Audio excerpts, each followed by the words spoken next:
Are you struggling for consistency in your sim racing? Does your iRating look like a roller coaster? If so, we have good news for you. The way to get more consistent is to first understand what you're doing differently than the professionals. And VRS is the answer. With our competitive subscription, you will have the telemetry, setups, tutorials, and everything else you need to fully analyze your driving. Our data packs and the ability to compare your driving with the best in the world will show you exactly where to adjust your inputs, change your driving line, and shave seconds off of your lap times. And our powerful and precise Direct Force Pro wheelbase and precision pedals are being used by some of the world's best drivers. All these champions agree that VRS hardware is not just the best on the market, it's also priced well below the competition. So if you're looking to upgrade to direct drive and the best pedals in sim racing, VRS is your answer. If you want to get better, get faster,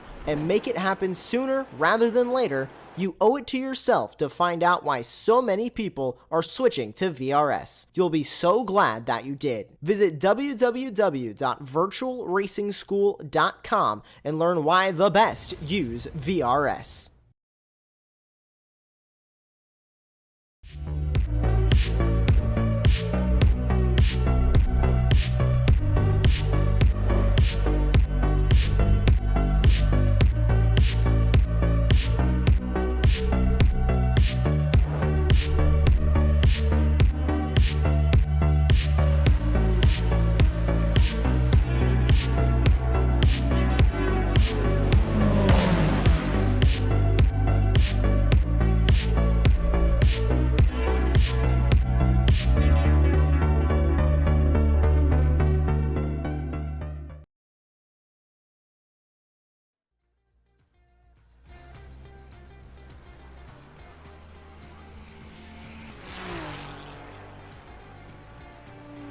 Hello everyone, and welcome along to no doubt what will turn out to be a thrilling finale to the iRacing Team Endurance Series powered by Champion Motorsport. We are live here from Germany, and where else than the Nürburgring itself. Of course, the Grand Prix layout with no chicane, as you can see there. It is still somewhat of a chicane though. This is of course one of the most recognised circuits in the world, all here on Apex Racing TV. We have qualifying coming first, where we have each team will get 3 independent laps each, and then the full race, 4 hours around this 3.2 miles or 5.15 kilometre circuit. My name is Ashley Demon, alongside me again the stupendous Charles Boschel, and a superb production manager behind the scenes keeping everything running in Samuli Kumo. Charles, it is the season finale of this championship. We've had highs, we have of course had some lows as well, but all that matters now is maximising this final result and hoping that by the end of it you've won your series class. That's it, Ashley, thanks. And yeah, it's the final round at a track. I actually like driving the GP layout here at Nürburgring. Obviously it gets a little overshadowed by, you know, the most famous track on the planet, the Nordschleife. But the GP circuit is quite fun, especially with that open chicane on the back half of the circuit before you get to the final corner for the end of the lap. It is going to make things a little spicy, I think, because the prototype cars are going to want to just blast through there. The GTs are going to have to kind of finesse their way through that corner. Or through that chicane, I should say, and it's going to make things a little interesting. That's going to be one of the little trouble spots you'll have to keep an eye out during the course of the race. But I'm looking forward to it, though. What was it you were telling me at the beginning here, that we had basically every LMDH car that's in the field today, all 8 or 9, mathematically still have a chance to win the championship. So very, very tight in the points. Yeah, I just need to double check which teams are here and which teams are not. But yeah, it was in the standings itself though. Mathematically, the top 11 could technically still take the top spot this evening. I think more of a realistic argument and setting is more the top 5, depending on the finishing order, could outright win the series. But either way, there is quite a lot of things happening up and down the grid in terms of sort of where people are potentially going to finish by the end of this series. At some point we'll go through all sort of the prizes and awards that they can win as well. But here we see the championship standings themselves, and at the top there is Team FFSR. They've yet to be on the top step of the podium this season, but they are currently at the top step of the standings with 136. 104 there in second with 134. Virtual Drivers by Thrustmaster, they're on 129 even after missing the first round. Solpec Precision Racing 110, they're on 125, and the German Pitbulls Racing Hotel 122. So you can see that is still incredibly tight in the sort of top 11. Like I said, they probably mathematically still within a shot, but I think realistically that top 5 is where you're more looking towards. And the LMP2s here, Charles, let's have a look at these ones. Yep, absolutely. We'll bring it back up. Punk Crew Blue, Punk Crew Gold, 1 and 2 in the points. Pretty good gap there between first and second of 20 points. But then after that, Punk Crew Gold only ahead by 2 points of Echelon Sim Sport 2 in third. Pneumatic Motorsports Purple in fourth, only another point behind it. And then Team FFSR Maison Carré Dubai in fifth, Blue Chip Racing in sixth. And, you know, we're getting down to the point West Coast Racing Endurance Blue, 117 points, 7th place, MHQ White with in 8th, Bear Prototipo in 9th, Dog Bear Bark in 10th, Initial 3 in 11th. And I don't think that all of the cars out there, I only see 7 of the LMP2 teams taking to the grid today, so that's going to probably shake things up even further. Yeah, certainly should do. And we saw Punk Crew Blue top there by a clear about 20 points. They've interestingly only finished second or first the entire series, so I wonder if they can keep that magnificent streak up today. But this is the Pro GT3 category, and you can see there the top 5 separated by only 5 points. You've got Sonic Racing Team on 139, Solpec Precision Racing 113, they're on 135, Bear Pope Workers Union on 133, and then you get 2 sets of Hyperion Racing, the first one and the third one, 131 and 128. I think I said 5 points top 5. I meant 5 points top 3, sorry.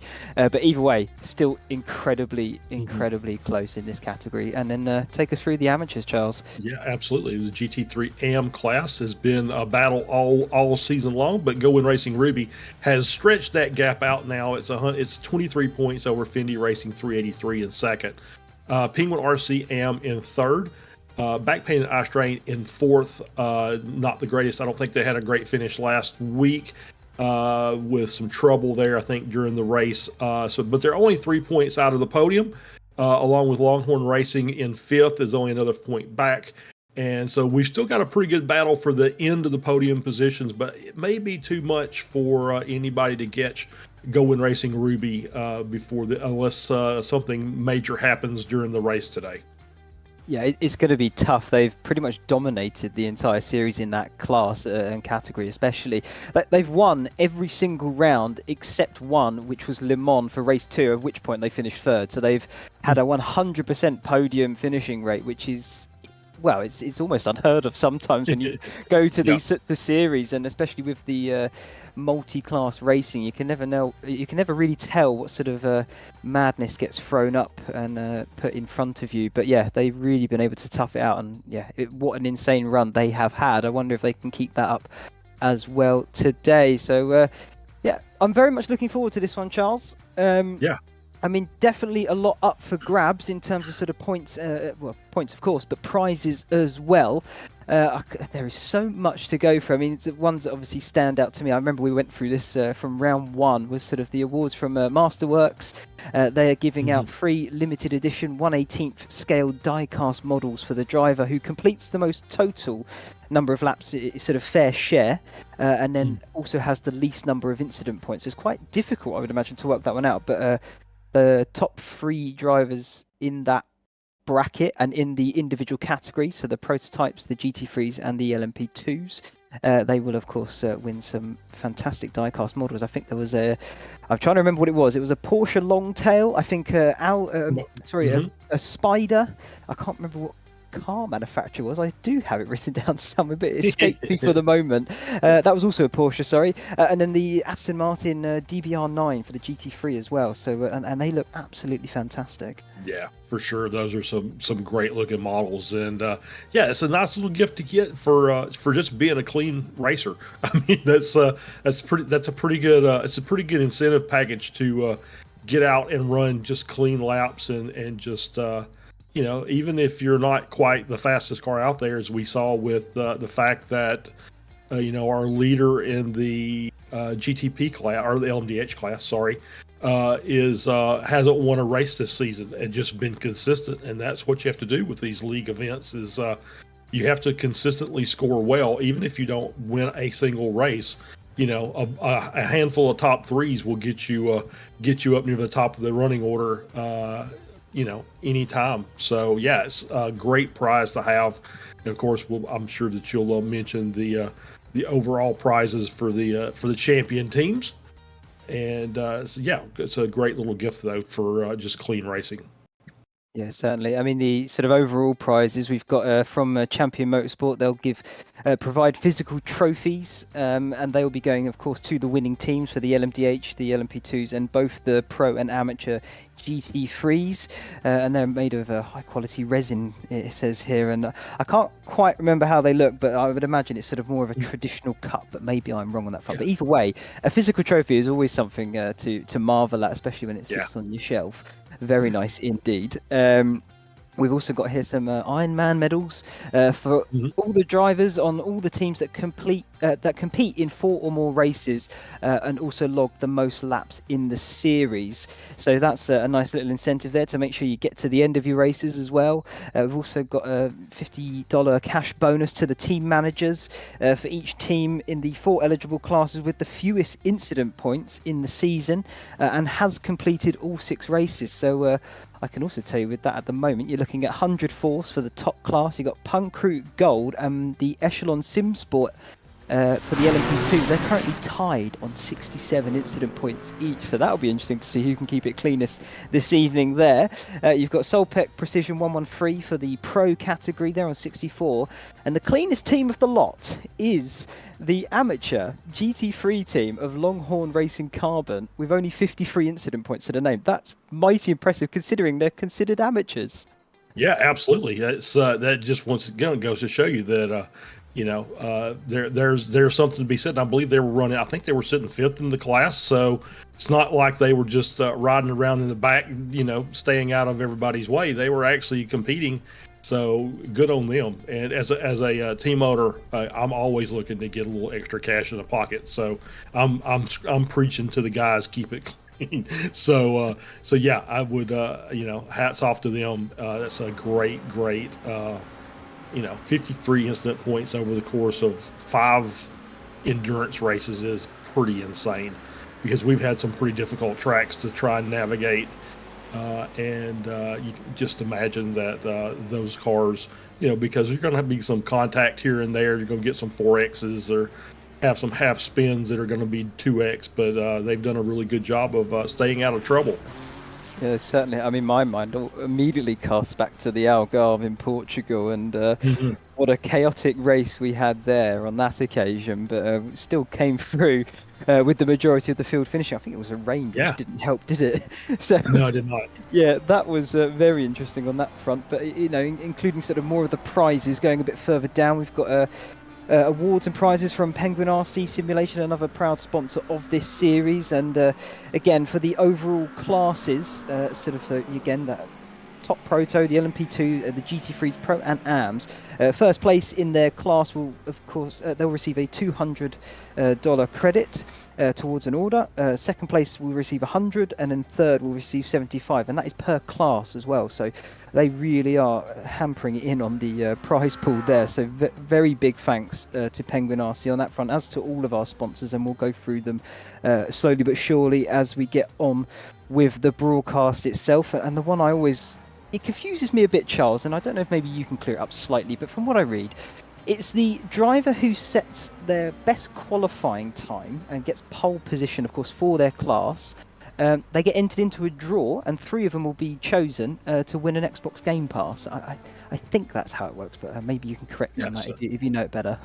I think that's exactly right. It just seems like that you've got 4 polls available for each of the 4 classes, times 6 events. We'll get quality started here in just about a minute or so.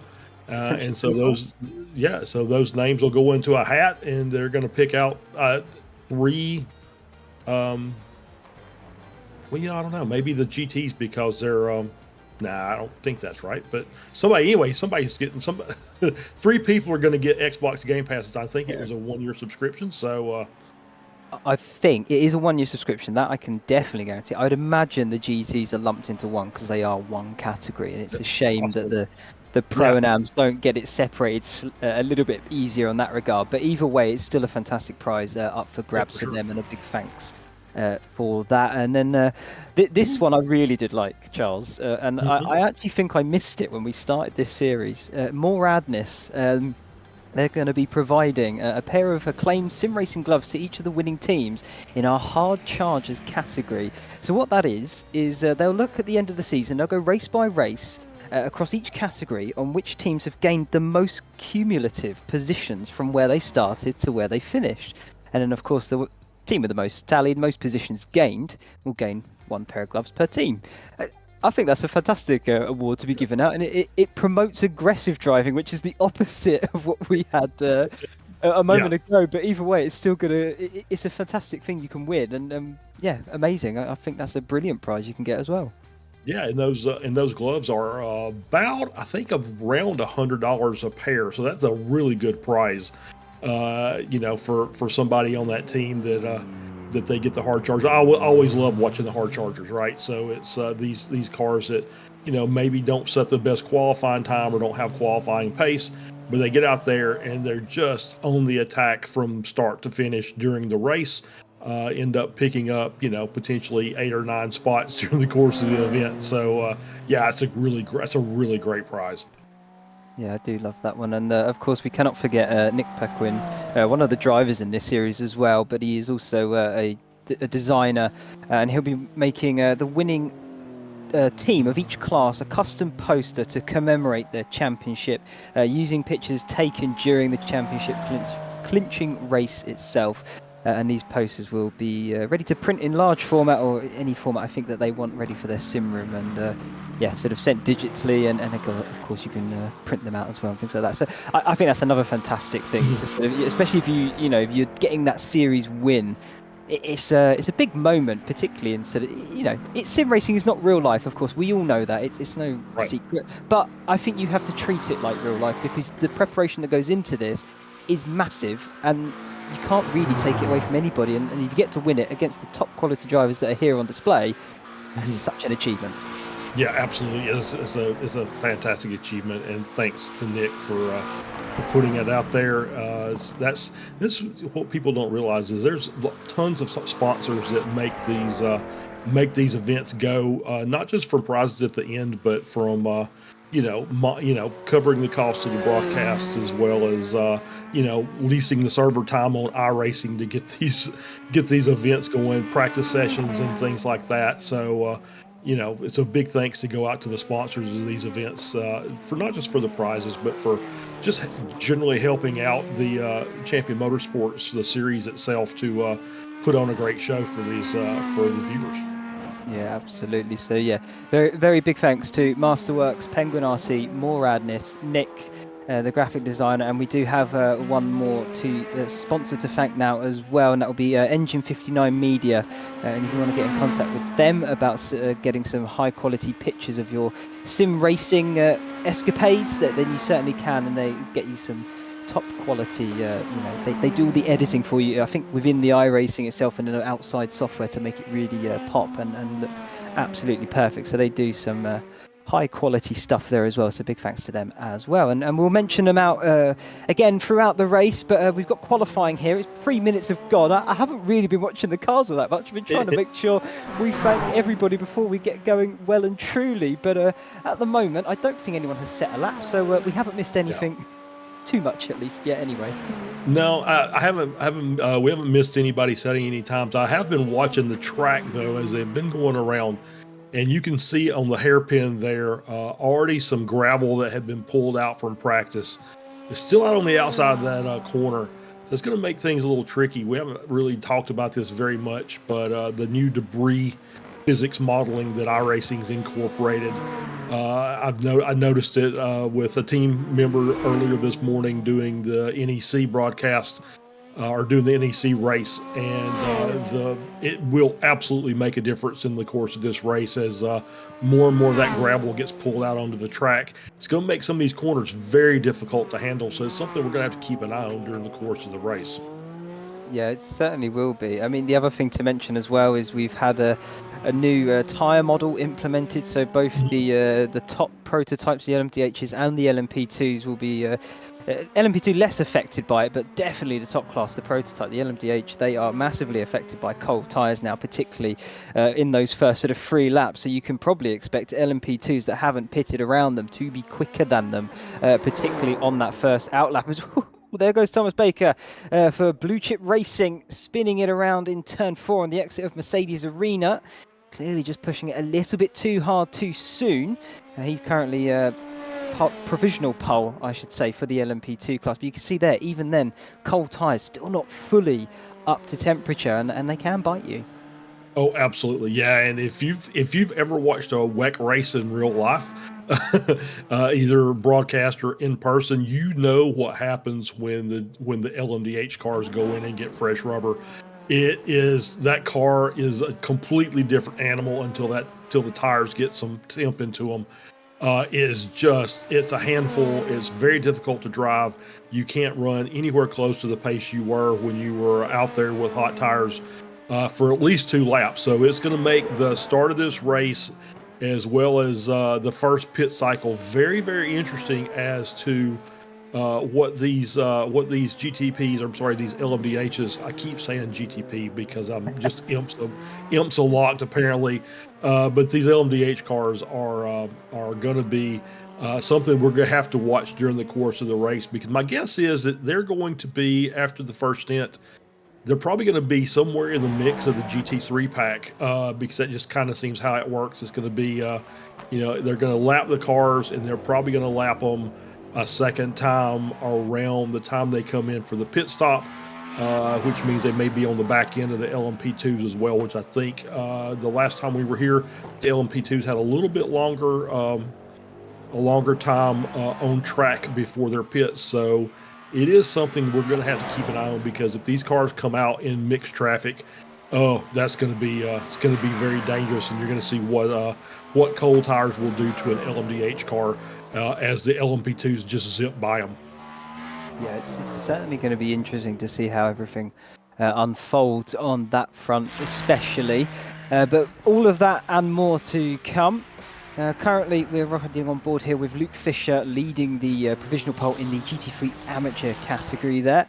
1.5 temps up on Bear Pope Zero, and 3.5 temps up on Going Racing Sapphire, the sister team to the Ruby squad. I don't think they have yet set a lap time. I can double check my timing tower.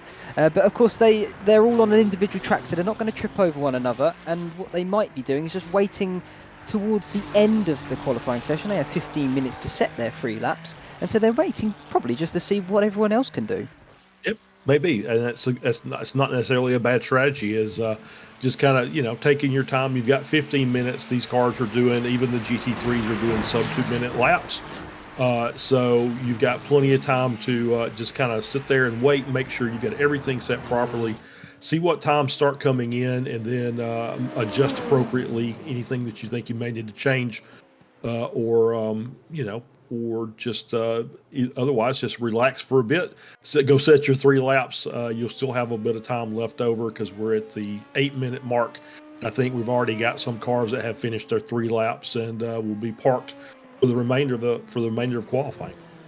Yeah, they've just got to hope they've put their best foot forward and set a lap time that no one else can really touch. But it's so difficult to tell. You never really know, of course, until that checker flag falls, as you would expect.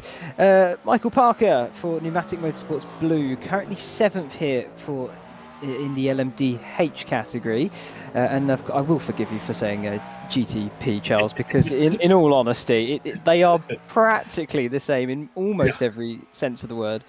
So I think no one else is going to bat an eyelid if you do call them a GTP either. Yeah, but it's obviously this is geared toward the WEC side, so that's the LMDH car, not the GTP car, even though they are essentially the same car.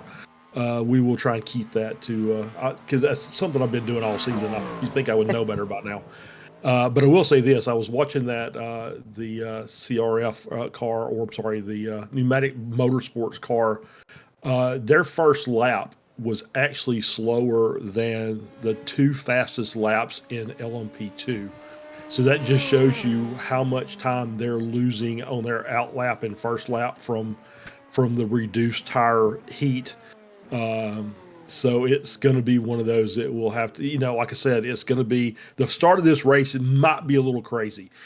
Just going to say that it might be the LMP2s give a 3 or 4 second gap up to the LMDH class, but yet by the time we're around to the hairpin, they may be on the back of that pack again until the LMDH cars can get enough heat in the tires to be able to sustain their downforce through the lap.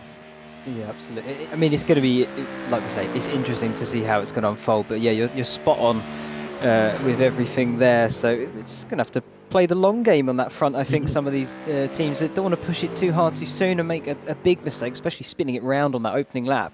You're going to be dropping down behind, of course, GT3s, I would imagine, if you do make a big mistake such as that. So it's not something you obviously want to be doing as... we'll wait and see, of course. Vincent Marsh, though. What's he doing here for back pain and eye strain? Currently P2 in the GT3 Amateurs, rounding the final corner. Let's see if he can make a little improvement there. Yeah, absolutely. As he finishes his lap up and see the car just still going to kind of complain a little bit as he's getting the power down there. Jumps up to P2 in the M class, 2 tenths off of Fendi Racing and on the pole. And here he is, Go Win Racing Ruby, Jack Hedgecox, as he's working his way around that final corner. Making all of that apex exit curve there. And up to the pole position. So Go Win Racing Ruby setting their sights on getting the win here. Sets the fastest lap in the AM class. Yeah, very nice indeed for them. I will also say that they're right in the mix of sort of the pro category there as well, where they've set their lap time. Sort of looking at our timing tower here, you got the first 6 pro cars for the GT3s, then you've got 2 amateurs, then you've got a few more pros mixed in with another amateur as well, a bit further down. So it's going to be interesting how that one plays out today. Of course, they are a mixed category when they do hit the grid as well. So amateurs go right up against toe-to-toe with the pros. As Michael Gonzalez here for Penguin RC, one of the pro drivers, currently 6th in his class, and he of course is 6th overall for GT3s as well. The car behind him would be Going Racing Ruby in 7th, but here he comes up to the line now, currently 7 tenths off provisional pole. Does he find an improvement? I don't think he does, No, stays where he is. Doesn't look that way. Yep, it was his fastest lap, but not enough to improve a position. So yeah, it's I do love that about the GT3s, because we do have some very, very quick AM teams, and they get in there and mix it up with that. But they're very cognizant that they know who they're racing and who they're not. Even though they're all GT3 cars, they know who they've got to keep behind them, and they know who not to interfere with. So obviously they don't want to. You want to be in front of everybody that you're racing, but you don't necessarily want to interfere with the pro or with the M class, the opposite class that you're in, to potentially screw somebody else's race up. So there's been some great battling amongst those cars, but it's been very, very clean. We haven't had a lot of issues with it. So they know who they're racing. So obviously, hats off to those teams for knowing what they've got to do and not really interfering with other classes of races.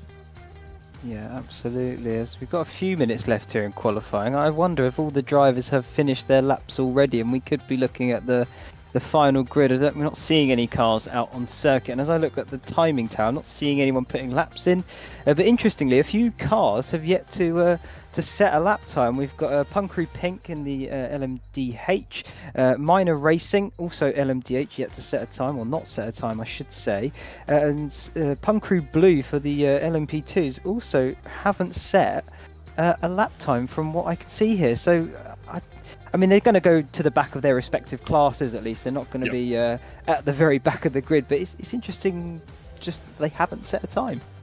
Yeah, and I'm just looking to make sure they're still in the session, and it looks like they are. I don't see anybody that's been either disconnected or has been disconnected by iRacing for connection issues or anything like that. So they just chose to start in the back, and they're just going to try and go out and race their way up to the front, or race way up as far as they can. You know, it's one of those that sometimes you don't necessarily get the practice you think you need for an event, and it's like, you know what, I don't want to get in anybody else's way. Let me just start in the back, and we'll start back here because we had other things. You know, life happens. I don't think there's anybody out here that we would say as a professional sim racing driver. I think we all have day jobs and families and things like that need to be taken care of. So sometimes you don't always get as much seat time as you want, and it's a smart idea to just kind of start in the back of your class and ride it out and get comfortable before you start racing. Yeah, quite right. I reckon I know what it is. They want those gloves. That's what they want.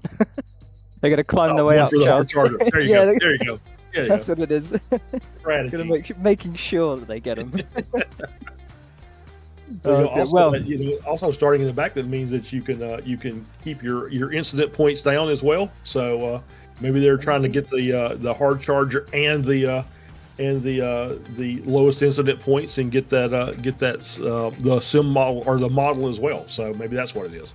Well, Punkru Blue, interestingly enough, they are the tied leader for the LMP2 class, and they're 20 points clear of their next rivals. So, I mean, that could be the strategy. It definitely could be. Punkru Gold is their closest rival, and they did qualify on pole for their class.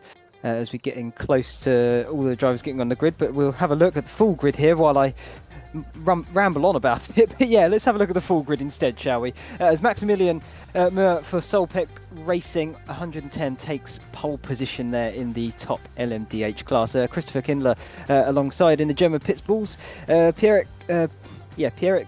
Oh God, here we go, Charles. Every time we're never prepared, are we? Pierrick for Team FFSR. He'll be third. Alongside him is CRF Motorsport in Tamboy. Julian Retty for Virtual Drivers is fifth, with Michael Parker sixth in Pneumatic Motorsports.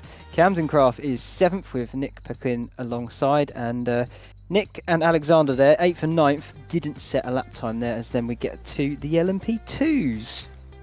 Yeah, and on pole for LMP2 is Amir Mohammadi. For Punkru Gold, Darren Mowbray, SimHQ Motorsports White in second. Jason Taylor for Echelon Sim Sport in third.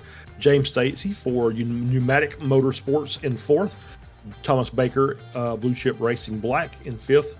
Ian Henneberry, Bear Pope Pro Tipo in sixth. And Scott Haddock for Punkru Blue starts at the back of the LMP2 grid in seventh. Yeah, and then we get to the GT3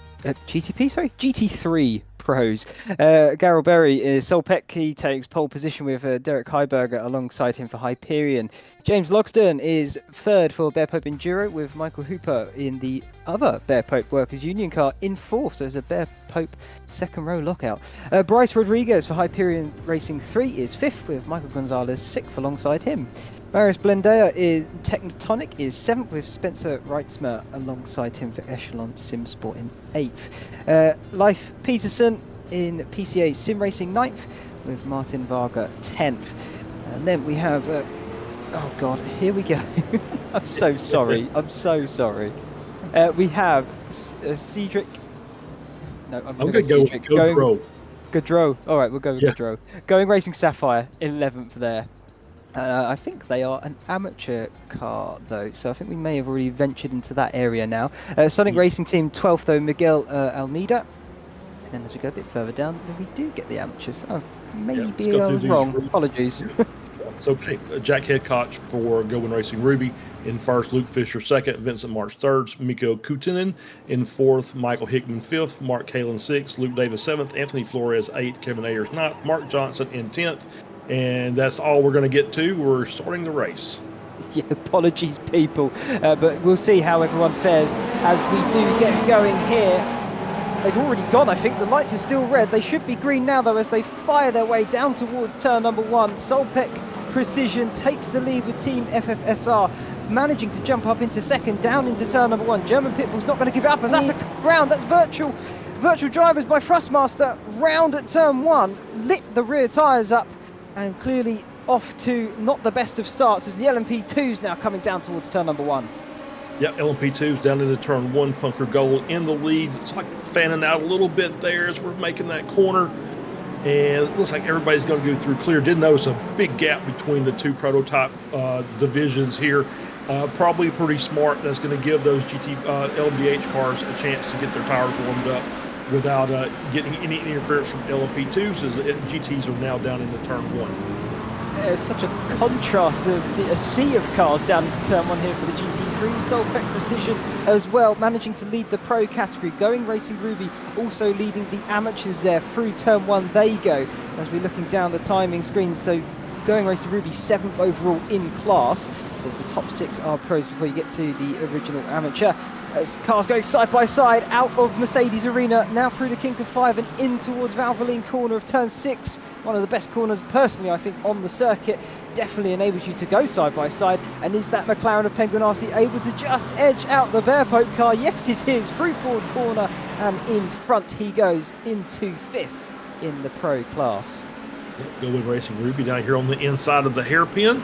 He's going to try and make that pass around. That is not a pass position. Oh, a little crossover there by the Bear Pope car. But Go Win Racing Ruby is going to hold on to that position. They are leading the AM class. Yeah, it's not for position, but it is for position, if that makes sense to anybody out there. But yes, they certainly did get by in Dunlop Curve. Fantastic overtake for Going Racing Ruby, and that does enable them to stretch their legs a little bit away from the rest of the amateurs, as that's Mark Kalin. Solpec Precision round and into the barrier. Now, did he pick up some big contact? It doesn't look as though the car was... it doesn't look badly damaged, but that is massively crabbing. Man, bad crab there. Yeah, it looks like that right front is just broken. I think he probably needs to tow that car back to the pits. That's a tough break. He's gonna drive it, but he might get caught up by these LMDH cars in a hurry. It's going to be interesting. He could tow it though. He does get one fast repair. All the teams do get one fast repair throughout the entire race. It's just a shame he's had to take it on lap 1. But with 4 hours in this, you've got a long way to go and a lot of time to make up that loss. So he's not completely down and out of it just yet. As we look here to Michael Parker, Pneumatic Motorsports Blue, currently 6th for LMDHs. He's right up behind Pung Crew Pink for 5th. And I'd say Virtual Drivers, they managed to recover quite quickly. They're already in 7th and right behind this little battle as well. Yeah, absolutely. They've managed to get the ship righted and is back in the battle here. Trying to keep an eye on Kalen. He's coming around the final corner, so I think he's going to make it into the pits before these GT cars that he does. Yeah, he's on pit lane now, which is good because these LMDH cars coming up on a crab car like that would be extremely dangerous, and would hate to take out some of the lead group. It's a spin. Oh, that's definitely the cold tyres kicking in there. Nick Pequin, Punk Crew Pink, and just clipping the curbing through the final chicane. Upset it enough for him to send it into a half spin. Luckily, no contact with the wall, and he's able to just continue on. But for Nick, a bit of a big loss there, you could say, because he's lost 3 positions in doing so, as Virtual Drivers managed to get past Pneumatic Motorsports Blue as well into turn 1. Yep, I'm just trying to check to make sure he didn't get a black flag for maybe because he crossed over into the pit entry. Looks like he managed to pull back out before he crossed the pit entry line, so no black flags. He can continue racing. We would hate to get a unsafe pit entry penalty on that and have to come in and serve it. As we see, with another crash here with Thomas Baker, Blue Chip Racing Black, and that is Ian Henneberry Bear Pope Prototipo. Trying to see what part of the track that's in. It's in the arena section. Turn one. So coming out of turn one, possibly. Yep, coming down the front straight. Get the replay here, and there we go. Full speed. They're coming down, and entry okay. Oh, just lost the rear. But synchronized spinning.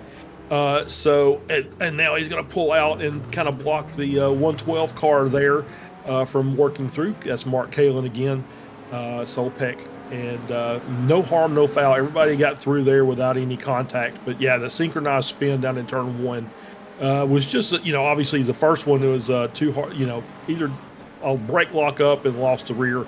The second one was simply just trying to avoid the first one. You see that a lot in iRacing. It happens quite frequently.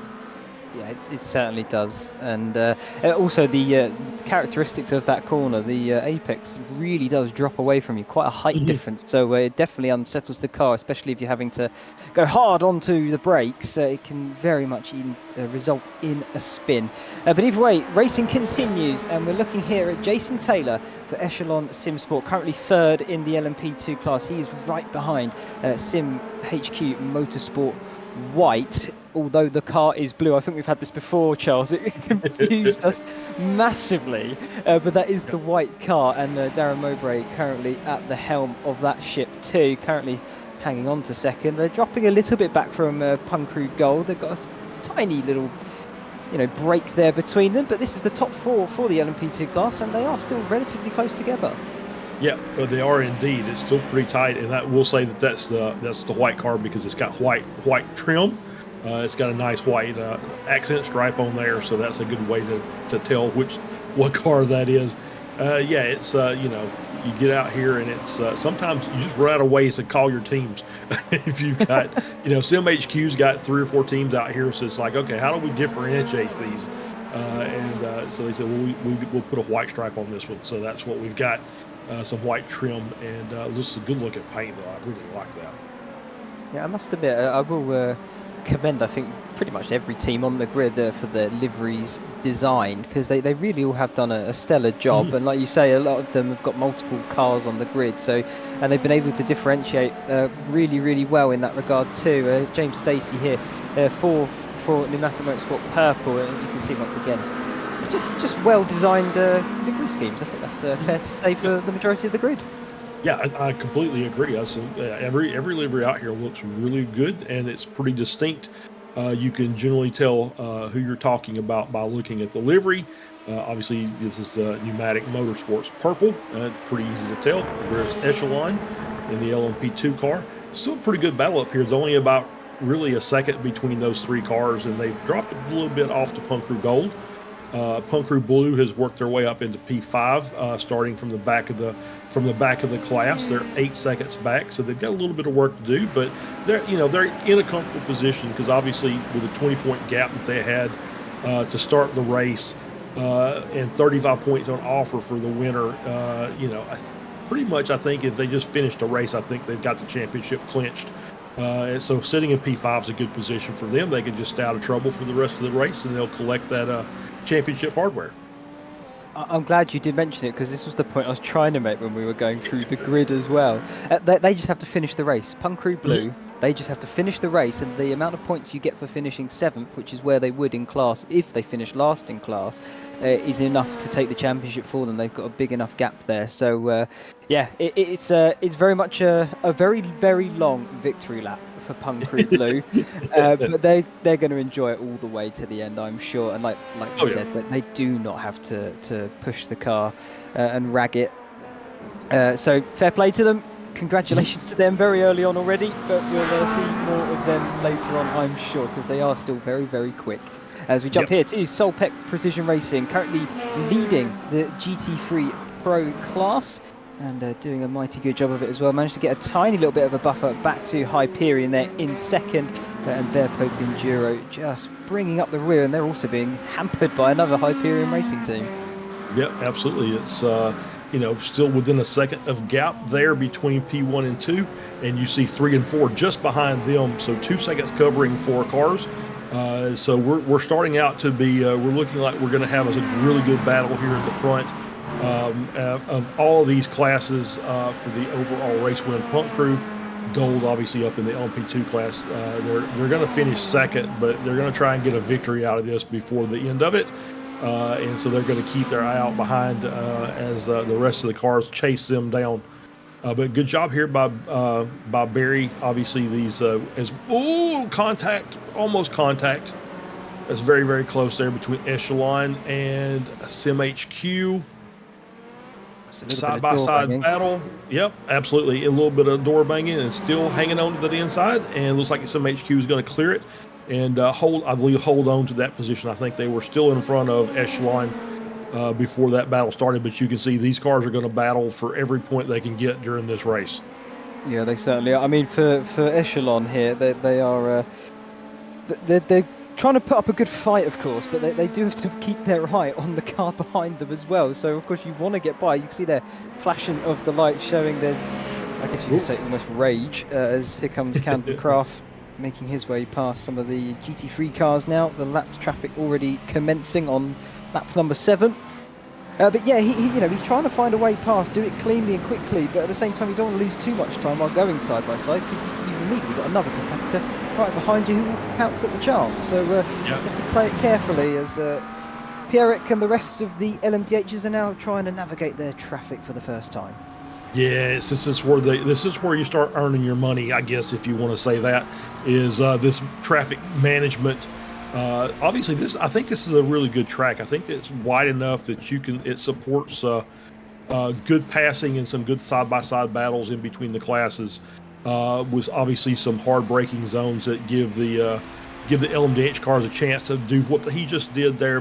Team FFSR is just kind of hold through the apex and then blast out of the corner and clear that lap traffic of the GT3, and then set his sights down on the next one. This is the tricky spot. Ooh, that's tight. To the Schumacher S, that's going to be a trouble spot as well. Because obviously, you saw the speed difference between the two classes as they're going through. If you don't clear him in time, you're going to have big problems, because that GT3 car can't do what those LMDH cars can do through that S section.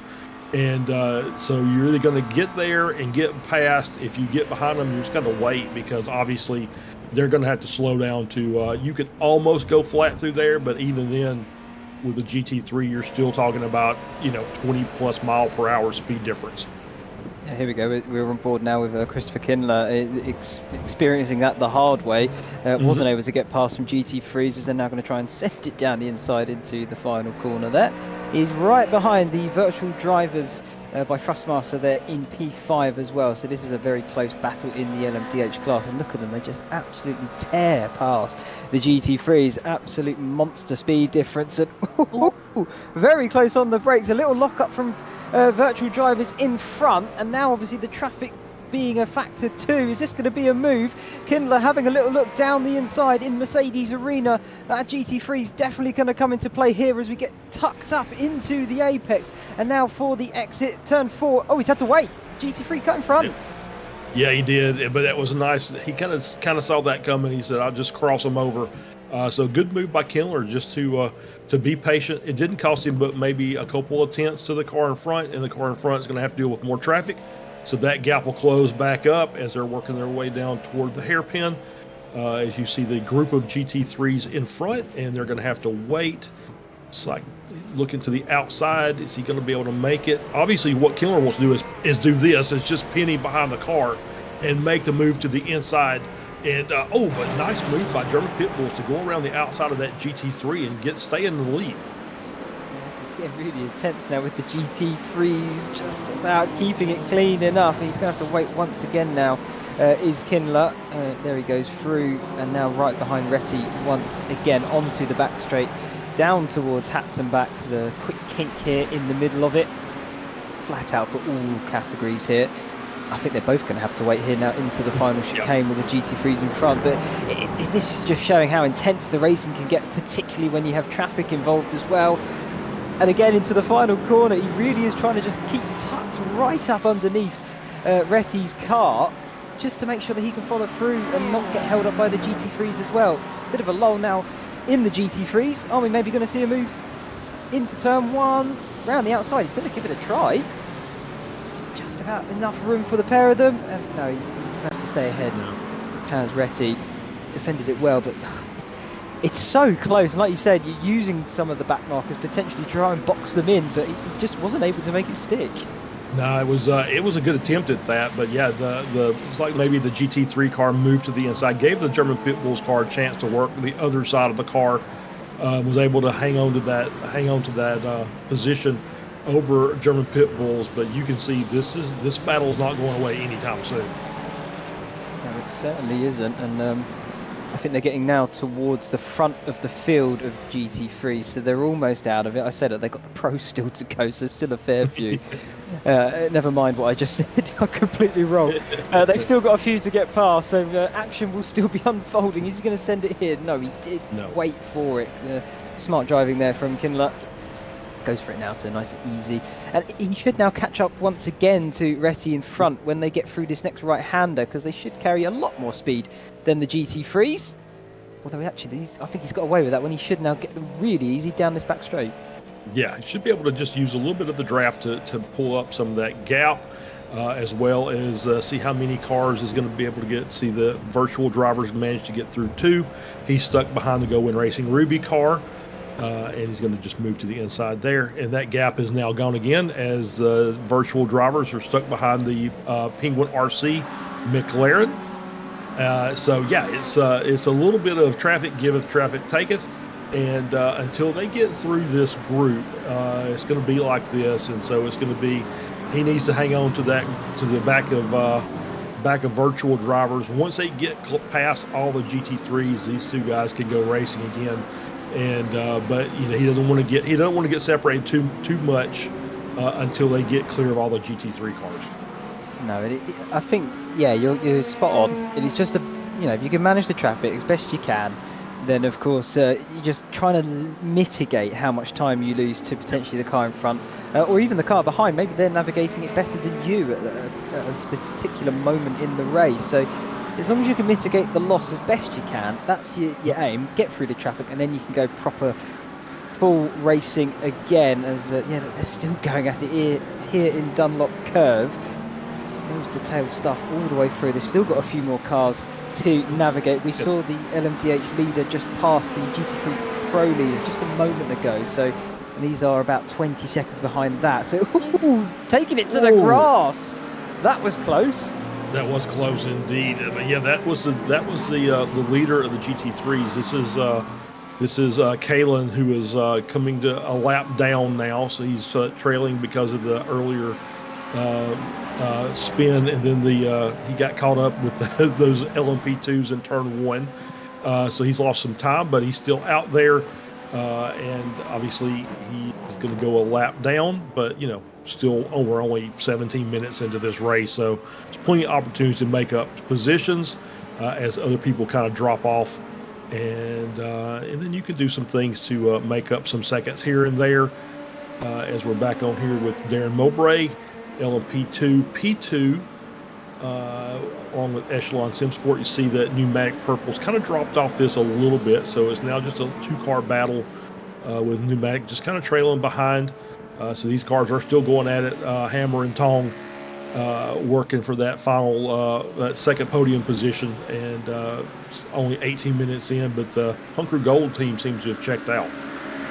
Yeah, they've got a nice little gap to them, the rest of the LMP2 field, but I'm curious to see what's happening when they get to the GT3s. Of course, they're about 3 seconds slower than the LMDHs, so that's going to be intriguing to find out how that goes for them. I'd give them maybe another 2 laps and they'll be right onto the back of the amateurs, maybe even getting to the fringes of it at the end of this lap.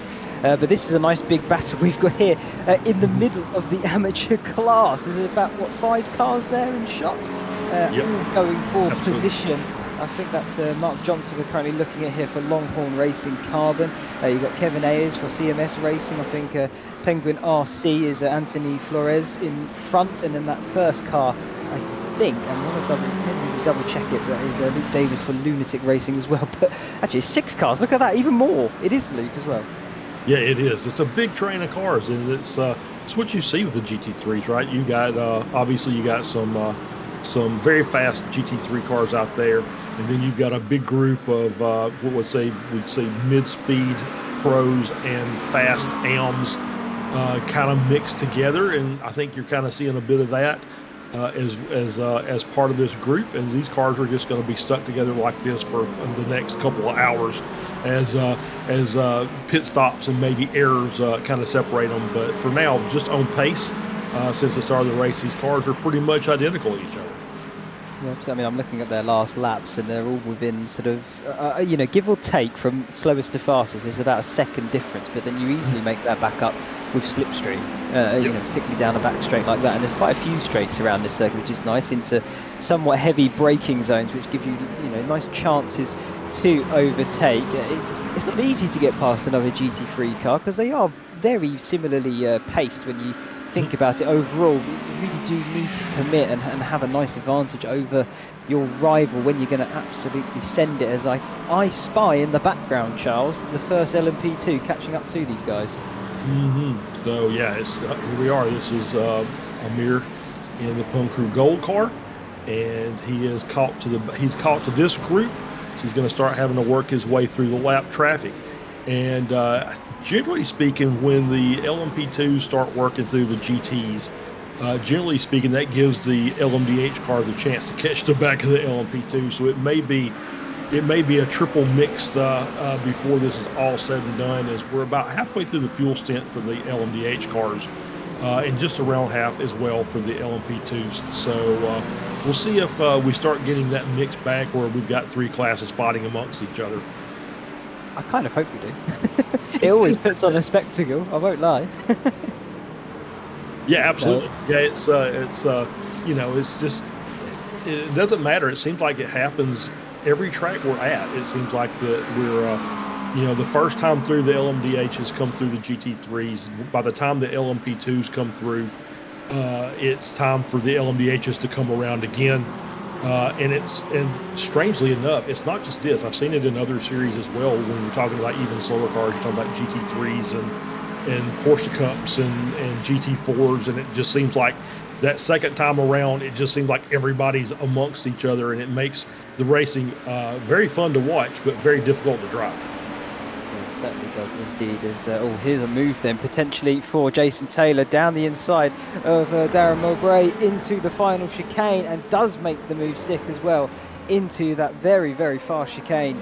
And he now takes P2 in the LMP2 class, and probably just about in time as well, because he's got the GT3s right in front of him. So now he's going to be going into traffic management mode, as well as the others right behind him too. And as they get prepared down towards turn number 1, let's see how this all unfolds, Charles, because it's always interesting when you're trying to go racing with someone else side by side on circuit, add in some slower cars, and well, it just adds to the interest, doesn't it? Yeah, it really does. And you know, we talked about the lap differences between the top two classes. There's not much difference. It's only about 5 seconds or so between LMP2s and GT3s on this track.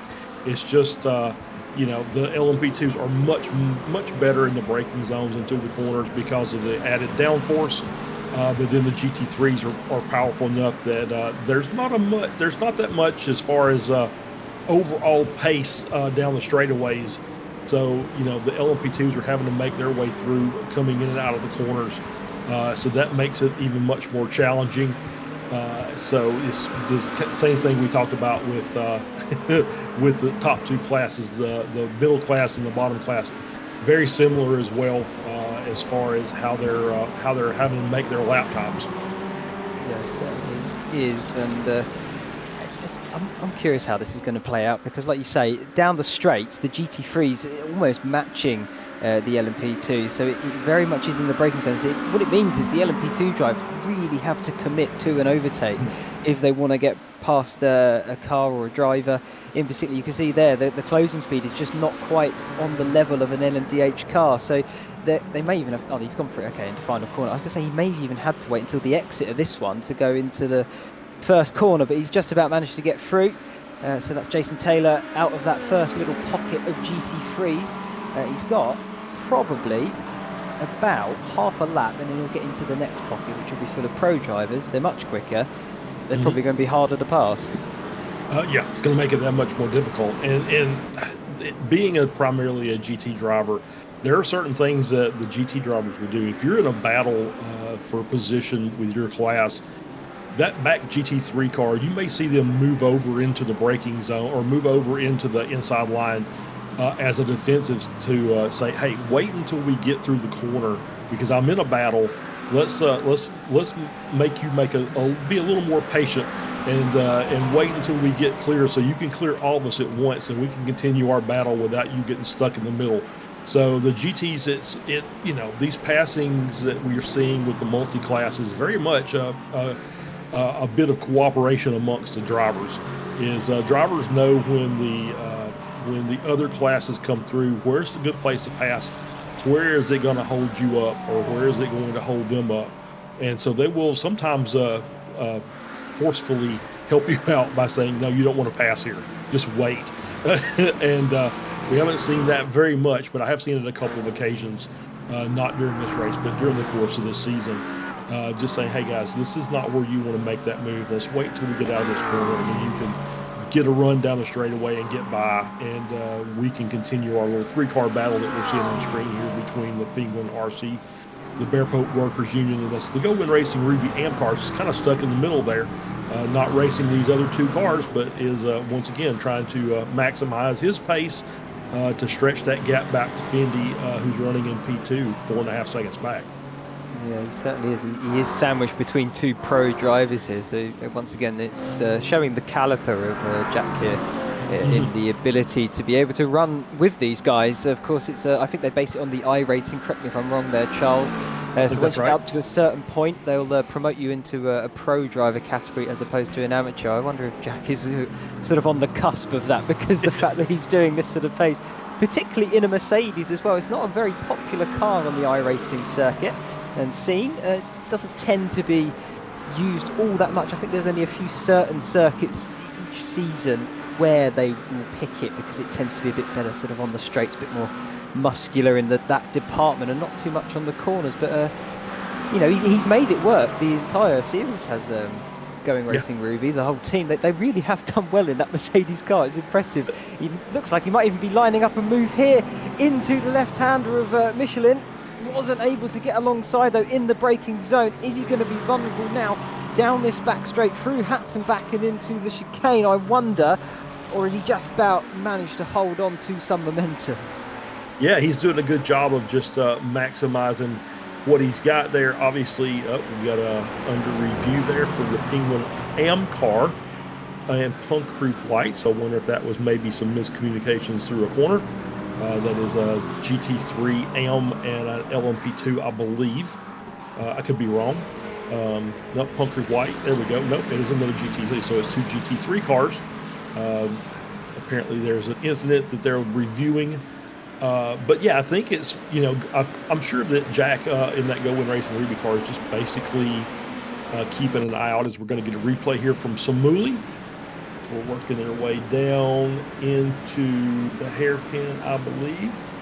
Pump crew jumps out and, just a little contact there. Try to take the inside line, maybe push a little bit into the corner and cause a little contact with the Penguin car. We'll see what the, we come back and there's contact there between Pear Pope and Penguin RC as well.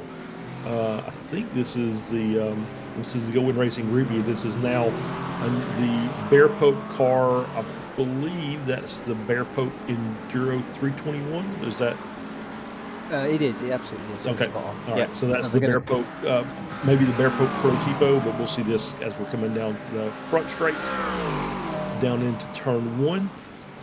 Looking to the inside there, and there's going to be contact. No contact, but side-by-side racing as we go through turn 2 into the arena section. Obviously, you're on the outside. A little bit of a... this is fantastic. Yeah, it's great driving side-by-side. And, that was very tight. I don't think there was contact there. I think maybe the McLaren of the Penguin RC car maybe just pushed a little wide. Maybe they lost the front just a little bit. And the Go Win Racing Ruby car was able to go through as we're in with Nick Paquin making his first pit stop for the for the day. It looks like he just sort of got a bit scared on the apex there. Did Yeah. with the Penguin RC car, and just sort of decided to give him a little bit more room than what he actually needed. But it allowed Going Racing Ruby to get the position. And unfortunately, Penguin RC lost another one because the Barefoot Workers Union, which is a position loss for them now, because they did manage to get through because they are in the same category. But yeah, through goes Racing Ruby, through goes Barefoot Workers Union, and Penguin RC now at the back of this little trio of cars. And they're still going to be battling, I would imagine, all the way until the pit stops, where it might then finally sort of potentially peter out, or the gaps may expand a little bit. But they are very close, all three of them, pace-wise. You know, when you're looking at the last laps times they've set, they're all within a few thousandths of a second with each other, as they've now got the LMDHs once again trying to work their way through. This is the overall race leader and the LMDH leader in Solpec Precision Racing, finding his way through once again, as that is a car that's just recovered from a half spin. I think we're going to get a replay. That looked like CRF Motorsport. It is Tambwe. Is he just got a bit caught out by the traffic, maybe late on the brakes? Yeah, too much. And there goes the rear. Yeah, he tried to make that move and just carried too much speed into the next corner, trying to clear the GT car, and just lost the rear a bit. That is a Cadillac. Just trying to see. Yep, that's the Cadillac. You know, some of these cars have the progressive braking, or the braking that kind of shifts rearward as you're in a braking maneuver, and sometimes will kind of throw you off because it'll kind of induce a lockup as it's shifting the brake balance during your braking. But the Cadillac is not one of those. So just simply just a lockup going into the corner, carrying too much speed and looped it a little bit, but able to continue on. He's still running in P5, so he's still having himself quite a good run. He has, however, brought the German the virtual drivers up to the rear, as we see another car off, locking up in the corner. That is the black painted iStrain, as well as I think maybe another GTP car. LMDH is now. Is that Hyperion Racing? Yep, I think you may be right. I think that may be Hyperion Racing that was involved. We're going to get the replay here as we're working our way down through the chicane. Is he just going to get too confident into the brakes here, final corner? Misjudged it massively. Yeah, he did. He did indeed. Yeah, the Mustang of Vac-Painted iStrain was already kind of in the braking zone, working their way into the corner, and just obviously caught the LMDH car out. A little bit of contact, nothing major, but it did. You could definitely see the gravel being brought back on the track there in that final corner. That's going to make things sketchy for the next couple of laps as those cars work through there, and they're going to get the slippery when wet flag from iRacing for the gravel that's going to be in that corner. They'll get the reduced friction flag. I'm not really sure what to call it, but that's we're on here. Yeah, we're on here with Maximilian Murr, currently still leading, 15-second gap over Team FFSR. As you can see that gravel laid out there into that corner. I think we will call it reduced friction flag. Amazing. Love that. I think it's just loose debris or something like this. Debris flag, maybe a debris flag. Yeah, like the red and orange striped flag that they've now got in iRacing. I completely forgot they added that, to be honest. You do see it more than you think, particularly when you've got a few sort of amateur drivers on circuit. You see all the gravel there in the final corner. Tricky corner as well to navigate, with a bit of extra gravel thrown on for good measure. But so far so good. No one else has spun out from it just yet. There's a few more LMDHs now finding their way through the traffic here of the GT3s for the second time. And, well, if I'm looking at the lap counter, it seems roughly every 10 laps they come back round on them. So that should give us a pretty good idea of how quickly they will come back round the next time. The question then will be is when will they start to pit? I would imagine it will be in about 10 laps time as well, judging by how long the stints are so far. But this is Julian Retty here for Virtual Drivers. He just found his way through, and he is right up on the back of that CRF Motorsport car, very close indeed. And Thomas Baker having another moment there in turn one. Yeah, absolutely is, and that's looks like maybe just carried too much speed and lock the tires up. But we'll get a replay here, coming down the inside of the Penguin RC car, and moves over and into the curbs. And so far, just a little too much speed going into the corner. Maybe had to push a little harder on the brakes for that GT3 that was in front of him, but and might have helped induce a spin there. But no contact made, able to continue. Obviously, that's part of it, is just lose a little bit of time. And we'll continue on as we're back on board here with Luke Fisher in the Fendi racing car, with Marius Blindea there just behind. And the gap is now 7.5 seconds up to go in Racing Ruby in P1 in the AM class. So as we see one of the LMDH cars come through, that's the pneumatic motorsports car. And as you can see, they've already started clearing off a line there. All that gravel started moving to the outside. Probably not as bad as if that was in the braking zone. I did see that that gravel is in the braking zone of the corner, it makes the braking much more difficult. It's much longer braking zone because of that gravel. Through the middle of the corner, I think the hot tires do a really good job of just being able to hold their traction through there. Maybe a little spin as you're, or not, maybe a little tire spin as you're getting back on the throttle. But so far, everybody's managed to get through there with no issues. It looks like the track has been cleaned by the cars working their way through, so at least there's a clean line through that corner. Yeah, absolutely. And we were discussing the flag a moment ago, Charles. Nick McLaughlin in the chat he's kindly told us what it is, and thank you, Nick, appreciate it. But he did also like to sneak in that we got there eventually with a little LOL, so knocking us ever so slightly. I don't blame him. Yeah. Really been up to snuff on that, but either way, we did get there eventually. You are right, Nick, but thank you very much for letting us know, and hope you're enjoying the broadcast so far as we have a look here for Ian Hennebrink, Bear Pope Prototipo in the LMP2 class, and he is right behind Punk Crew Blue.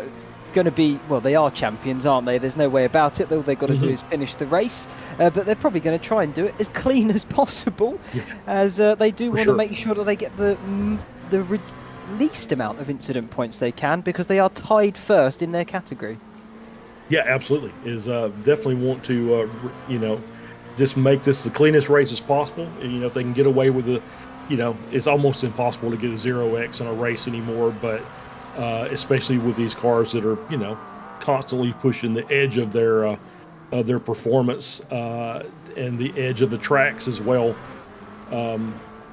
So having a good run so far, though, like I said, they're P5, and that's all they really need to do is just stay clean and finish the race. And the 4-hour victory lap continues.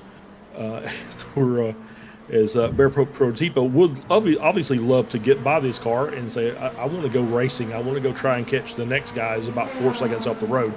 As they're going to work to the outside, which is going to switch to the inside. It's like he's going to be able to make this move, and there he does. A little lock up there by the 22 car.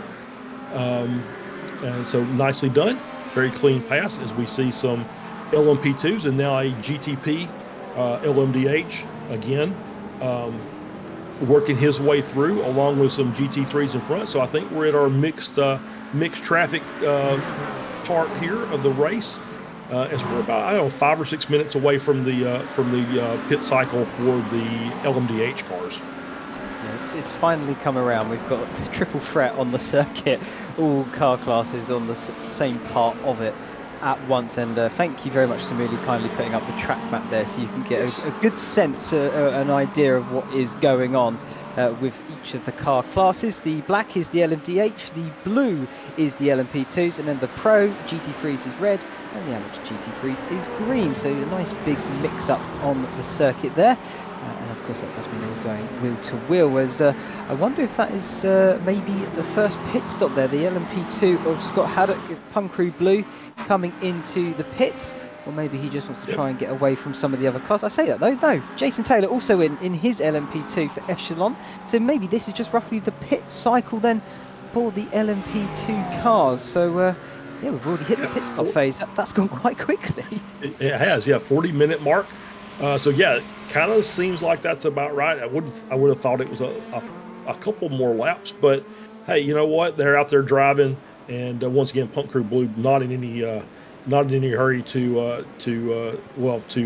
battle anybody on track. They're just trying to finish the race. So if they want to take their time and come in and get a pit stop, it's nice, clean. Pit, no other people coming in. I see Pit Blue Chip Racing now in the pits as well.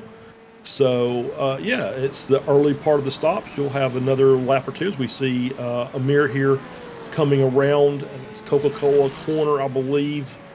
I think that corner's had about 17 names, so it may be something different by now. I think all of them have.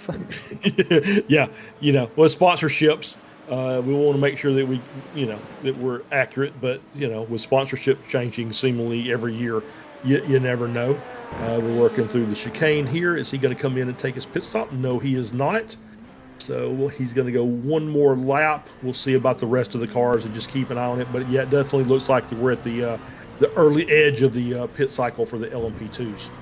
Yeah, certainly are. Darren Mowbray also not taking the pit lane there, so he will go round once again. And Charles, you mentioned their sponsorship, so why don't we mention some of ours as well? And we'll start off with Masterworks, a visionary creative agency that blends artistry with technology to deliver captivating video and film productions, collaborating with global brands that bring inspiring stories to life and craft immense experiences that resonate with audiences worldwide. And I think I've always mentioned that they, keeping with the theme of racing, I think that they've had Ducati for sort of MotoGP. They've had Aston Martin in the world of Formula One as well. So they do work with some really high, top quality brands and, of course, bring the professionalism along with it. So big thanks to Masterworks for sponsoring, and, of course, with their amazing die casts that they've got up as awards as well for sponsoring us. Very big thanks to them. Yeah, absolutely. We're back on board here with James Stacy in the pneumatic car, currently running in third. I think they'll get a move done there. Could not tell. I think it may be a lap down LMP2. Aaron Beaver, Blue Chip Racing. Yep, just went a lap down. I think he's already came into the pit, so that may have been part of the reason. So he'll probably get back on the lead lap here as the rest of the LMP2 class pitting. Our pits, as speaking of Barefoot Pro Tipo, is... thought it showed them as in, but they're coming out, so that's what it was. So pit exit, so they're out after their pit stop.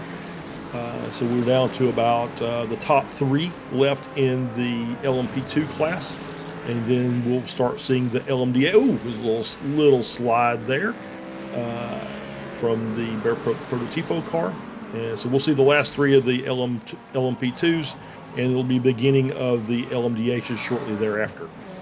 Yeah, absolutely. As the first LMP2, the leader now is coming in Punk Crew Gold, so finally couldn't go any further. I'm sure second and third will follow in as well. There's Darren Mowbray, and I think James Stacey as well for third in Pneumatic Motorsports. Yeah, right in behind him too. So that is all of the LMP2 cars that have now come into pit lane at least once.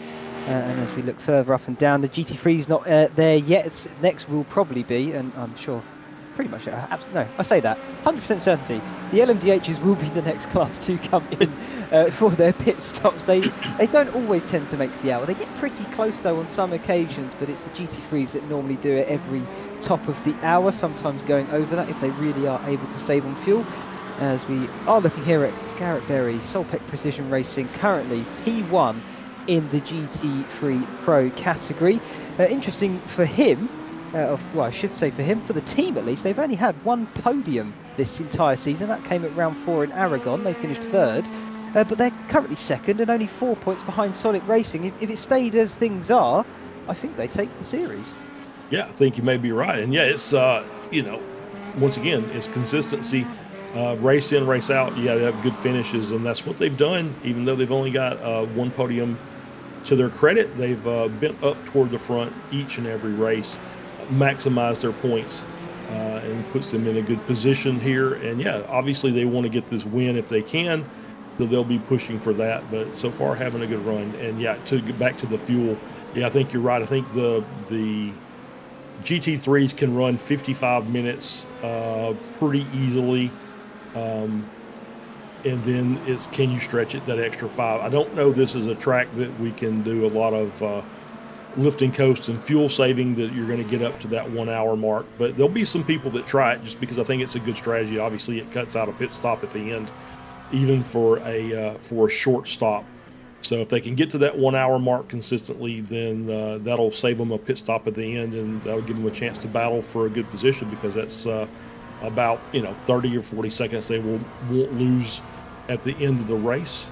I will say this: Nick Paquin came into the pits earlier and did not rejoin the race, so he is going to finish 8th in the class, but he's going to give it up for the day, and he's going to just sit back and watch and see how the rest of the rest of the race unfolds.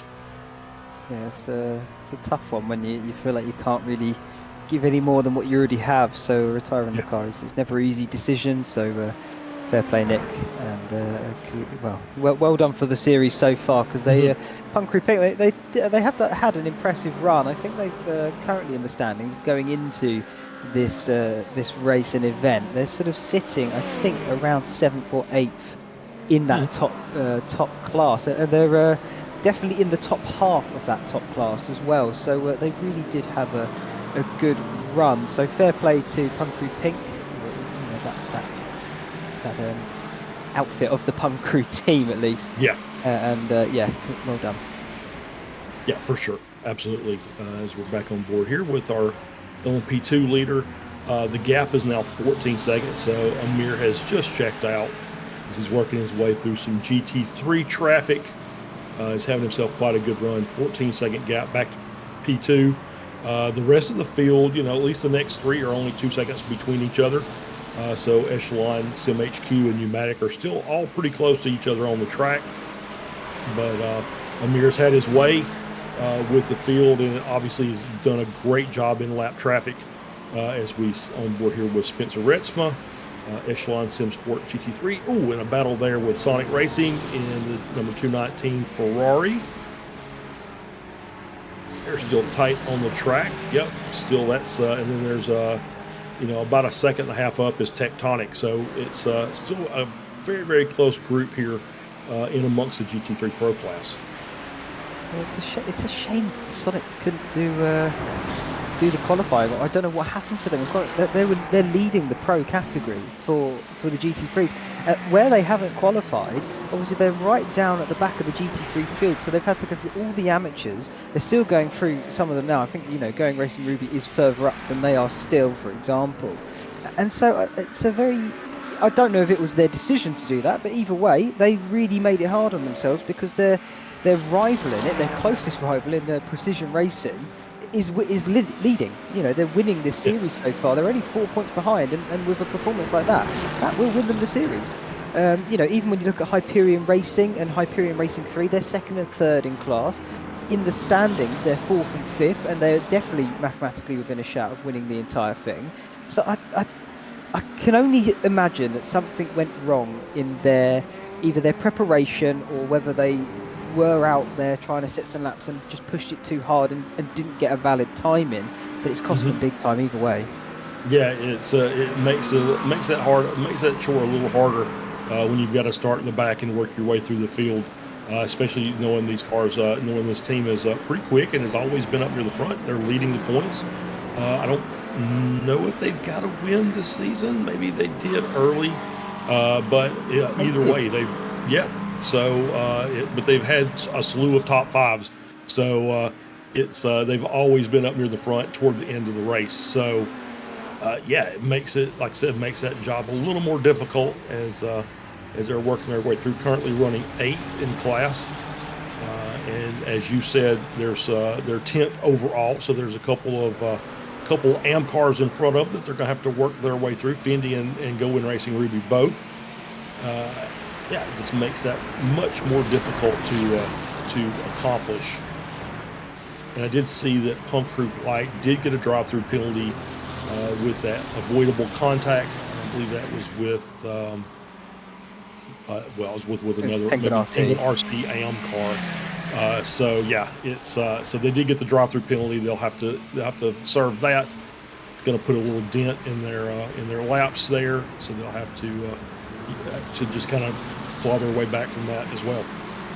I'm quite surprised that they got that, actually. I thought where they, of course the move was never going to, end well the way it went down. But, I mean, they did allow Penguin RC to carry on ahead of them. Of course, the damage had already been done in terms of positions and time. But I thought they may have got away with a bit more of a slap on the wrist as opposed to a drive-throughs. But clearly the stewards see that differently, which is understandable and fair enough. Yep. But, I mean, I'm going to come back to Sonic Racing again. I know we just had a nice big bit about them, Charles. But, I mean, we've just been saying qualifying, of course, difficult. But, I mean, looking at the time, I've just clocked it. They're only 20 seconds back from the class leader. And with over 3 hours still to go in this race, it's totally possible to get right to the front. Yeah, absolutely. Yeah, as long as there's, if they've got the pace in the car or they got the pace in the drivers, that they can run up, top three, which, going by their previous results, that's absolutely possible.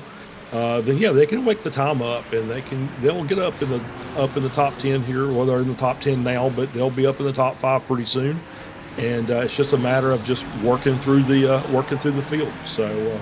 Right now with the cars that are from them, it's probably helping them out. They're probably able to get a little bit of a slipstream off the cars in front and make their lap times a little bit quicker, as he's going to make a move or as he's looked, but decided no, probably not the best thing to do there. So holds off on that move in the chicane, and is going to try and line him up here going down the front straight and try and get that move done going into turn 1. Yeah, we've seen already turn 1, not the easiest spot to get a move, but it is a heavy braking zone. It's just, of course, the change in undulations, but this LMP2 might upset that potentially a little bit here. He's backed out of it.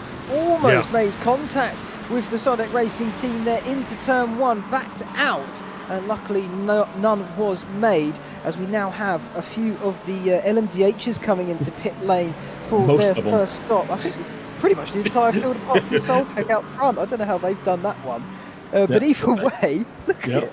A flurry of action going on. Yeah, for sure. It was Solpec and Pneumatic, the only 2 cars that stayed out. And so everybody else came in and said, this is as far as I can go. 51 minutes into the race. Solpec and Pneumatic are going to go 1 more lap, so they'll go to about the 53-minute mark.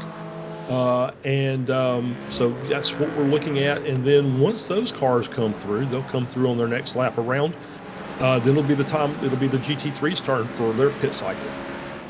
Yeah, not far away from that now, are we? And when I have a quick look at the track map over on my second monitor, sort of looking at where the LMDHs might come back out, depending on how long that pit stop is. You've got the GT3s coming up very shortly. I think most of them are leaving now, though, so they should be all right. Oh, there you go. It's on the screen for you as well. Thank you very much, Samuli.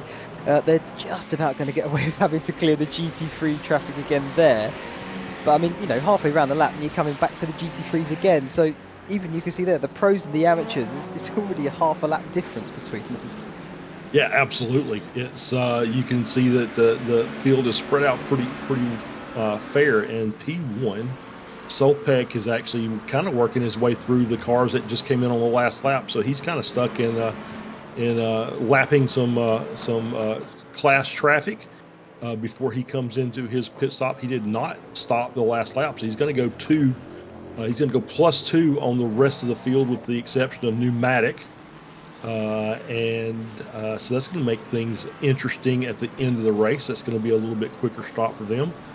So out leading was able to set his own pace and maximize his fuel.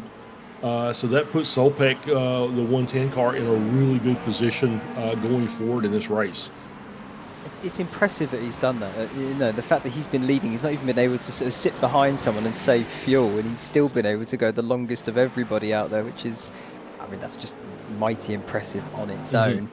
Here's Julian Retty not far behind the German pit bulls there. I think that's Hyperion Racing right behind them, though, keeping in very much close company for the virtual driver as they make their way around the back stretch or through Hatton back and up to the chicane.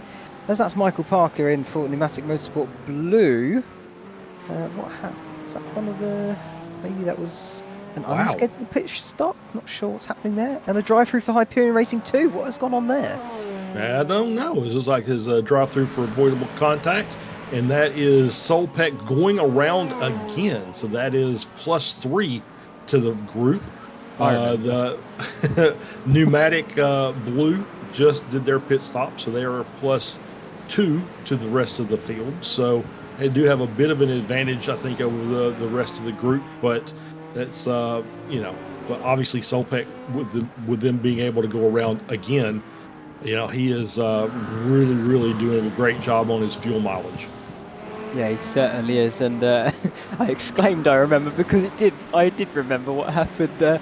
Hyperion Racing 2, they unfortunately took out back pain and eye strain into the final corner, which resulted in the gravel on the circuit. That's what they're getting penalised for, and yeah, that's understandable and fair enough.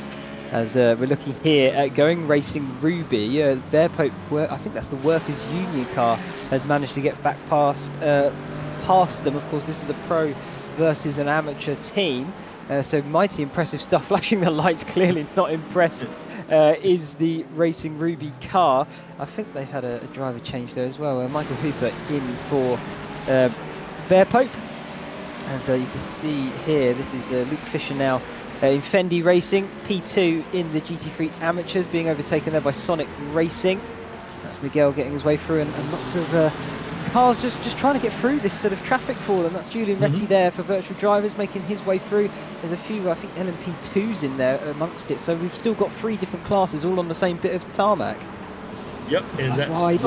Ready going wide. I noticed he locked up the inside front tire and just carried him off the track. Now.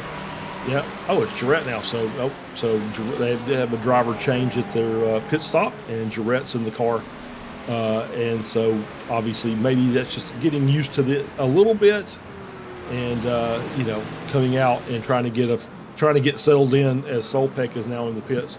When you're in the middle of GT3 traffic is not the best way to do it. Obviously with some cold tires still, and working this temps back up as we see Hyperion Racing 2 coming through. And they're back out on the track, and we saw Solpec in their pits for their first pit stop of the day. Obviously, once again, carried a few extra laps over the rest of the field, so that's going to bode well for them going forward. I was going to say, I think they've gone like 2 extra laps than the previous car, which, if my memory is going off there, it was was it CRF? That went also very long as well compared to the rest of the LMDH field. So that is some mighty impressive fuel saving there from Maximilian. Very well done indeed, and like you say, that's going to give him a huge advantage going deeper into the race. He's almost made the top of the hour mark. That's getting into GT3 territory of fuel management there. That's really impressive stuff. It really will be a splash and dash by the time they get to the end of their race. So fair play, well done. I'm sure they're really looking for the win now. Oh yeah, absolutely. They're in a prime position to take this win. Coming up on the 1 hour mark, just about 3 minutes shy. Obviously, continue that on. It's going to make that last stop just a blink of an eye. Come in, take 2 or 3 laps worth of fuel, go back out and finish the race off. So yeah, they're in a good position. 35-second lead over Team FFSR and P2. Yeah, really impressive stuff. As I'm just having a look here at the standings going into this race as Michael Hickman, Punkery White into the pits. Is this maybe penalty being served? Yeah, I think he might be doing that now. But yeah, looking at the standings, I'm really surprised that we don't have 100 Force here this evening, because they were P2 for the top class. They're only 2 points behind Team FFSR, and 100 Force, they've constantly been in that top sort of 5 at least, top 3 normally on the regular basis, battling for those podiums. So surprised we're not seeing him here this evening. It does, of course, promote some of the teams a bit further back than them into contention. Of course, we've got Virtual Drivers in 3rd, Solpec Precision currently leading. They are 4th, and Team FFSR are 2nd. So as it stands at the moment, FFSR would bring home the gold. It's still a long way to go. We've not even reached the 1st hour mark yet, so over 3 left. Anything can happen in this kind of racing, particularly at a circuit like this. And oh god, what has happened here for Martin Varga? That is Martin Varga saying, I needed to pit this lap at the 59-minute mark. I think I don't know if that was by choice, if he made a mistake Coming out of the chicane. Let's see, is he going to spin? No, he just absolutely just too fast coming into the pits, hits the curb, has to back the car up. That's probably going to be an unsafe pit entry on top of that, I would guess. And but this was definitely his in lap, and just took too much speed coming through the pit entry line.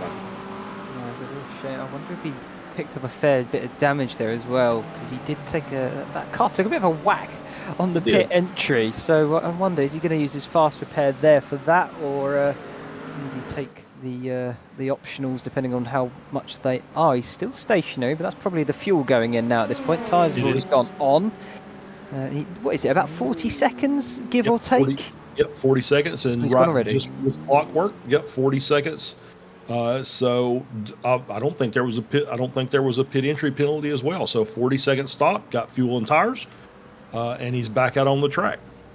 I think he might have got away with that one. I guess so. I think he got very lucky there with that one, indeed. But either way, jumping here to some more fantastic GT3 action, this time for P7 in the pro class between Tectonic Racing and Sonic Racing Team Miguel. Very much trying to get past that sister Ferrari car, shall we say, of Tectonic Racing. A little bit of weaving here down the start-finish straight, maybe trying to sort of get in the rearview mirrors there of the Tectonic car. Into the braking zone they go, but no move able to be made. Different lines being used, but that's just him trying to maybe put his opponent off to make a move happen. But Tectonic very much wise to it at the moment. Yeah, I think that was just him covering his bases, saying if this guy breaks early, I'm going to make the dive into turn one. So make sure he got the nose out, so you have a little way to move around. And yeah, he's definitely just kind of letting the guy know, hey, I'm here. I think I'm faster than you. I'm going to try and find my way around, but I just want you to know that I'm here, and we're going to do some racing. So it's all worked out, and so far it was still just, you know, hanging on the rear bumper of that Ferrari. Well, if we're going off of sort of last lap pace, Miguel was a 155.5, and Marius, the car in front of the Tectonic, was a 155.9, almost a 56. It's about half a second difference in pace there. Yeah, absolutely. And you can kind of see it looks like that Miguel thinks he's probably getting held up a bit. But we're at the point now that we're at the 1 hour mark. We've still got a lot of GT3 cars out on the track, so they're going to he's either going to try and make the move here, and you may see both cars dive into the pits as he's working his way around. Obviously, you don't want to cause the contact here. Is there touching going down the back straight, heading down into the chicane? Who's going to be the last of the late breakers? They both come through there. Sonic Racing hangs out and goes into the pits, and there we go. Blendea follows him in, gives up that position just at the very end there. But you can see both of them working really hard to stay in front of that group there, as we get a big group now of GT3s coming into the pits. Yeah, absolutely, and probably right on cue as well. I wonder if Blendea there maybe picked up an illegal entry, because he really did cut over the sort of yellow-red sort of rumble strip on that entry. So we'll have to find out and see how that one unfolds now as they up on the jacks. Is it air pressured, hydraulic pressured? I can't remember, but either way, the car's pneumatic. Up. Yep. Yeah, it certainly could be. New tyres on, fuel in the car, and then get ready to go again. Luke Wallace for Hyperion Racing already off, so you can see there how big the time differences between the sort of front runners of the field compared to those a little bit further back. Going Racing Ruby in the back, they're also moving. Penguin RC, Bear Poke Workers Union also making their way now down. A few driver changes in there as well. We've got a Bird for Bear Poke Workers Union in the car. Christian Youngwall for Penguin RC. And wait, who's next? Miguel still in the car, looks like. As Marius also still in the car. Oh, that's as close as you want to get. They went out of pits the same way they came into pits, nose to tail. And yeah, if the guy that hit the pit wall didn't get a penalty for unsafe pit entry, I don't think the guy that crossed over in the stripe line is going to get one as well. And they didn't. Both came in 40-second stop, both out on the track. Yeah, absolutely. So still nose to tail for these two. So I wonder how that battle's going to play out as we go into the next stint for these GT3s, as in comes the leader of the GT3 class for Solpec Precision Racing. That's Garrett Berry. Done a sensational job so far to take that lead, hold on to it, and build a nice little gap back to the next car, as it looks as though they're going to change, and Blake Reynolds now steps in for the silver and black Solpec car. As yeah, we've already had the leader of the AMS in, and they've also had a driver change. That's Eugene Maltsev now in for Going Racing Rubies. That's an audacious move from the McLaren there of Penguin RC, and I think they've let him through. I don't know how that's happened, but that's Christian Youngwall. How has he managed to pull off that one?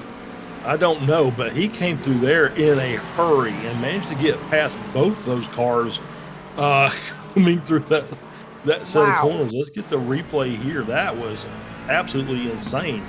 I mean, it's just they're working their way through the Schumacher S here, and you can see obviously that Ferrari up front kind of held up a little bit, and Christian had a great run and is able to get past both the Ferrari of as well as the Going Racing Ruby and Mercedes. That's just a fantastic move, and that's just taking the opportunity when it presents itself. You can see, like I said, the Ferrari absolutely just a little slow going through the S there, for I guess probably on their out lap or the second lap through at pace, and Youngwall just making that blast up the right hand side of the track. All these guys have just got into the car, but Youngwall clearly coming out swinging with that audacious move, but made it stick, and fantastic stuff as well. He'll be very happy and pleased with himself, as he's now actually trying to pull away, so clearly got some speed in that McLaren. And so yeah, Penguin RC on the up there as he drives away. He's also the pro driver, so I don't think he gained a position in terms of actual track position, or did he? I'm trying to work out which car that is in front of Going Racing Ruby now as I look at it. It's the where is it? Where are we trying to look here? Nope. I think it's a back marker. I think that's what it is. Here we go. Yeah, I think it's Bunker White. There it is. Yeah. Yep. Yeah, Anne-Marie De Pasquale, I think, is a new driver in the car. As I was kind of looking, as we were talking about, I think the top 7 cars, if I'm not mistaken, all did a driver change. I think Almeida of Sonic Racing, Blindea in the 71 car, Luke Fisher, Rietzma, I think all those guys were in for the first stint. They stayed in. They're going to do a 2 and 2. So 2 stints, and then the second driver is going to come in. I think most of the other cars up in the front, I think all stayed in the car for their team, or I'm sorry, did a driver swap, I should say. So all the top 7 are all new drivers, so they're going to alternate single stints to get this 4-hour race done, as we see the Echelon LMP2 work his way around the Femi Racing Ferrari. Nice easy pass there on the final corner. Jason Taylor running in second. 17.5-second gap up to Pump Crew Gold. I think, is that gap coming down? No, it's not. It's Amir Mahamadi. I just, for whatever reason, can't get that. 49 flat last lap. Jason Taylor with a 50.1. So obviously, Amir in the Pump Crew Gold car still stretching that gap out. Yeah, that is super impressive stuff from those guys, and well, what a mad few minutes we have just had. And speaking of mad, let's talk about Moradness, a lifestyle performance brand motivated by motorsport and created by real-life racing driver Daniel Morad. Discover racing-inspired... Sorry, apologies. I've got it all wrong out of my mouth there just for a moment. But either way, for more Radness, you know, go and check them out, their website. They do have some high quality, you know, sim racing stuff, even for sort of like karting level equipment, you know, the gloves, the socks, all of these fantastic products that they have available over at More Radness. So do go and check them out and have a little look. I think we've mentioned before sort of their pink sim racing stocks that I had on my Christmas wish list and all those sorts of things as well, but they really do have some quality goods over there. So go have a little look at Moradness, and thanks for sponsoring us as well. Yeah, absolutely. Love Dan, and his products are fantastic. I have a nice Moradness hat sitting up on my hat rack as well that I was fortunately enough to get signed by Dan at Sebring a couple of years ago. So yeah, really, really great quality products. That's fantastic. I love that. It's always nice when you have that little bit of real world memorabilia to take home. Yeah, for sure. It's always fantastic to have those sorts of things. But yeah, back to a bit of the action on the circuit itself, the virtual world as we call it.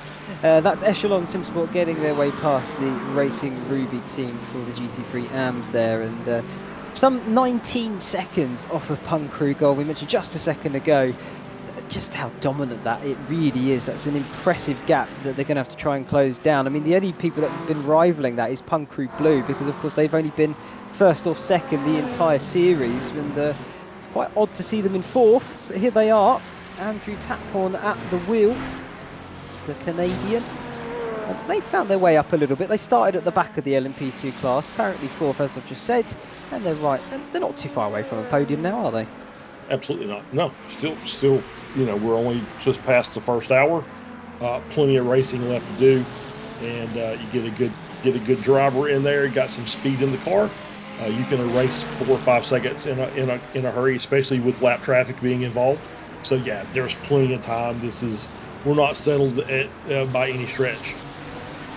No, we really are not. So as he's now going to have to try and navigate some GT3s into the Schumacher S's. That looks like the Pun Crew White, so I'm sure they'll help him out a little bit. I think that's Fendi Racing, if my memory of all the liveries as well. Yes, it is Luke Fisher there, second in the amateur class. He's actually been able to close that gap to Going Racing Ruby, I believe, a little bit. I think it opened up to 12 seconds at one point, as he's coming a little bit under threat here from that black and purple Echelon car.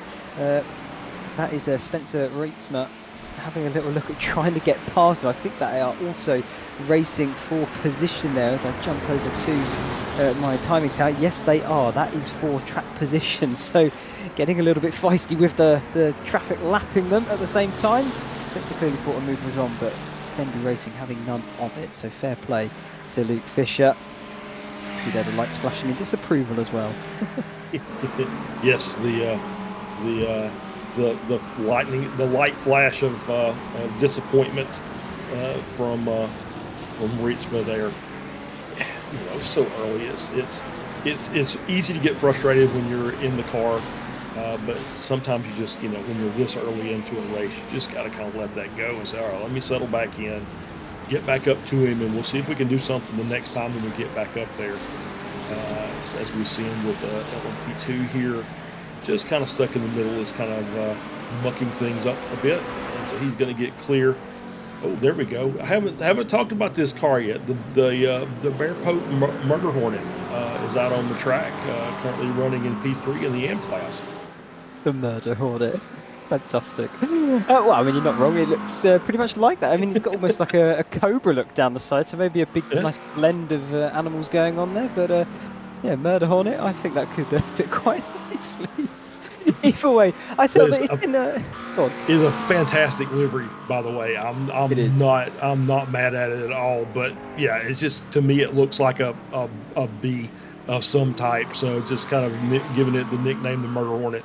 But obviously they're having a good run. They're 23 seconds off of the lead, but they've got a 14-second gap back to P2, so they're in a prime position to get a podium here. They just got to keep the car running straight. Obviously they've got some, they'll have some pro class GT3s that they'll have to work with in order to keep the car on track, but they're having a good run so far. Miko is having himself quite the drive. I was going to say, they are buzzing quite quietly there in P3, yes, but a podium is still a fantastic result for them. I'm just trying to have a look at where they've finished sort of their races so far this season. Bear Pope 0, they've had one other podium. That was at round 3 for Portimao in Portugal, but they have been pretty consistently up there. They're currently sat P6 in the overall amateur standings. And they are, you know, pretty close to the next few teams in front of them. Longhorn Racing Carbon, Backpain and Ice Strain. They're within 10 points of those guys as well. And they're within 11 points of Penguin RC, who is in third. So certainly are doing quite a number. And P3 today could very much promote them up a bit further in the overall standings. As here we are for Leif Peterson, PCA Sim Racing, currently P10. Having a little bit of a lonesome race himself at the moment, but he's getting a nice look at that Murder Hornet. Yeah, he is indeed. He's behind that McLaren, and having a pretty decent run. Like I said, P10, nothing to sneeze at. It's a pretty good field of cars. Excuse me, and so he's got some work to do to get up to P9. But things happen during these races. You get a bad overtake, and the next thing you know, the car in front of you is sitting in a gravel trap, trying to work his way out. So, once again, not done by any stretch of the imagination. We're only an hour and 15 minutes into a 4-hour race. So just got to keep the car on track and keep marking the laps, watching out for that gravel as we're sitting on the exit there of the hairpin. Get your pace, like I said, just keep make good, clean laps, and as quick as you can make them, and just see where the chips fall once the race is over with. Yeah, absolutely. I wonder if Samuli can jump forward to the leader of the GT3 Pros for us, because there is currently a 6/10 gap. There it is, between Solpec Precision Racing and Hyperion Racing, a Cadillac versus a McLaren. And that is a very small gap indeed between the two of them. Like I said, only 6/10. So race on now for the leader of these GT3 class and the leader of the Pro category itself. Not much separating them. And I wonder, is this a bit of strategy that's being played here? Because we saw that Solpec went was it Solpec Precision Racing? They went a bit longer on their initial stint. Yeah, I think Hyperion Racing came in a bit sooner. Yeah, I think they went about a lap longer than most of the field. So yeah, it may be just them trying a fuel strategy, so they're not really running max pace in the car. As we're going to get an LMP2 that's going to kind of get involved in this as they're working their way down toward the Coca-Cola corner. That's the 46 car of Echelon, the LMP2. And he's going to split them for this corner, going to hang back, get the run on the exit here, get clear. But obviously nothing for these guys, still only 0.6 of a second. And I'm trying to see if the Hyperion 3 is actually, looks like they're starting to close that gap down too. So this may be a 3-car battle here very soon. Yeah, it looks as though it is going that way. 2 Hyperions versus 1 Solpec potentially, but still 2.5 seconds between that gap there to close in. But I think they have been doing it. Their lap time, sort of the last lap at least, they're all matching one another pretty equally as they cross the line that time. Reynolds in the Solpec car just 0.2 quicker than Luke Wallace in his Hyperion, and then the second Hyperion there splitting the difference, going right down the middle. So lap time wise, they're all very much all within 1/10 of one another. It's incredibly close, but of course the first Hyperion car there that has got the extra benefit of some slipstream coming off the back of the Solpec, so maybe that could help into a braking zone. We might see a move then for the lead then in this category. It's, we're over an hour gone, and of course we've seen a lot of gaps forming, but it's still fantastic that you do get some really close racing action even after such a long time in racing. Yeah, absolutely. I'm just trying to see if there's a slow lap, because I don't think they were that close going, when we came out of the pit cycle. Just kind of wonder if there was maybe a slow lap there by that Solpec car that we might see. That was a couple of laps ago, he was 2.5 seconds or 2 seconds off of his fast lap. So it might have been a little incident there involved that cost him a little bit of time as we get coming up there. As you can see, lap time's pretty consistent, but you did have that 157.5 there in the middle, a little bit off of what the cars behind were doing. But definitely Wallace has got the pace advantage, been able to close the gap every lap except the last one, and it was only 0.2. Yeah, not a lot separating it at all, as now another LMP2 about to, well, it looked like they were almost getting in, but I think he backed off, thinking better of it, especially when this is a battle for the leader of this class. Round the final corner they go, and onto the start-finish straight. Are we going to see potentially a move down into turn number 1? We've got about, 300 feet to find out when we get there. There goes the LMP2. Should be well and clearly out the way by the time we get into the braking zone. Are we going to see him pull out? We saw a little weave there, but not enough of a lunge to get alongside. Now they're going to head into the Mercedes arena. There's virtually nothing separating these guys. There's more LMP2s are getting into this. Yeah, absolutely. And we've got a couple LMDHs back there as well that are going to start jumping in the middle of this. That's going to make things that much more difficult. So we're going to probably have to put this little battle on pause till we get these fast cars out of the way. And we'll let these guys get through, and then we'll continue our racing. But it's still allowing, with all this battling up here with the lap traffic, it is allowing a Hyperion 3 car to close the gap. Now the gap is down to 2.5 seconds. So they pulled a second just from having to having these lead GT3 cars have to navigate traffic. Yeah, absolutely. I mean, you say that, put the battle on pause. Yes, you are right to a degree, but I think also you can try and use the traffic to your advantage. If you can follow one of the faster cars through into a certain corner, it may give you a nice bit of extra speed, particularly if the car in front is having to go offline. But no luck so far for Hyperion Racing, but they are still within 0.2 of a second to Solpec in front. Nothing separating these guys as they make their way onto the back straight and down towards Hatstenbach. I wonder if we're going to maybe see a move then into the chicane. As you can see that the second Hyperion car, Hyperion Racing 3, closing in bit by bit. This is a much quicker chicane than it normally would be. They've gone for the, let's say, the proper layout of the chicane. So yeah, a little bit quicker, a little bit harder to make a move, but it does mean that they are able to follow it a little bit more closely through the final corner. Are we now potentially going to see a move down to turn 1? They do seem a little bit closer, but it is difficult on the braking zone. Yep, he's closing the gap slowly, closing it with the slipstream down to 0.2. He's pulled a 10th. Is he going to make that move late on the brakes? I just don't think he's there yet, and he doesn't try and force the issue. Just hangs back in second spot, and he's just hanging on the rear, and that's going to it's going to be his one good opportunity. I think by the time we get back down to the hairpin again, we're going to have a few more prototypes come through, so we're going to have to worry about those as well. And so far, they're good. He's doing a good job of just keeping them honest, not really making any kind of sudden moves. He's just staying back and waiting until he gets that good run. It's going to be that run out of that final corner. This is what's going to allow him to try and make that move down into turn 1. So we see another LMP2 coming up from behind. He's going to work his way through. That's the 24 of pneumatic purple. He's going to just lay back and probably try and make the run out of the hairpin here. Try and clear these guys before they get to the S. But no, he's actually going to lay back and wait after the S and then make his run. I think that's just simply because of the fact that the GT3s, LMP2 we mentioned earlier, on acceleration, very, very similar. Is this now the chance? Down the inside into Michelin? No, not quite. Solpec able to just keep it there, run it a little bit wide, but then maintain the position crucially as they then find their way through the right-hander onto the back straight once again. Gap still nothing between it. Closing all the time with the slipstream is Hyperion Racing. It's a 10th now. Practically the blink of an eye as they make their way into the chicane. Are we maybe going to see him in the move into the final corner? He's having a think about it. There he goes. Solpec wide. Hyperion down the inside. It's going to be a drag towards turn number 1. They're going to be side by side for it. Oh, here we go down into turn 1.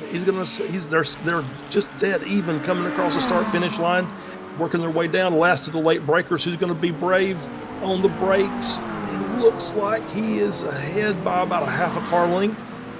The Solpec car hanging tough on the outside, switching to the inside for turn 2. He's going to have the advantage for this next corner, and then it's going to switch back over to the McLaren as they work their way through turn 3 in the arena section. Is he going to get cleared? He does indeed. So he manages to clear the McLaren coming out of 4, and they're heading their way down to 5. Oh my God, fantastic stuff. Side-by-side action from the GT3 class leaders as they make their way through Valvoline and into Ford Curve. And there's nothing separating these drivers. Absolutely fantastic stuff. Real hard racing action, and Solpec able to defend it. Well done, Blake Reynolds. You can take your hat off for that one. But the onslaught is not over. That Hyperion car very much looks like the racier of the two and wants to get through and try and pull away. But it's so difficult to tell because this could be a bit of strategy from Solpec. Maybe they are trying to save fuel, and if they can keep their rivals behind, who's not doing that so much, when it gets to the pits again, it's going to play very much into their hands. Yeah, absolutely. And yeah, and hats off to Blake. I mean, because he did leave the door open The McLaren of Hyperion took that little lunge into the final corner, and Blake did not cut him off, left the door open on the inside that allowed him to be side by side going down the front stretch. And yeah, it was just great racing all the way around. They raced cleanly, and they gave each other racing room. As we see the 44 looking to the inside there, does not make that move going into the chicane. That's probably smart, and you have to be careful. There is a little slowdown there. If you take too much of that chicane on the inside, on the left side, you will get a slowdown, and that'll just kind of ruin things for you there for a couple of laps. Yeah, it certainly would. So they're desperately hoping that that doesn't happen. Down to turn one, and is he going to try it down the inside?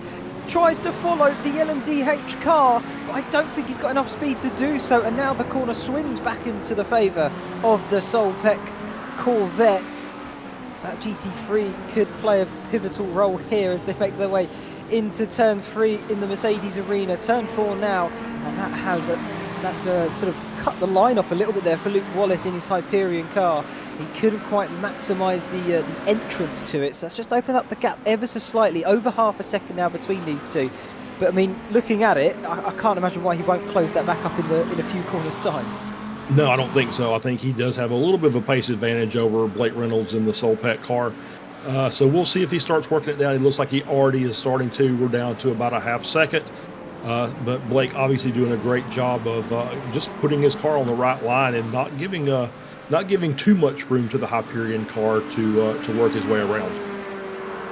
No, he certainly isn't. But yeah, doing very well in defending so far, as we've now got the leader of the LMP2s back in. I think we've come back round to their second pit cycle, Charles, because we are getting to the 1.5 hour mark. We haven't quite reached it, but we're nearly there. Here comes Darren Mowbray as well. So yeah, I think this is just the pit cycle for the LMP2s. Yeah, I think that's kind of strange. I don't think that the leader was the first car in the last cycle, so maybe a little bit short on fuel. Maybe pushed a little harder this cycle this stint that he did the prior one. But yep, he's in the pits. The top two are in. James Stacy stays out in the 24 car for pneumatic purple. So they'll come in. Let's see, we're getting a driver change. Doesn't look like so.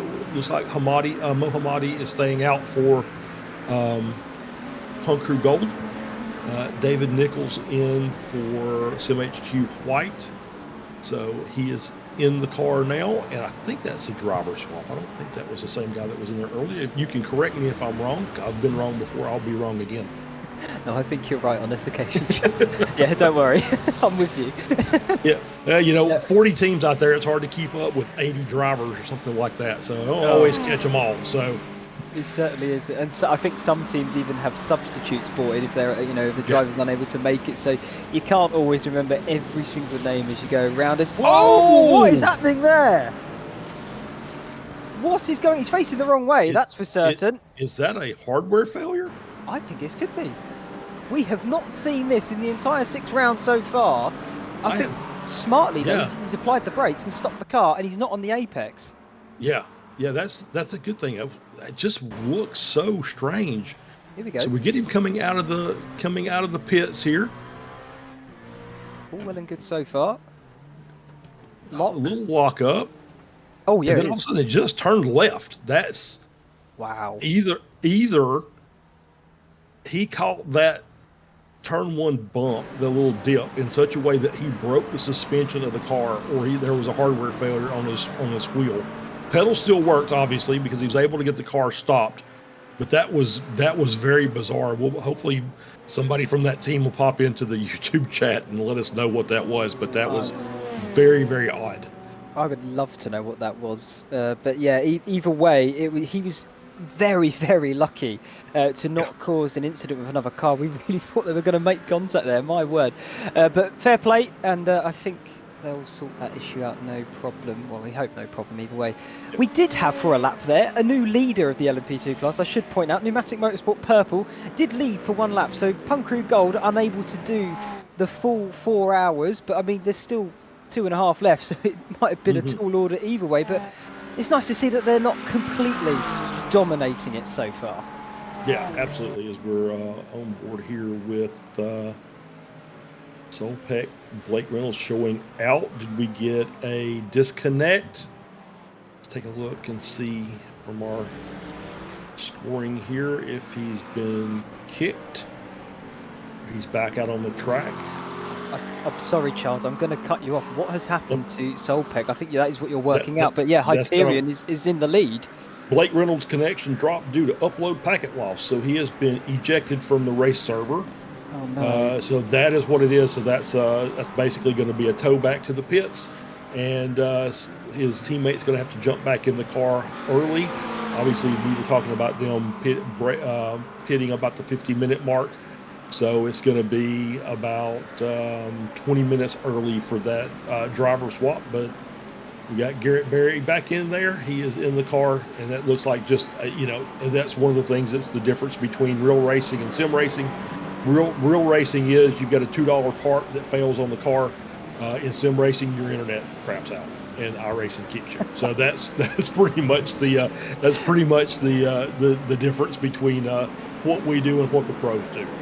That's the blunt end of the hammer you've just given, isn't it? I mean, yeah, no, you're spot on though. But yeah, I tell you what though, Charles, that does really shake things up for the pro category there. I honestly thought Solpeck weren't going to put a foot wrong. It looked like they were doing the business when they needed to. But now this promotes definitely an opportunity for Hyperion Racing 1 and 3, but also Bear Pope Workers Union. Currently they're sat 1, 2 and 3, but in the standings they are sat 3, 4 and 5. So Bear Pope Workers Union 3, Hyperion Racing 4, Hyperion Racing 3 is 5 in the standings. They are only, there's 2 points between Bear Pope and Hyperion Racing, and then there's a further 3 points between the 2 Hyperion Racing teams. So there's nothing separating them. And when we look at the standings and the points that are given per position, that could really be close for the overall 1, 2 and 3 in that pro class. Yeah, absolutely. And I will throw one more in there. I don't know where Blake is from. I feel like I wanted to say he's in the Mid-South Club. I could be completely wrong. If I am, I apologize. But I will say I'm in the Mid-South Club, and we've been dealing with thunderstorms all day. And so, there's the force majeure, the active nature that you also have to deal with. And, it may not have been anybody's fault. It just might have been, blame it on AT&T or name your cable provider. That just, cable works great until lightning strikes, and then it doesn't work so well. So there's thunderstorms through kind of a path from Alabama up through like Illinois. So it's very possible that it's just nothing is completely out of Blake's hands, which is what happens most of the time with these packet loss connection errors. It's amazing the stark contrast depending on where you are in the world with the weather. I mean, me here in Central Europe, I mean, today we've been looking at blue skies in Denmark, and so of course you get weather different, country to country. I get that, but it's just, I can't even remember the last time we had a thunderstorm. That's sort of it really, and so therefore, in things like internet and all of that, it just I never feel like it gets affected. So it's a stark reminder, really, that depending on where you are in the world, it can have a massive impact on your racing career, if you want to put it that way. Because in the real world, like you say, $2 part or £2 euro part, wherever you're from. But sim racing, it could be all done by the weather. Yep, absolutely, it's absolutely right. And so it's something that you have to deal with, and obviously, it stinks for Solpeck because they were having a really good race. And just, they were up there battling with Hyperion, but they were, had a pretty good lead in that first run through, the first stint, and Blake was doing a great job with the battle with the Hyperion racing car, and then all of a sudden, everything's out of your control. You can't do anything about it, and it just happens. So as we're now on board here with another battle, and I'm sorry, I just was about to talk about it, and we switched over to Michael Opaka. Thank you very much, Samuli. Eugene Maltsev in the Go-In Racing Ruby car, and now that gap is under a second back to Fendi Racing 383. So we're going to battle for the AM class lead. Yeah, absolutely. We do like seeing more and more battles on the circuit, but yeah, not much separating these guys. I have just checked over to the chat as well. We've got Dorito Warrior who said Solpeck blue attire. So Is that something that's happened? I thought we were convinced maybe there was a disconnect, but maybe that's his way of saying that he potentially blew a tyre in the if it was real life. But Yeah. I'm pretty sure it's a disconnect. Yeah, it's yeah, I definitely don't think it was. I mean, you can do that in the cars. You can get a tire failure. It doesn't happen very often. I don't think it would have happened with an hour and a half into a racing if they didn't switch tires at the pit stop. So unless iRacing has got the debris physics to a point that now rocks are puncturing tires on the GT3 cars, I don't think that's a thing yet, but who knows. Who knows indeed. What we do know is this battle on screen has just heated up somewhat a little bit there. Fendi were practically pushing along the Racing Ruby car through Hatzenbach whilst a faster prototype overtook them, but the gap opened slightly through the final corner, now down towards turn number 1. 3 tenths separating these guys, about 3-4 tenths there. Not much in it at all, as Luke Fisher desperately trying to get past Eugene here now in through the Mercedes arena. I think Fendi Racing have a bit more speed in that car at this point in the race, maybe with the driver change here for Racing Ruby, Eugene. I just don't think he quite has the pace that the other driver had. I apologies, I can't remember the name, but it's just, clearly these guys are a little bit quicker at this point in the race, and it is showing. Yep, I think you're absolutely right. And I will say the difference between those two cars, obviously we talked about the Mercedes earlier. It is one of the old, I think it's the second oldest car behind the Lamborghini as far as the GT3 class is concerned. And it does have a tendency, because it is a front engine car, it does have a tendency to kind of eat the front tires if you drive it improperly. So maybe Eugene is experiencing that a little bit, and he's just losing a little bit of the front end as he's working his way around these corners, and we're about halfway into that stint for him. So, we're probably wearing on those fronts pretty well, especially if he's pushing hard. You do have a tendency to kind of overdrive that front just a little bit. I do the same thing, so I'm here to be the voice of experience with that Mercedes. But Fendi does definitely seem to have the pace at this point. Yeah, certainly does indeed. As this is potentially lining up and move into the final chicane, but no, and that's cost Fendi, in fact, by going for that slightly alternate line, unable to carry as much speed, so he's going to be a little bit further back. It's interesting he went for that, in all honesty, because now he's not going to have a chance down to turn 1, which I'd argue is the best chance to get past another car on the circuit. It's a heavy braking zone after a straight. I mean, what a better chance to set something up as one of the LMDH, I think that's CRF Motorsport, yeah, certainly is there on the rear shark fin. CRF getting in the middle now of this battle as he's trying to find his way round the outside, or maybe going to cut to the inside now of that Mercedes. No, he's still going to have to wait. Tambay for CRF Motorsport, maybe getting a little frustrated there, but he's going to have to wait and play the long game to get by, and he'll do it now with relative ease down towards turn number 6 of Valvoline Curve, but through he goes as battle resumes with the 2 behind. Yeah, I think that was pretty smart. I mean, he, obviously he didn't feel like he had the pace to move through, and so he's just very patient. And it was a very nice, clean pass. Very patiently waited. He didn't really cost the Fendi car any time, so he was able to work his way, just stay behind the Mercedes until he got could get a good run and made the pass. And so this battle with Goin Racing and Fendi Racing will continue on. A little wide there going through the S. Took a lot of gravel going through the Schumacher S there, so it might cost him a little bit of time. So it's going to be on Fendi to work that gap back up, or back down, I should say, and see if he can make a run. But you're right. I think going into the chicane was probably not the move. Probably wanted to wait and come back and try and make that run on the front stretch. I think that's exactly right. Yeah, certainly do. We briefly jumped aboard with the lead of the LMP2 class, who's managed to open up a sizable gap once again. I think now pit stops have sorted themselves out, but this is what we're wanting to look at, as Clark has been shouting for it in the chat. LMP2 battle going on. This is the battle for P2 for Mike Gallant in his Echelon Simsport, and Punk Crew Blue have managed to find their way into 3rd and are now knocking on the door of that 2nd place spot. Andrew Tapporn at the helm and doing stupendous job here of catching that echelon car. These two teams are the two cleanest teams in the class. I think it was 63 incidences between the pair of them.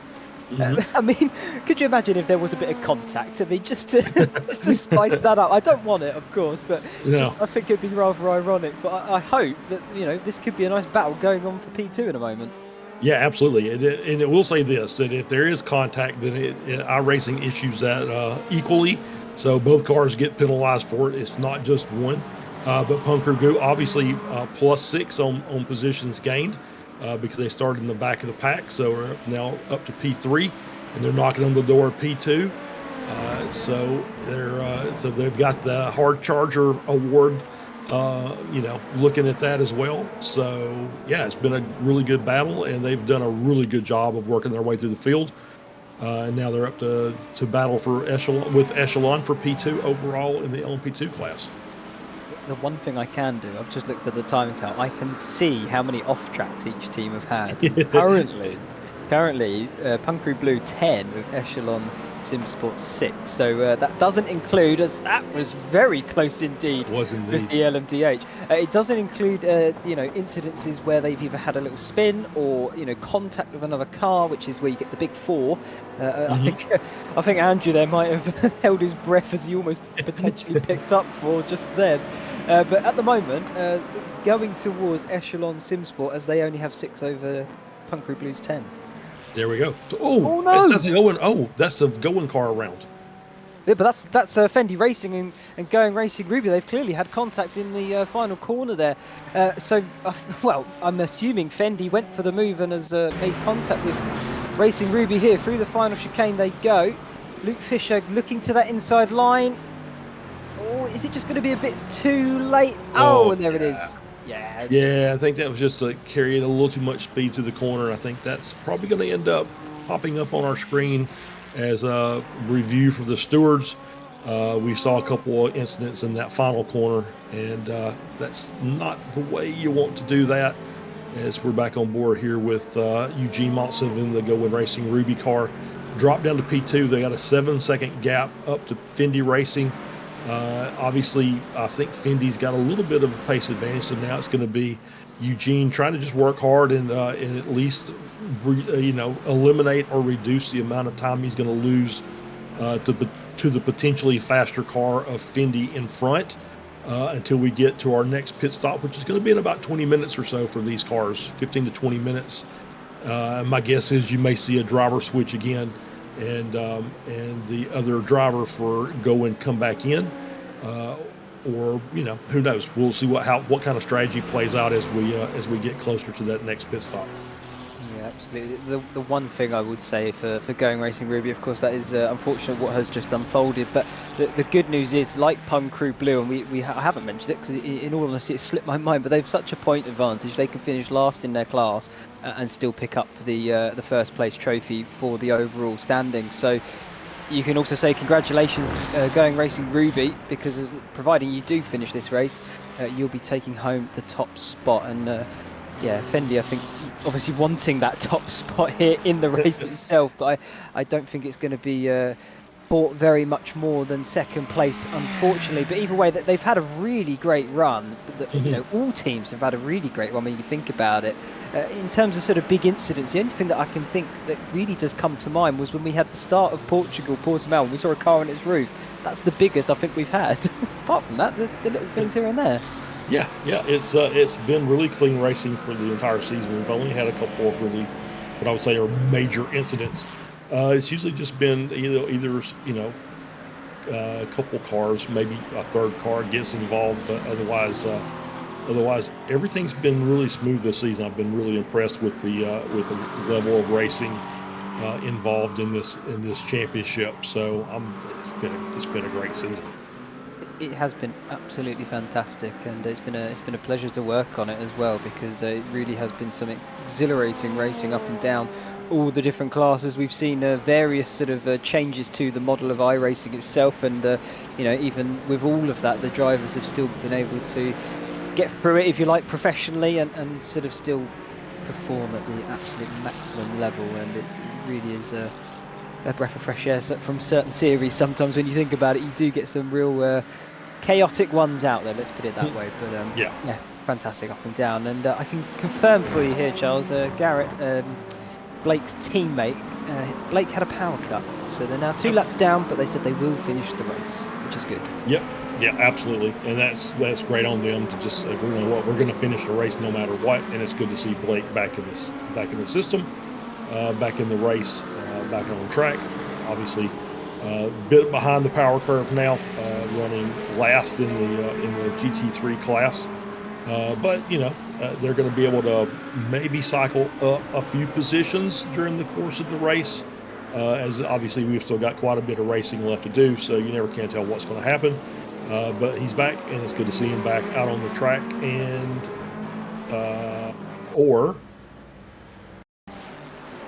what's going on here? Okay, all right. So we had a switch there. Anna Marie De Pasquale in Punk Crew White. Oh, just there looping the car around the hairpin there, and I think she towed back to the pits. Is that correct? Or did she alt F4? So kind of looks like it might be an alt F4. That might be a I'm done. Yep, that's what I'm seeing, disconnected. So Emery obviously not having a great day here at the Nürburgring GP circuit.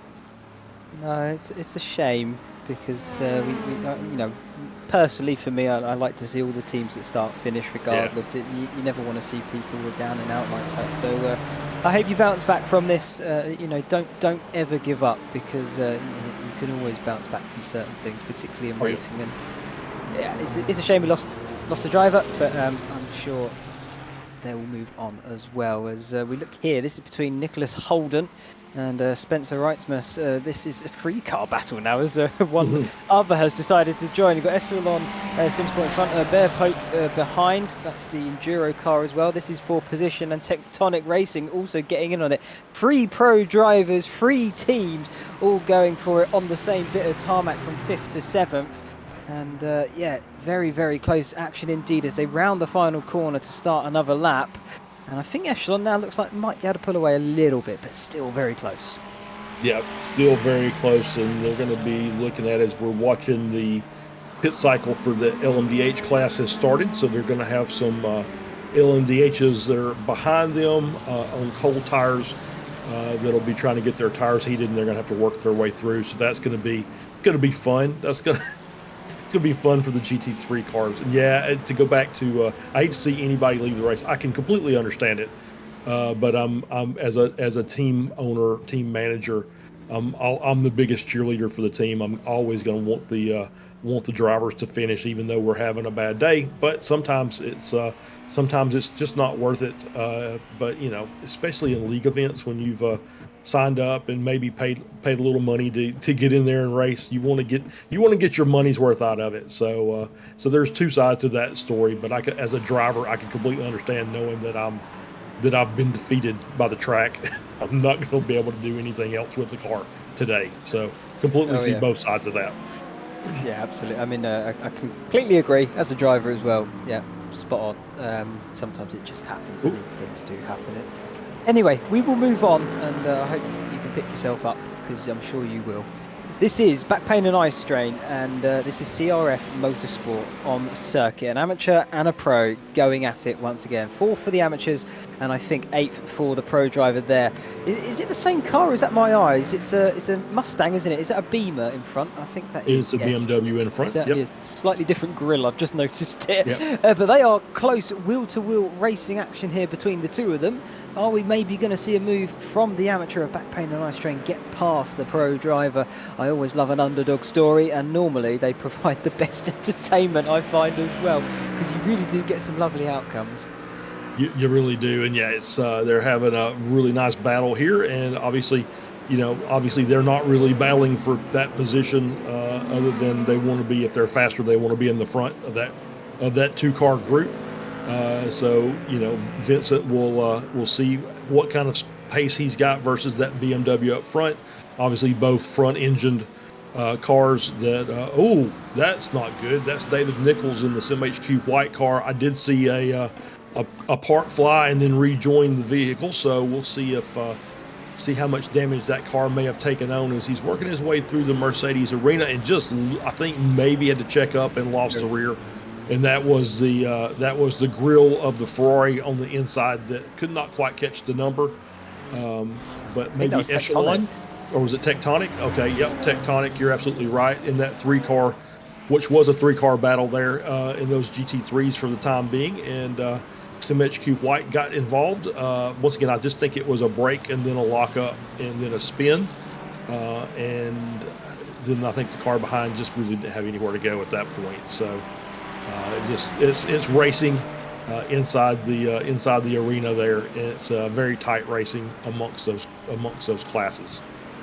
I mean, it's a tight part of the circuit as well. Yeah. It's sort of one of those. It's a section of corners and the section of the circuit, I should say, where you can easily run it wide and things like that. But you've got a lot of blind apexes, I find, even though it's very open.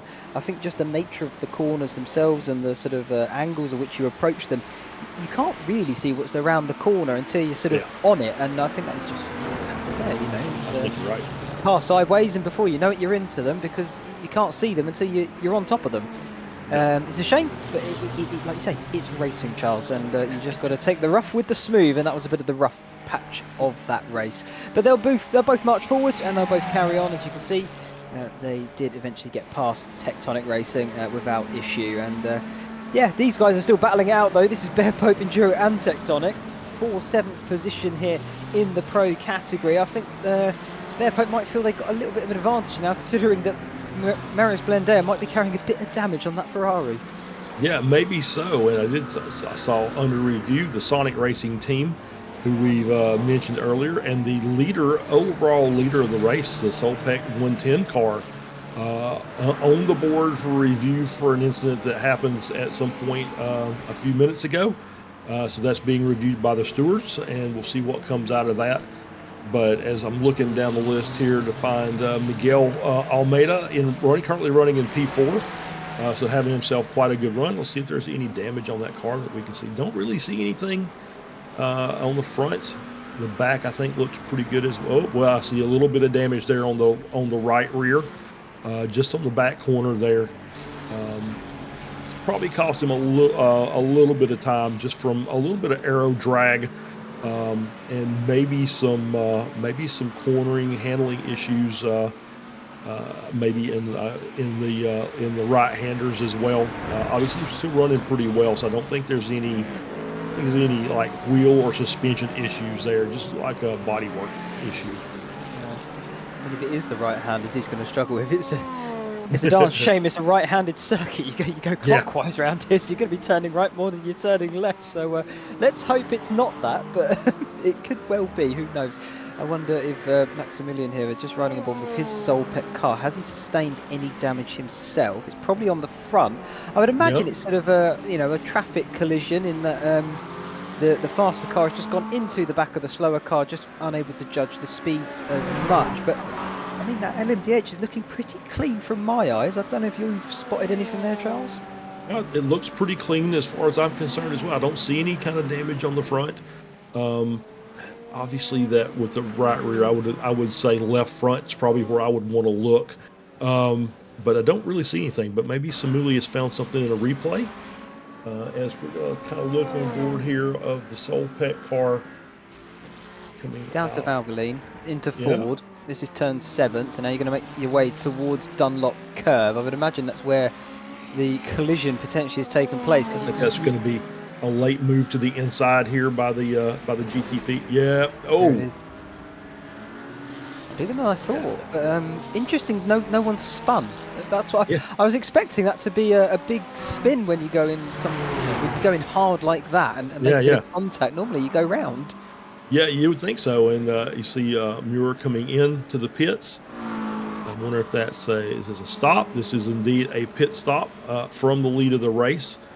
And I wonder if he's going to get this stop done, and then he's going to realize, they're going to issue the penalty and say, you got to drive through again. So, no spin going in there. That was like it was just a very, very, maybe just too late of a lunge going down there. But that's for the stewards to decide. I'm not going to make that comment or statement of fact there from one replay.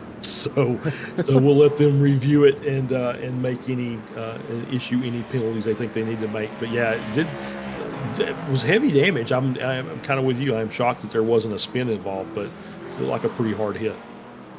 Yeah, well, yeah, one replay, one angle. I think it's hard to cast judgment, don't you? So yeah, we'll leave it to the professionals, shall we, Charles? That's right. We'll stick to what we know best, and that's talking waffle. Yeah, either way. Yep. Here we are for Robin Versaletto, currently P3 for Team FFSR. And like we said, they came into this round having not stood on the top step of the podium all season long. At the moment, it looks like it may stay that way, but they are leading the championship. So very interesting to see how this is going to play out. Currently, when you look at the standings going into this, they are 11 points clear of Solpec, who are currently P1. And when I look at points being handed out at the end, P1 will pick up 35 and P3 would pick up 30. So a 5-point swing towards Solpec, that is not going to be enough. So providing they stay where they are, Team FFSR will pick up that top spot. I'm just trying to double check for the other teams around, and the other team in contention potentially would be Virtual Drivers, but they are down in 7th, so they wouldn't be gaining over the top spot of FFSR. And the German Pitbulls Racing Hotel, I think they are too far back to make a bit of a difference, because they are currently 5th going into this with 122 over FFSR's 136. So they would only gain, I think, 3 points from where they are now. Yeah, it looks like it's the ball is in FFSR's court. All they got to do is just finish the race where they are, and they're going to win the championship. Obviously, with Solpec potentially getting a penalty, we'll see. Because you never know, we never know what's going to happen as the timing is going. It's kind of updated as we've gone through the pit cycle for the LMDH class. We'll see what happens. It might be the FFSR is not done moving up a little bit in the order. So we'll keep an eye on that as well as we're on board here with the German Pitbulls. Obviously having a really good run running in second. Yeah, it's a shame. Virtual Drivers obviously missed the first race of the season, but then came in and just clicked off win after win after win. So they put themselves in the championship position just based on just dominating races.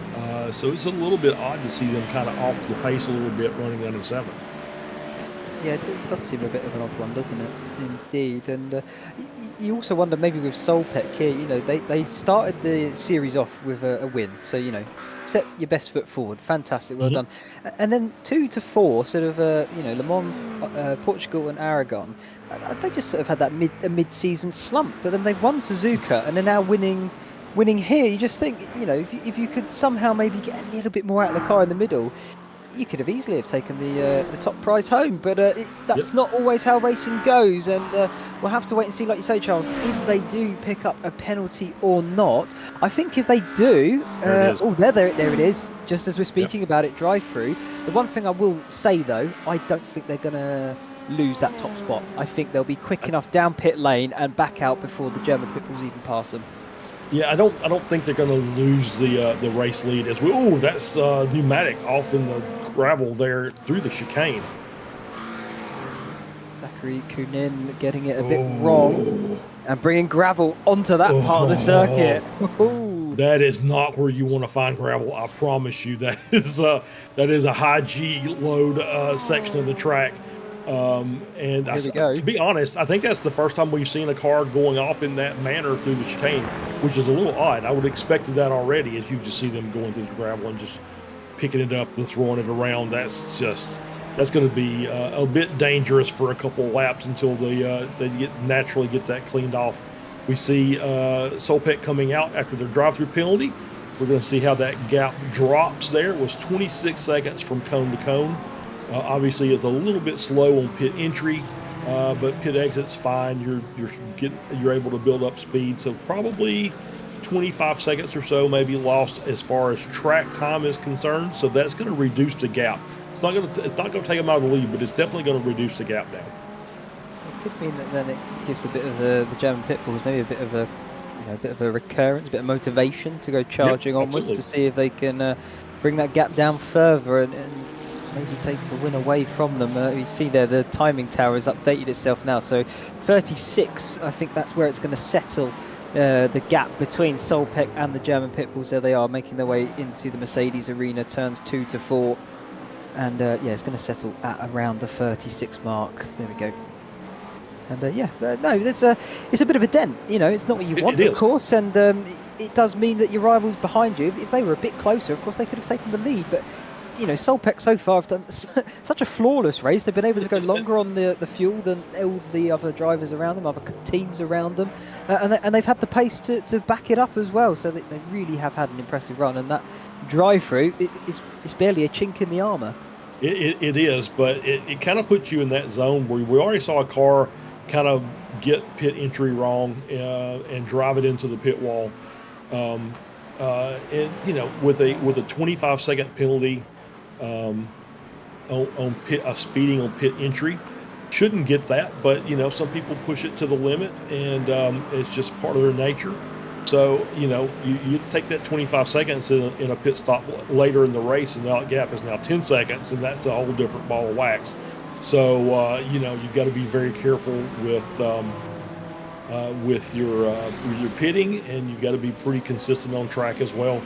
So, but yeah, it's definitely something that the German Pitbull Racing team looks at as, hey, we're not this far out of it. We're only 34 seconds back. You know, we've got a chance. We've still got 2 hours left in this race. We certainly do, just over the halfway mark. And Charles, you mentioned consistency there, so why don't we bring a little bit more consistency into everyone else's life with Penguin RC bringing you some top quality sim racing equipment at affordable prices, including steering wheel boxes, button boxes, even kill switches, and a little bit more as well. And no doubt, I'm sure, all of those things can improve your consistency. I think my favourite one on their website as well was the sort of lights that flash at you to tell you it's yellow flag or what position you're in or gear you're in. You can set that up how you like as well. And yeah, they do have a whole host of fantastic products. And of course, each class, you know, the top 3 teams will get some lovely credits going their way for their performances here from Penguin RC, able to be used on their website. So thank you very much, Penguin RC, for sponsoring the series, and I hope you and your team are going to be happy with your results as well that you've had in the series too. Absolutely, yeah. They've had a pretty good season. Both the pro and the amp cars have had some good runs over the course of the season. So, and yeah, we're very thankful for Penguin RC for sponsorship of the league here. Absolutely, indeed. We can see here Christian Youngwall. We saw his amazing overtake earlier on in this race. He's up to 4th now. He's been climbing his way a little bit. He's right behind another GT3 car there in front of him. I think that might be one of the back markers potentially of the amateur class, so he should be able to get out of the way quite easily and get past that back marker. You could say that's Zach Sternhagen for CMS Racing in the titanium blue and silver liveried car. Out the way he goes. Through goes an LMDH as well. I think that's Virtual Drivers, and Penguin RC on their way once again. Yeah, absolutely, and having a good run as we're on board here with CRF. Obviously, that is a GT3 car, not a LMDH. That is the BMW GT3. Just kind of sitting there in P8. He is absolutely on. Pretty sure he may be an amp car. This might be a battle for a position here between himself and the CMS Racing titanium car in front. It is. I think it is. Yeah, I think so too. So yeah, so he's trying to get that spot, move up a position there. And as I'm just kind of looking down the order here, yeah, we're on here with the LMP2 working his way to the inside. Nice, easy around. So we may also see some of these guys come into the pits. We're at that point as well in the race where the GT3s should be coming in as well, as these two are still going to go round though. Here's a bit more action towards the end of that start-finish straight. David Nichols for SimHQ Motorsport White. They're trying to make their way through the back marker traffic for them, but it's the slower class that he is trying to get past here. And you've got Bear Pope, and I'm trying to work out what that car is in front. I want to say it's one of the Longhorn cars. They've been using the Mustangs all season long. It's just a matter of which one is it. Is it carbon or is it... I'm trying to think of the other one. I don't think that's carbon. I Chrome. think that's the other Chrome. Yes, Chrome. That's David Anderson in the Longhorn Chrome car, running a P11 in the AM class. Having a good run. Not running dead last, but not having the greatest day ever. But they're still out there, and there's always still things that are left to be settled. So, they do have got a battle. I think that's just the 14 car of Matt Quinn behind, which I think is a pro car, or maybe it's a AM car on the lead lap. As we're back with Palka again, and we got his right. I think he's managed to get his way around the CMS Racing Titanium car, so up to P7, and then you've got Backpainted iStrain just ahead of them, running in P6. We see the 22 car of Punk Crew Blue, just still working his way through the field. He's up to P2 now. And it's having himself quite the day. He's 34 seconds behind Punk Crew Gold, and has still managed to keep that car clean. And doing a good job. It's just making his laps as they're trying to finish up this race. 2 hours to go now before they can claim their championship. Yeah, absolutely. I'm just looking at sort of pit strategies, because like I say, it's right at that moment where GT3s can be coming in. We've had a few coming already. We've got when we're looking here, Zach, we're riding on board with currently. He has only done one stop, so he is due a pit stop. The two cars in front of him, Zachary Living Good for Backpain and Eye Strain, as well as Michael Opalka for CRF, they have done their two stops. So Zach benefiting from having not done his second stop just yet, so he probably won't be in that battle for forever, and it will drop off eventually, but at the moment he is there and he is battling for position, so he has every right to do what he is doing. As we jump to the front of the GT3 category here with Luke Wallace for Hyperion Racing, after inheriting the lead from Solpec, who unfortunately one of their drivers had a power cut and demoted them down 2 laps. But they've done the business. They were battling there with them when they were in the race. So I mean, they're not just there out of a bit of luck. They're also there out of merit as well, because they were battling for that win. They were, as they've now just been passed by, I think, the sister Solpec, but in the other class of the LMDHs. Yeah, that's the overall race leader that just went through the Solpec 110. Yep, there we are. Pat Pelchat on board. As we see more GT3s coming into the pit. So this is the pit cycle for the GT3s. This is pit stint number 2 done. Looks like everybody out here has been able to get past that 1 hour mark again. So the next time these cars come in will be for their final pit stop of the race. They're doing a really great job. Most everybody in that class has done a really great job maximizing their fuel mileage and making sure they could get past the 1 hour mark. And so they're on board to just not even worry about that final little splash and dash, and we take that out of the equation. So we come in one more time, we change drivers, change tires, add fuel, do whatever we got to do, and then we race to the end of the race. Absolutely. As Punk Crew Blue coming in for, I'm assuming, a scheduled pit stop. Yeah, it does actually check. Yep. It's around about now that the LMP2s will come in for their 3rd stop of the evening. So what does that mean in terms of total stops? About 6, maybe, something around there. The interesting thing I have on that then, Charles, is they have 6 sets of tyres. So I wonder if maybe they have to do an extra stop. Maybe if my maths is not quite mathing, then maybe you might see the teams having to do a double stint on one set.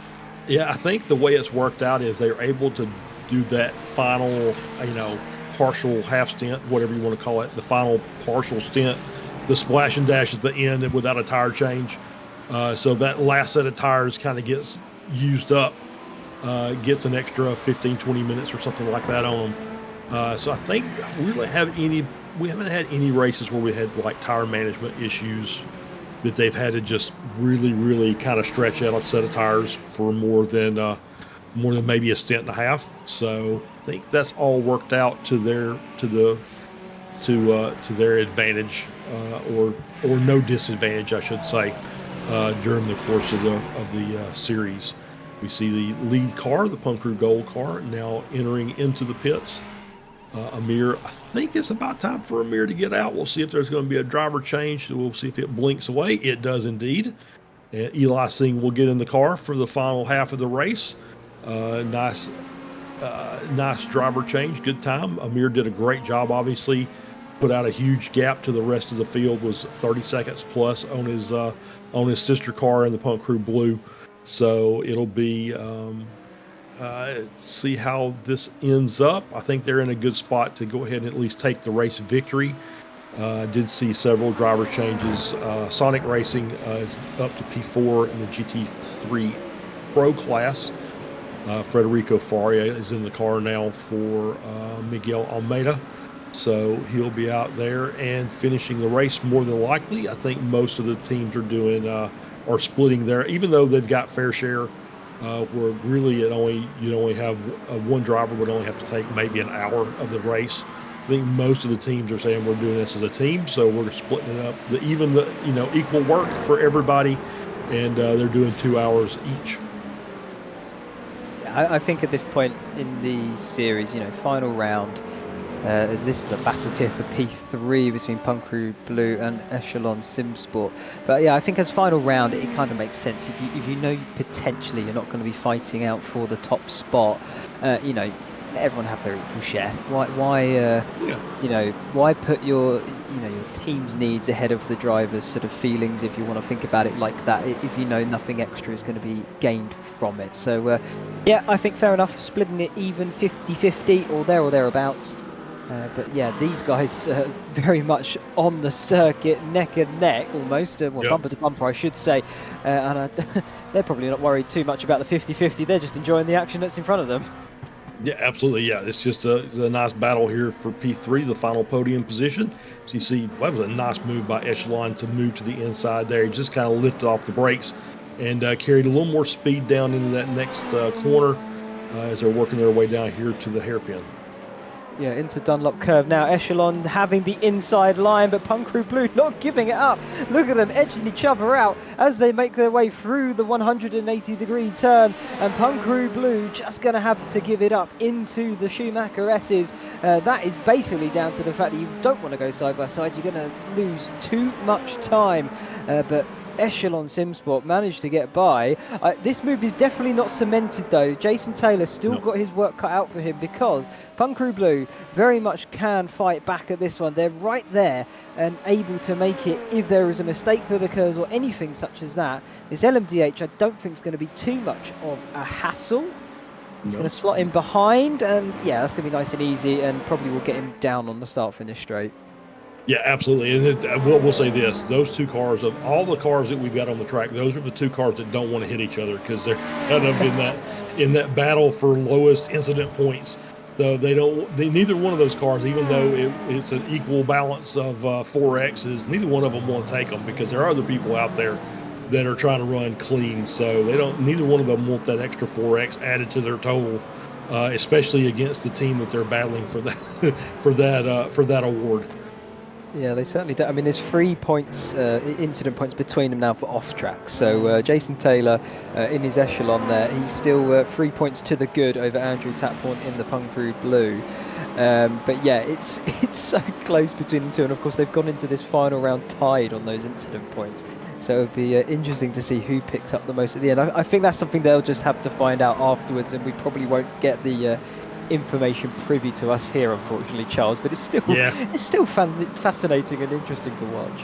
Yeah, I don't think we'll get a chance to be able to announce that before we close our broadcast for today, as we did see the incident up on the board between Go Win Racing Ruby and Fendi Racing.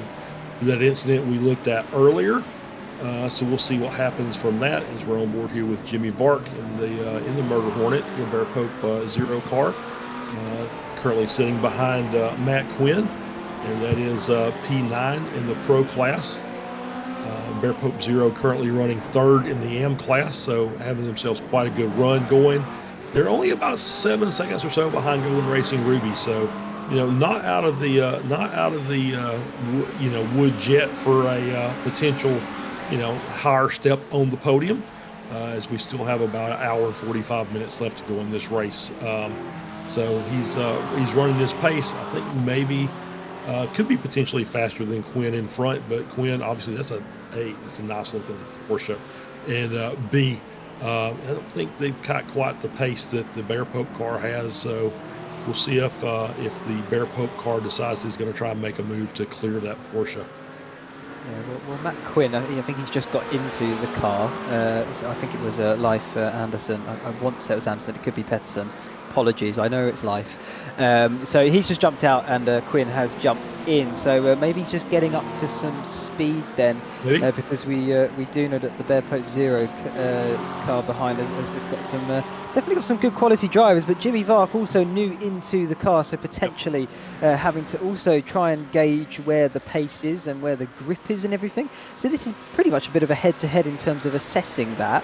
Of course, you've got a pro versus an amateur, but I love the way you've worded it, Charles. I've actually adopted it into my own sort of vocabulary for this. Amateurs, they're amateurs in name, and what it means is they're lacking sort of the experience that the pro driver is. It doesn't necessarily mean they're down on pace, and that just shows again right here.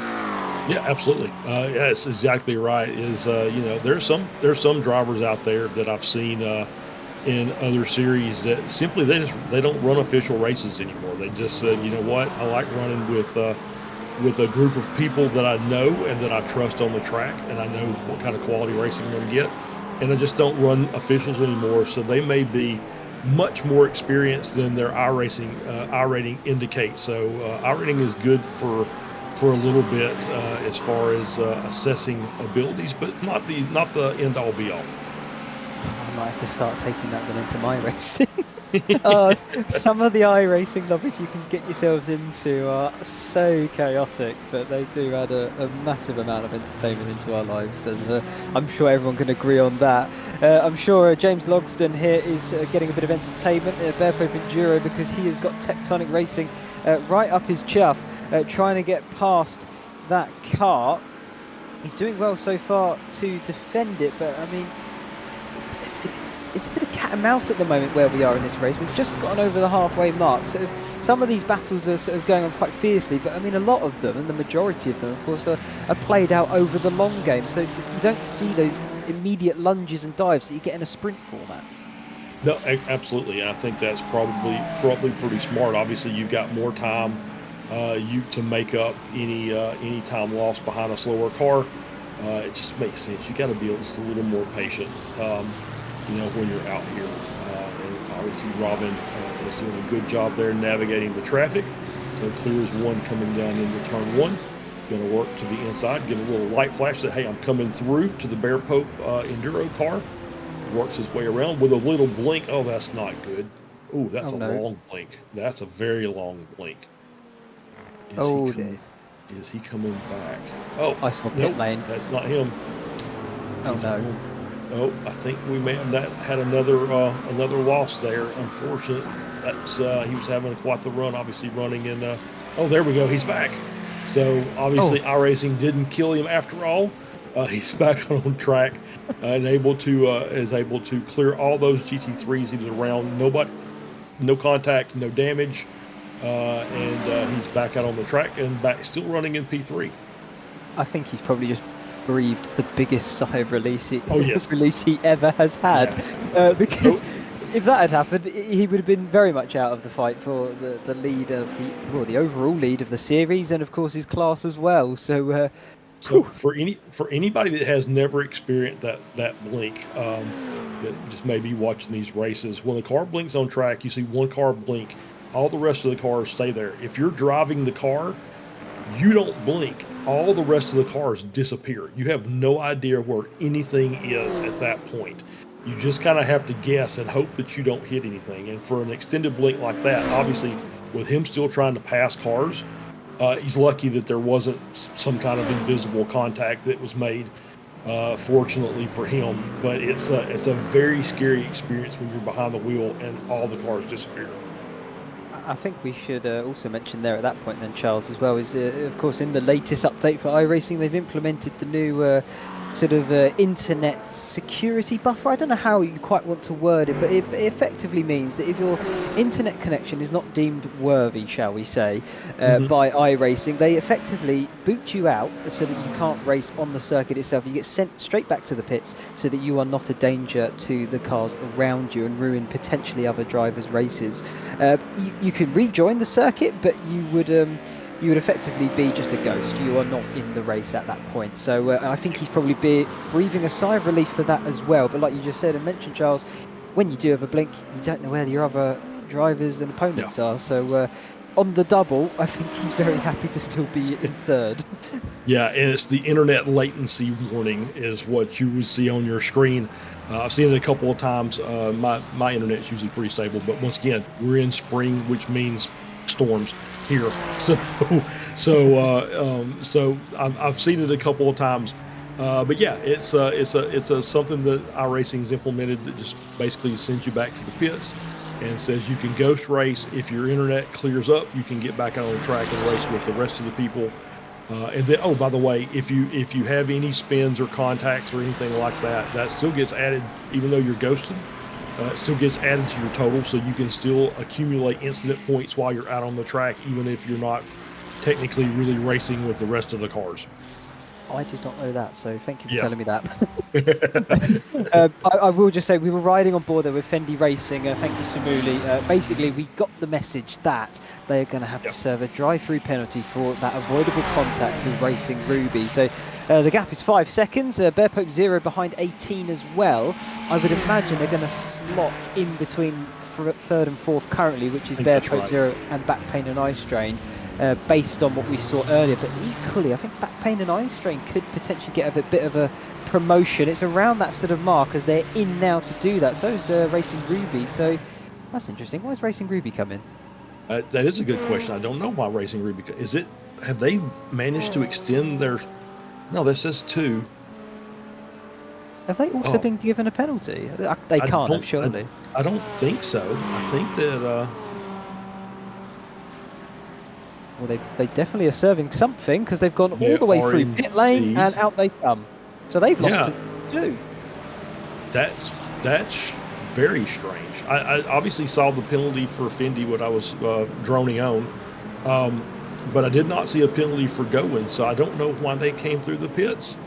But yeah, that's put both Fendi and Going Racing right in the crosshairs of Back Pain and Eye Strain, and so Bear Pope 0 has now inherited the race lead for the GT3 AM class. So now we've got 4 cars 8 seconds apart. So this might get spicy before this is all said and done. Yeah, I can't imagine why it wouldn't. But Bear Pope 0 do take the top spot of the amateur class now in the GT3s. They'll be very happy with that indeed, I am sure.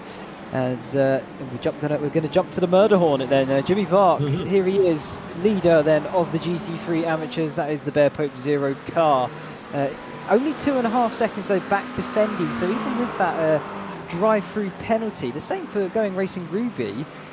You know, of course, you do lose time. It's a dent in your advantage that you've got, but not as much as I thought it would be. So still very much in touching distance and not completely out of the race. Yeah, I think it ended up being about 20 seconds or something like that on track. So yeah, not much of a penalty as we see there. Echelon SimSport GT3, Bear Pope Enduro having themselves quite the battle for P6 in the pro class as they're working their way down in through the arena section. Once again, side-by-side racing through the arena is always fun.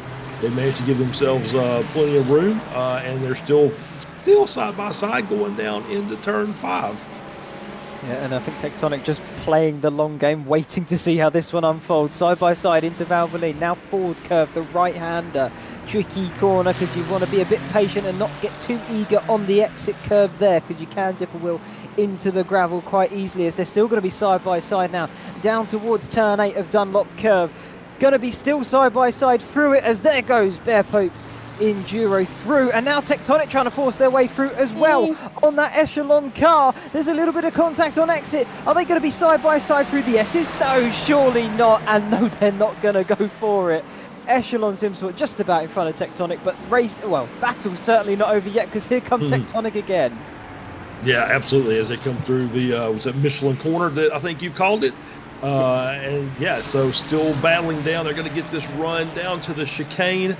Looks like Tectonic's just kind of settled back in behind that Echelon car, maybe trying to build up, tighten that gap up for that run down the front straight as they work their way down into the chicane. Gained a couple meters there on the braking, and is in a good position here. You're 2 tenths back. Going to get the good run out of the corner.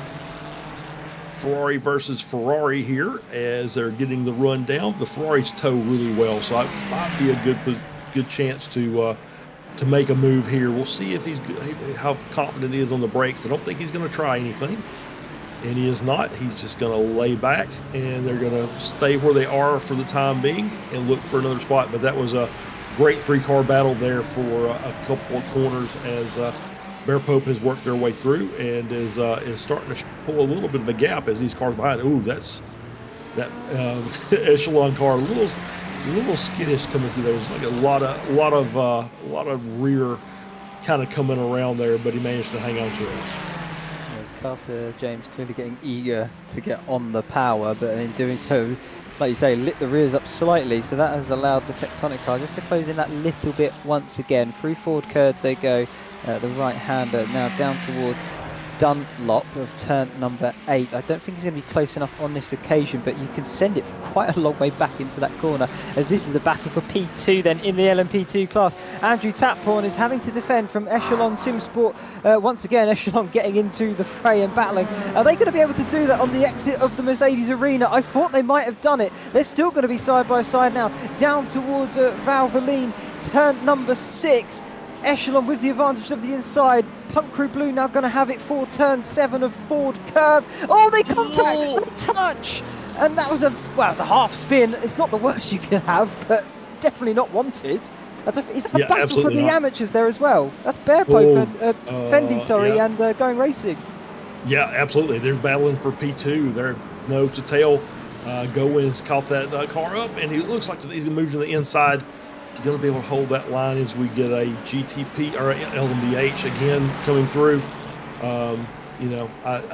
David Holzhammer here in the Fendi car, battling with Jack Hedgecock, who's still in the Going Racing Ruby, and they're going to stay nose to tail here. But yeah, they had a great view of that battle with Punk Crew Blue and Echelon in the LMP2 class, and made contact. I wonder if anybody got incident points there.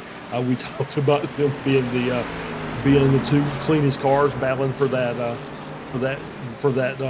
title. As we see Going Racing Ruby, he almost did the same thing that Fendi did to him. He moved to the inside really late there, going into that final quarter. I must admit, I thought that was a carbon copy, just the roles reversed, but it didn't turn out that way, and thank God. They're going to be definitely very close down here into turn number 1. Who's going to be latest of the late breakers? On this occasion, it's still going to be Fendi holding the car in front. As that was a bit wide there from the LMP2, almost got held up on the exit there, did David Holzhammer, but he should scarp off down the road. But this has allowed very much that Mercedes to get close into the back of that Fendi car. Out of the Mercedes arena now they come, and down towards turn number 6 of Valvoline. This could be a chance then for the Going Racing Ruby car. He's going to have to go for the outside line. If he can hold it there though, it will swing back in his favour through forward curve. No, he's going to go for the up and under potentially. Maybe once again through here, up and under. Can he get a good exit? I think he will. Then he should have the inside line for Dunlop. Yeah, making a great run down. Is halfway. Is gonna line up here on the inside for the Dunlop curve, and makes the pass around. Great job, great run. Just kind of set the car up and just kind of went anti on all those corners against Fendi, and was able to make that pass cleanly once they got down into Dunlop curve. Fantastic racing that. You can see that it's not always about that one corner. Sometimes you have to think about 4 or 5 ahead, And that's exactly what Jack Hedgecock did there. Lined it up perfectly, making that Fendi car go off the line it really wants to be on into the corners, and it just meant he could line up the exit out of 7 of Ford, and then got a nice clean run down into Dunlop Curve, and what a lovely move it was indeed. Well done, Jack, and fantastic position gain for him.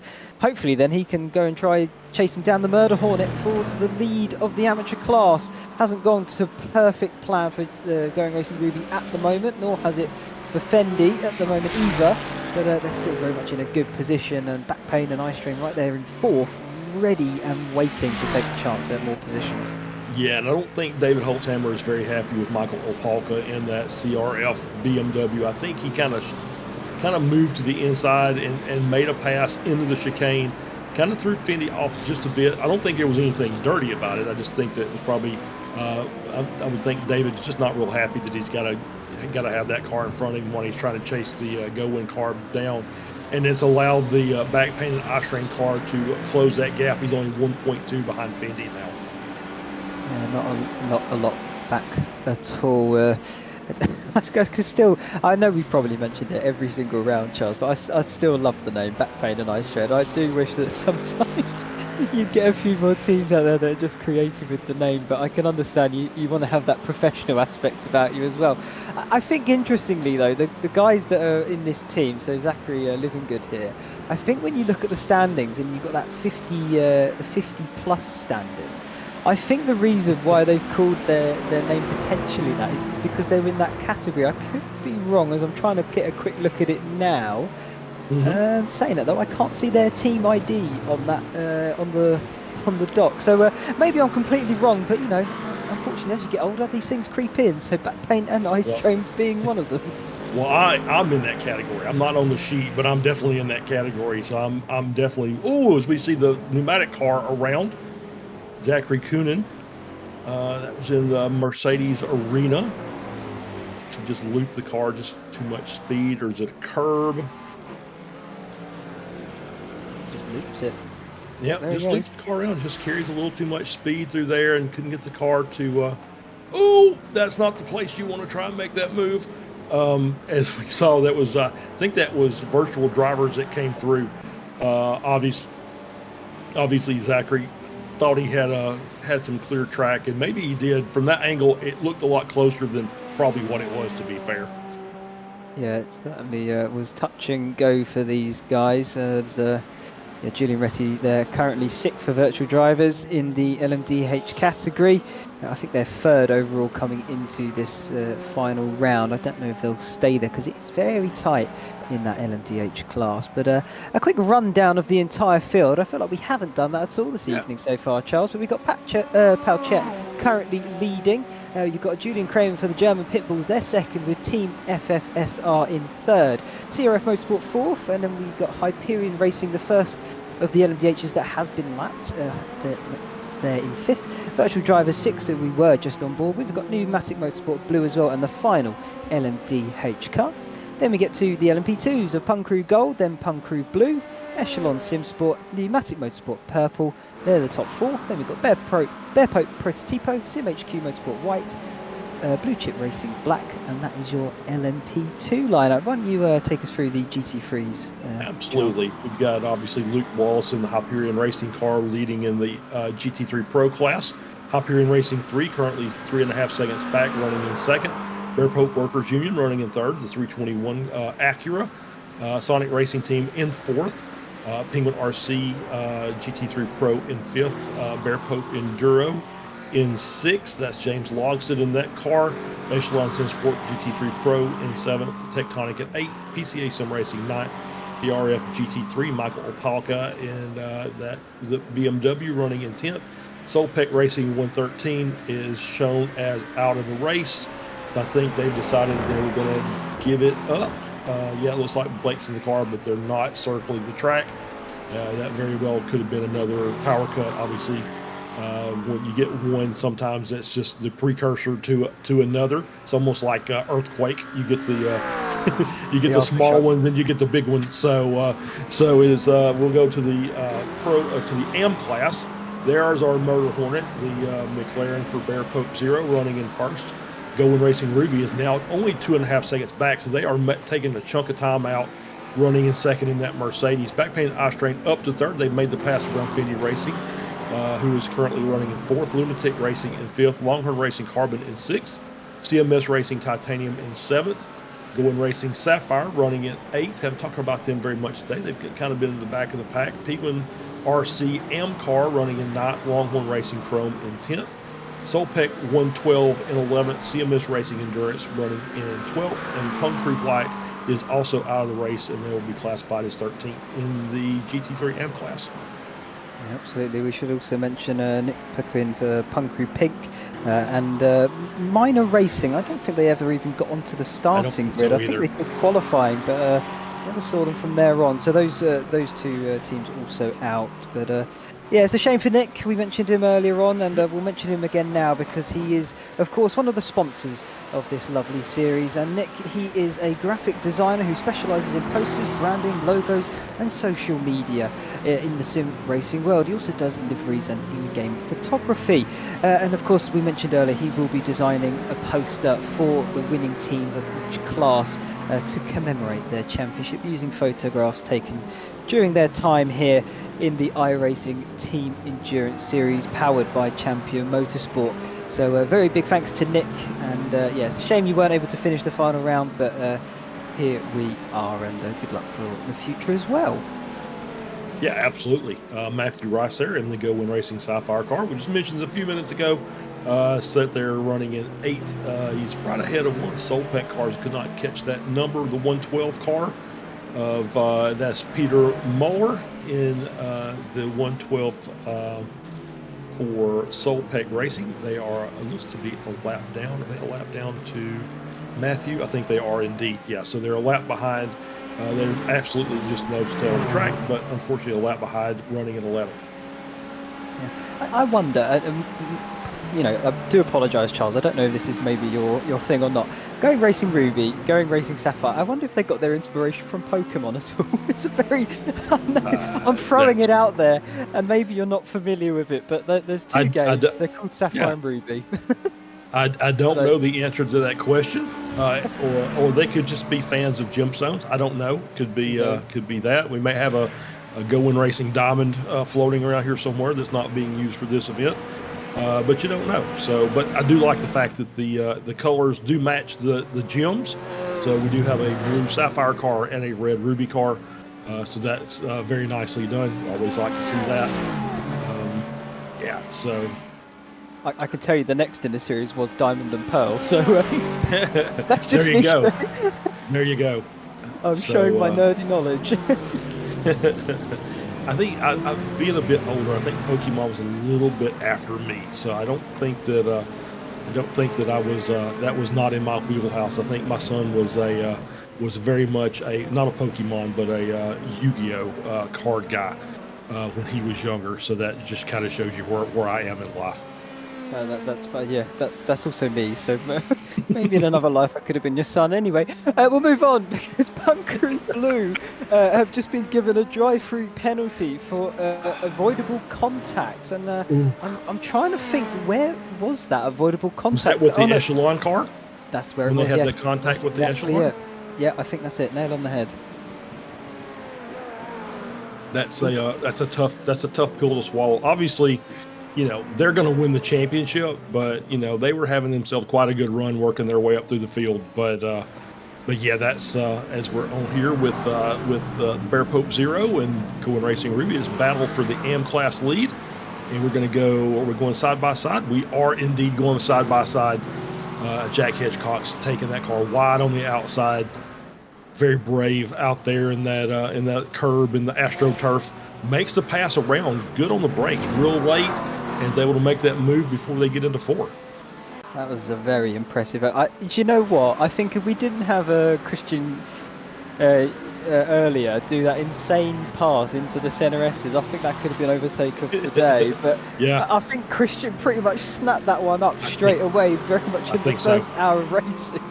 Yeah, I think you're absolutely right. I think if there's a move of the race, that was absolutely it.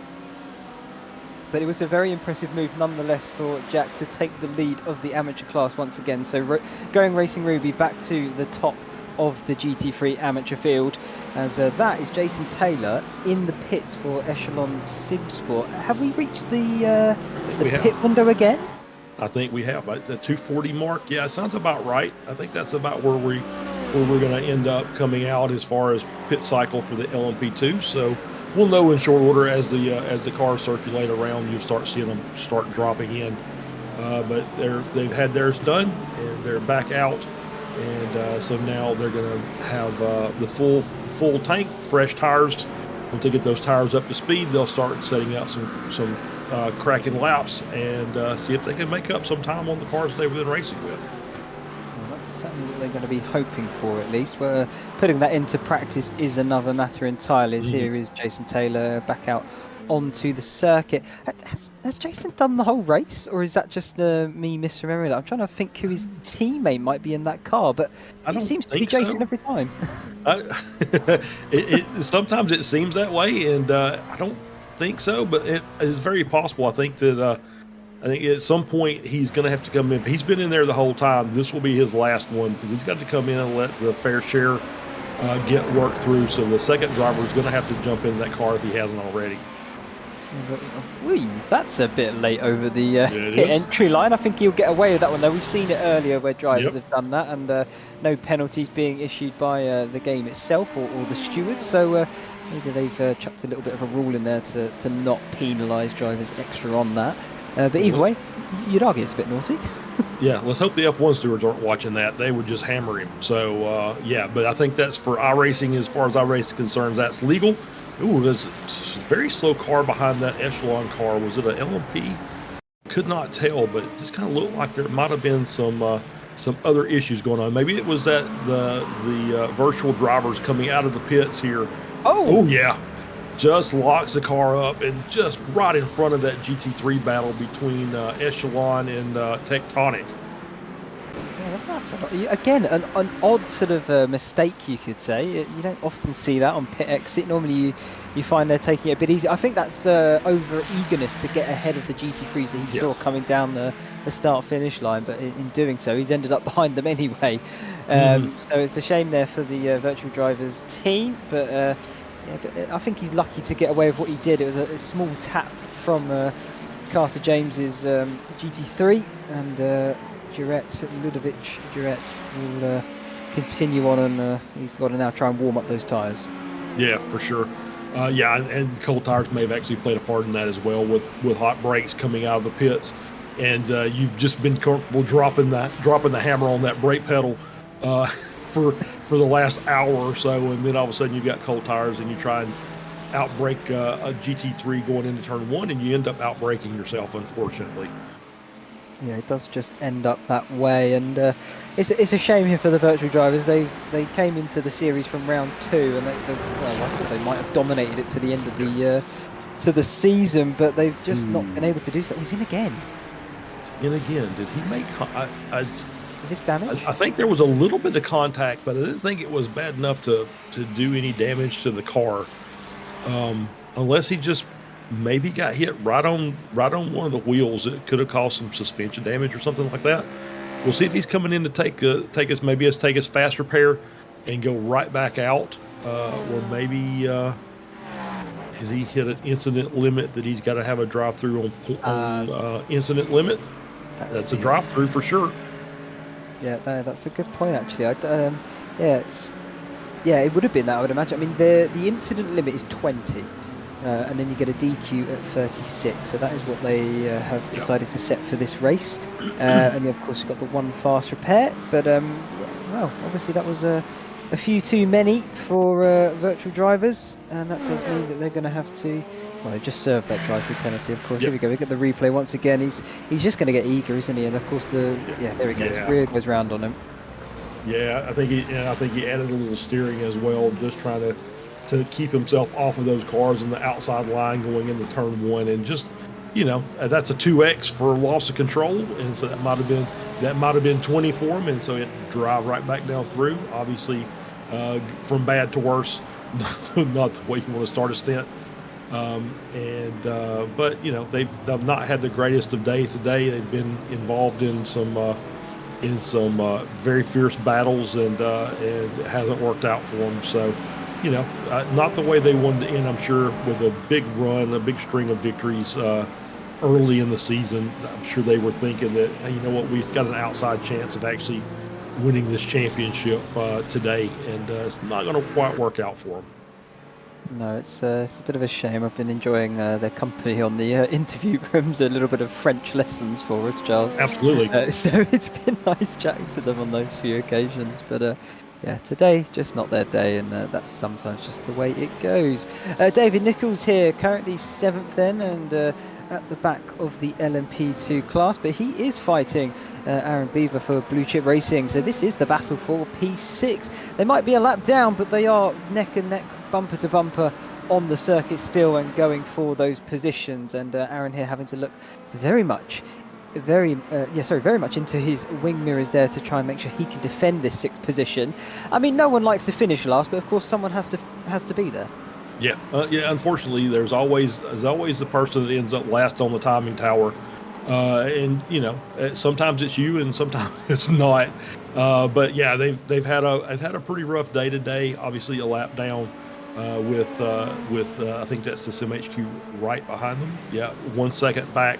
So these guys are going to battle to see who's going to finish 6th. We'll look at it that way. We'll be positive about it. We're going to see who's going to get that 6th place trophy, and as opposed to seeing who's going to end up in last for the on the grid. They've got Ian Henneberry about 19 seconds up the road, so you never can tell. Henneberry's had some good pace in the car, so we'll see how it all shakes out. There's still still another hour and 15 minutes left in this race. We're not done yet, and things will still happen. Yeah, absolutely. I'm just looking at the LMP2 field on the timing tower. Of course, we saw Echelon Simsport come in a few laps ago. They've done 4 stops now, as something has just happened to Blue Chip Racing on the timing tower as well. Oh, here it is. Yeah, they're coming into the pit. But everyone else hasn't pitted yet. But we saw Echelon coming quite, about 5 or 6 minutes ago. So that's 2-3 laps. I don't know what they're doing with their fuel, but here they are. Jason Taylor. Maybe it was a stop for damage potentially. It is very possible, and it may be they did some calculations and said if we come now, we can split it half and half. We can make a half fuel now, or less fuel other than a full tank now, less fuel on the last stop, and kind of maybe equal out the pit stops. Or if they say if we come in now, then the last stop we can just double stint the tires. You don't know. Unfortunately, it would be it'd be nice to be able to be in the mind of everybody out there. But we can just kind of speculate. Like I said, it could have just been damage. They could have just said, you know what, we need to get this fixed so we can run our fastest pace for the rest of the race. We'll come in now, take the pit stop, and go back out. So, did we get the drive-through for Punk Crew Blue yet? That's kind of the question. I don't see it on the board. I think we have.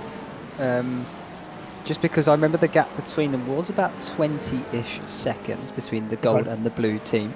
So I think they have served that. They were, of course, closing in before the penalty anyway. So maybe they were closing in and have just done that in the time being. And of course, we saw at Echelon Simsport, they've done that extra stop already over Punkru Blue. So they are there in second on merit still. And I thought they were coming up to the back of a car, but it's an LMTH, so they're of course going a bit further away than I thought. But either way, Punkru Blue, they've started from the back in 7th of their class and have worked their way up to 2nd, and having a pretty good race of it still. In terms of sort of the points between the two teams, Echelon Simsport have now had 14 off tracks to Punkru Blue's 13. So Echelon seem to have been a little bit naughtier on the off tracks in the last few moments or last hour or so, and have now overtaken the Punkru Blue team. Yeah, absolutely. So it's that battle is still raging on for the lowest incident points for the championship. As we're on board here, as they're behind the 178 car, the Ferrari champion.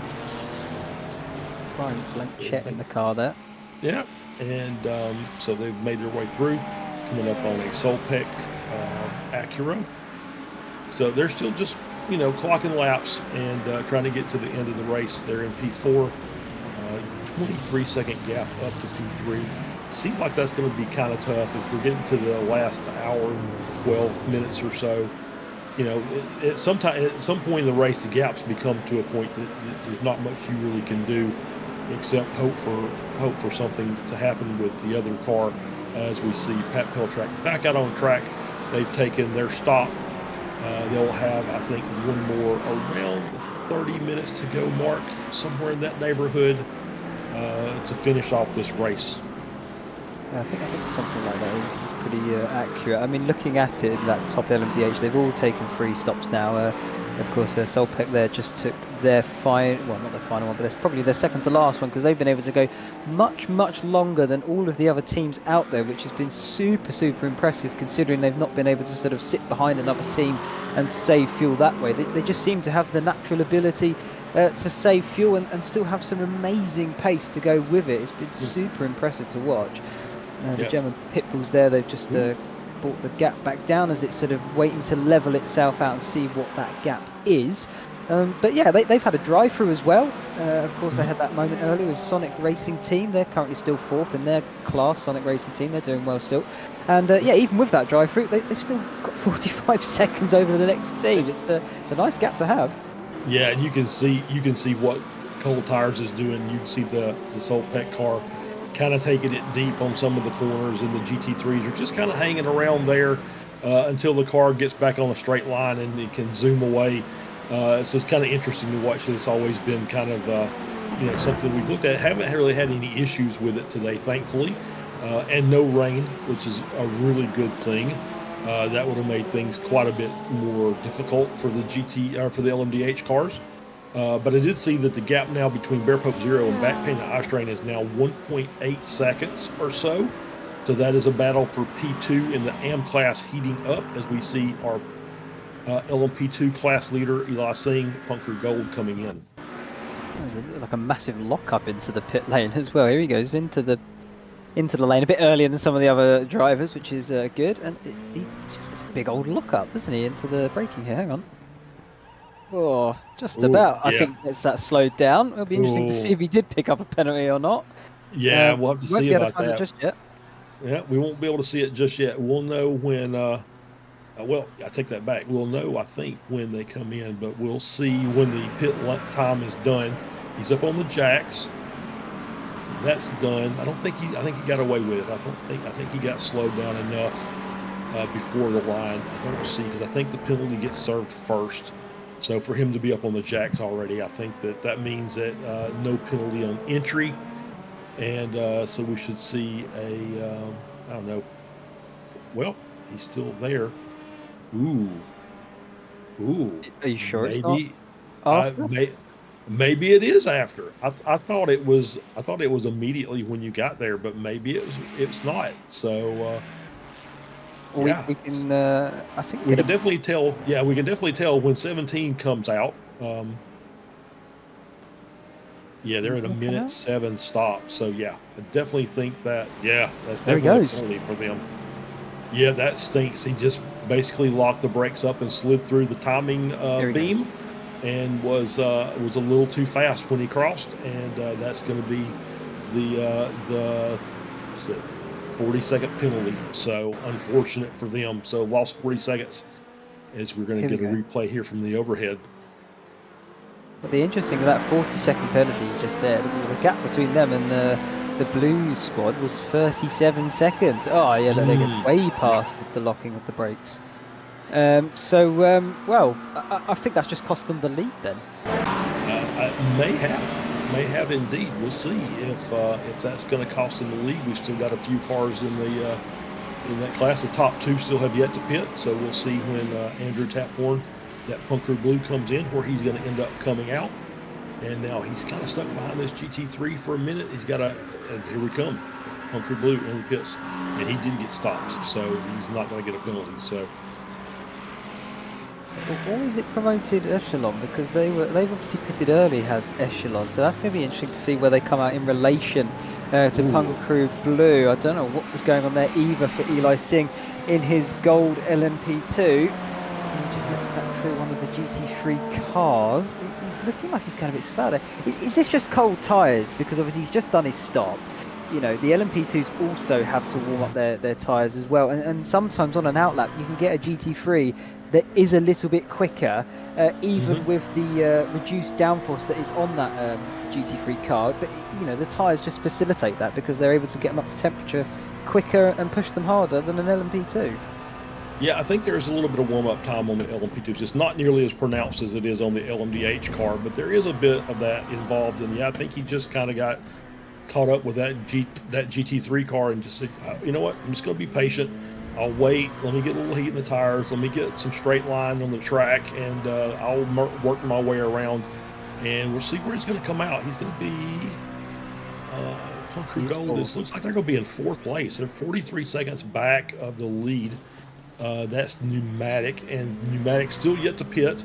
So it's about a 20-second gap between him and Echelon SimSport LMP2 running in P2, and he's 7 seconds behind his sister car, the Punker Blue car. I think that's maybe then cost him 2 positions getting that, not drive through the 40-second stop go for speeding in the pit lane. So for Eli Singh, that is quite a big heavy hit. For Punkery Blue, though, it does mean they got past their rival as well. Oh, that was close indeed. Getting squirrely out of Valvoline and down towards Ford. I think there might be a slight off-putting from the GT3 in front, but he's done nothing wrong. He can flash his lights in a bit of I think angle almost, but I don't think the GT3 did anything wrong there. Well, no, the Echelon car did get a little squirrely out of the corner as well. I think that was just a reaction by Punker Gold, and yeah, the light flashing is probably, you know, that's, I don't know why he didn't need to do that, but because it's not like the Echelon car is trying to slide the car around the corners. He's just running his race, made a mistake, and Punker just happened to be behind him and maybe started him a little bit. Yeah, I think it probably is. Like I say, I think frustration, it might have been just a bit of that, considering he's just had to do the penalty. You know, he's got it in his head a little bit. He's like, damn it, I've lost the, you know, the 2 positions in front of me, and now he's got to fight it back for it. So he's got an hour to do so, but it's going to be a bit more hard fought. As we just saw Pneumatic Motorsport Purple come into the pits. They are still in the pits, so I'd imagine they'll come out behind Punkery Gold. Blue just going through there now, and Gold about to come through as well. And they are still in pit lane, so yeah, they definitely will be coming up in 4th position. But they almost made it to the hour mark. Their splash and dash at the end might be a lot shorter than those around them, so potentially they could gain that time back in the final stop. Yeah, absolutely. It's going to be, that last stop is going to be pretty critical for the LMP2 class. That might be what really decides it. As the cars that pit a little bit later have to take a little less fuel on that final stop. So, you know, it may be what decides the race, or it may just put them all together on track and they have to fight for it, which would be great for us. Well, let's hope for the latter, because I would love to see them all on the same part of the circuit fighting for it. That's what we come here to see. But yeah, it's fascinating watching the sort of multi-class racing such that this is, because you do get those battles that just ebb on for sort of 2 hours at a time. It's not the quick, sharp, snappiness of a sprint format, as we've mentioned before. And so you just have to play the long game with it. Make sure you're getting settled into your rhythm, not making little mistakes like that from Jimmy Vark, as Bear Pope Zero in their Murder Hornet have just lost out to Back Pain and Eye Strain there for P2 in the GT3 amateur class. Let's see how that unfolded. There is a faster LMDH approaching there. Back Pain and Eye Strain. This is going to potentially be a move down the inside into Valvoline corner, and they just get it wrong. They just get it wide. Yeah, he did. He just carried too much speed. Thought he was going to be able to hold it around the outside of that corner, and just carried too much off the track. But you know, he's still there. He's got the Back Pain Eye Strain car right in front of him, and so he knows what he's got to do in order to get back to that P2 position. He's just got to focus down, get that little mistake out of his head, and focus in on the car in front, and see if he can work his way back up into that 2nd position. Certainly give it a go with Zachary. The only thing is that Mustang is a bit of a monster down the straight, so I wonder how easy that's going to be to get alongside, to get a move. You really do need to nail the corner beforehand to try and out-drag that car.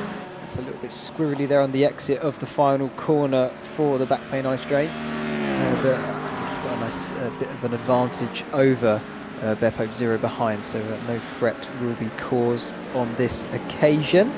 Late on the brakes though, you can see they're under braking.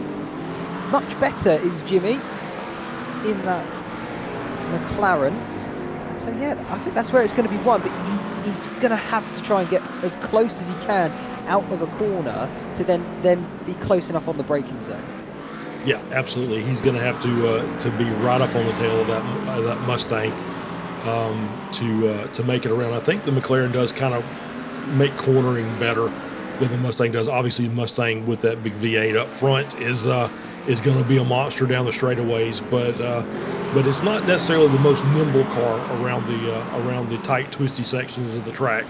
But I don't know with this track if there's enough tight, twisty sections to help the McLaren out. So he's going to have to use quite a bit of pace here and just see if he can close that gap down to get a shot at a lunge down into turn 1.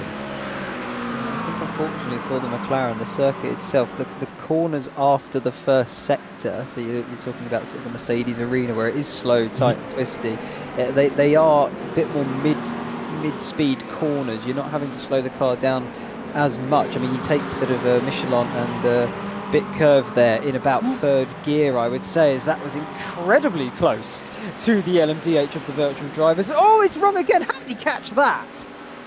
I don't know. That's kind of crazy. That was pretty insane bit of driving there by Jarrett. Just, you know, it's just pretty crazy. We get a replay here. It's coming down into the Schumacher S. And work his way down into the Michelin. Passes one GT3. Lines these two cars up that we've been talking about. Offline, is that it? Oh, the curb. Oh, that curb. Oh. Wow. Was that like 120 degrees of left hand down just to try and get that car from snapping around? That was a great bit of driving to catch that. Something like that. Either way, it was mighty impressive that he didn't end up losing it and putting it into the barrier. And fair play, Jarrett. Clearly putting all your rally skills on show for us this evening. But you are in the wrong sort of, shall we say, part of motorsport, if that's what you're trying to show off. You really want to be smooth and precise, particularly with the prototype cars, and especially as you're warming up tyres as well. Finesse is what you need, but yeah, mighty catch indeed. So he'll be happy that he didn't bin it. Yeah, absolutely.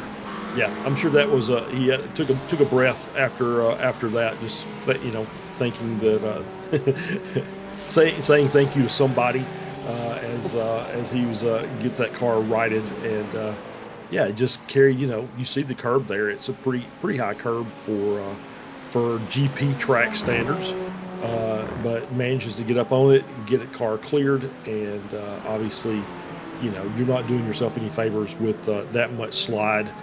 These cars, with the tire changes, we talked about it, how they are very slow to warm up, but you can absolutely roast the skins with slides like that, and you can really put a lot of damage on those tires. That takes you several laps to just kind of get the tires back down out of the top of the working window and back into the working window. As we're here battling Bear Pope and the 333 car. That's the Sim HQ White, the 17. It's a little battle there for P5. I was going to say, Darren Mowbray here, he's gone from 7th, and he's got the 6th from Blue Chip Racing, and now he's caught up to the back of Bear Pope Prototype here. So he's on a bit of a late charge, you could say, is Sim HQ Motorsport. And yeah, well, the position is up for grabs, so of course, why not? You're going to want to get as high as you can on the board by the time the checkered flag falls, and with just under an hour left, at this point, the positions are going to matter even more so, because you don't want to have to do more work the closer you get to 0 or the 4-hour mark. So yeah, if you can get it done now, he'll be quite happy with himself, and hopefully he can try and pull a gap as well. Yep, absolutely. And I am seeing some GT3s in for their final stop of the race. They're at the 3 hour and 2 minute mark. They should be able to get home with that.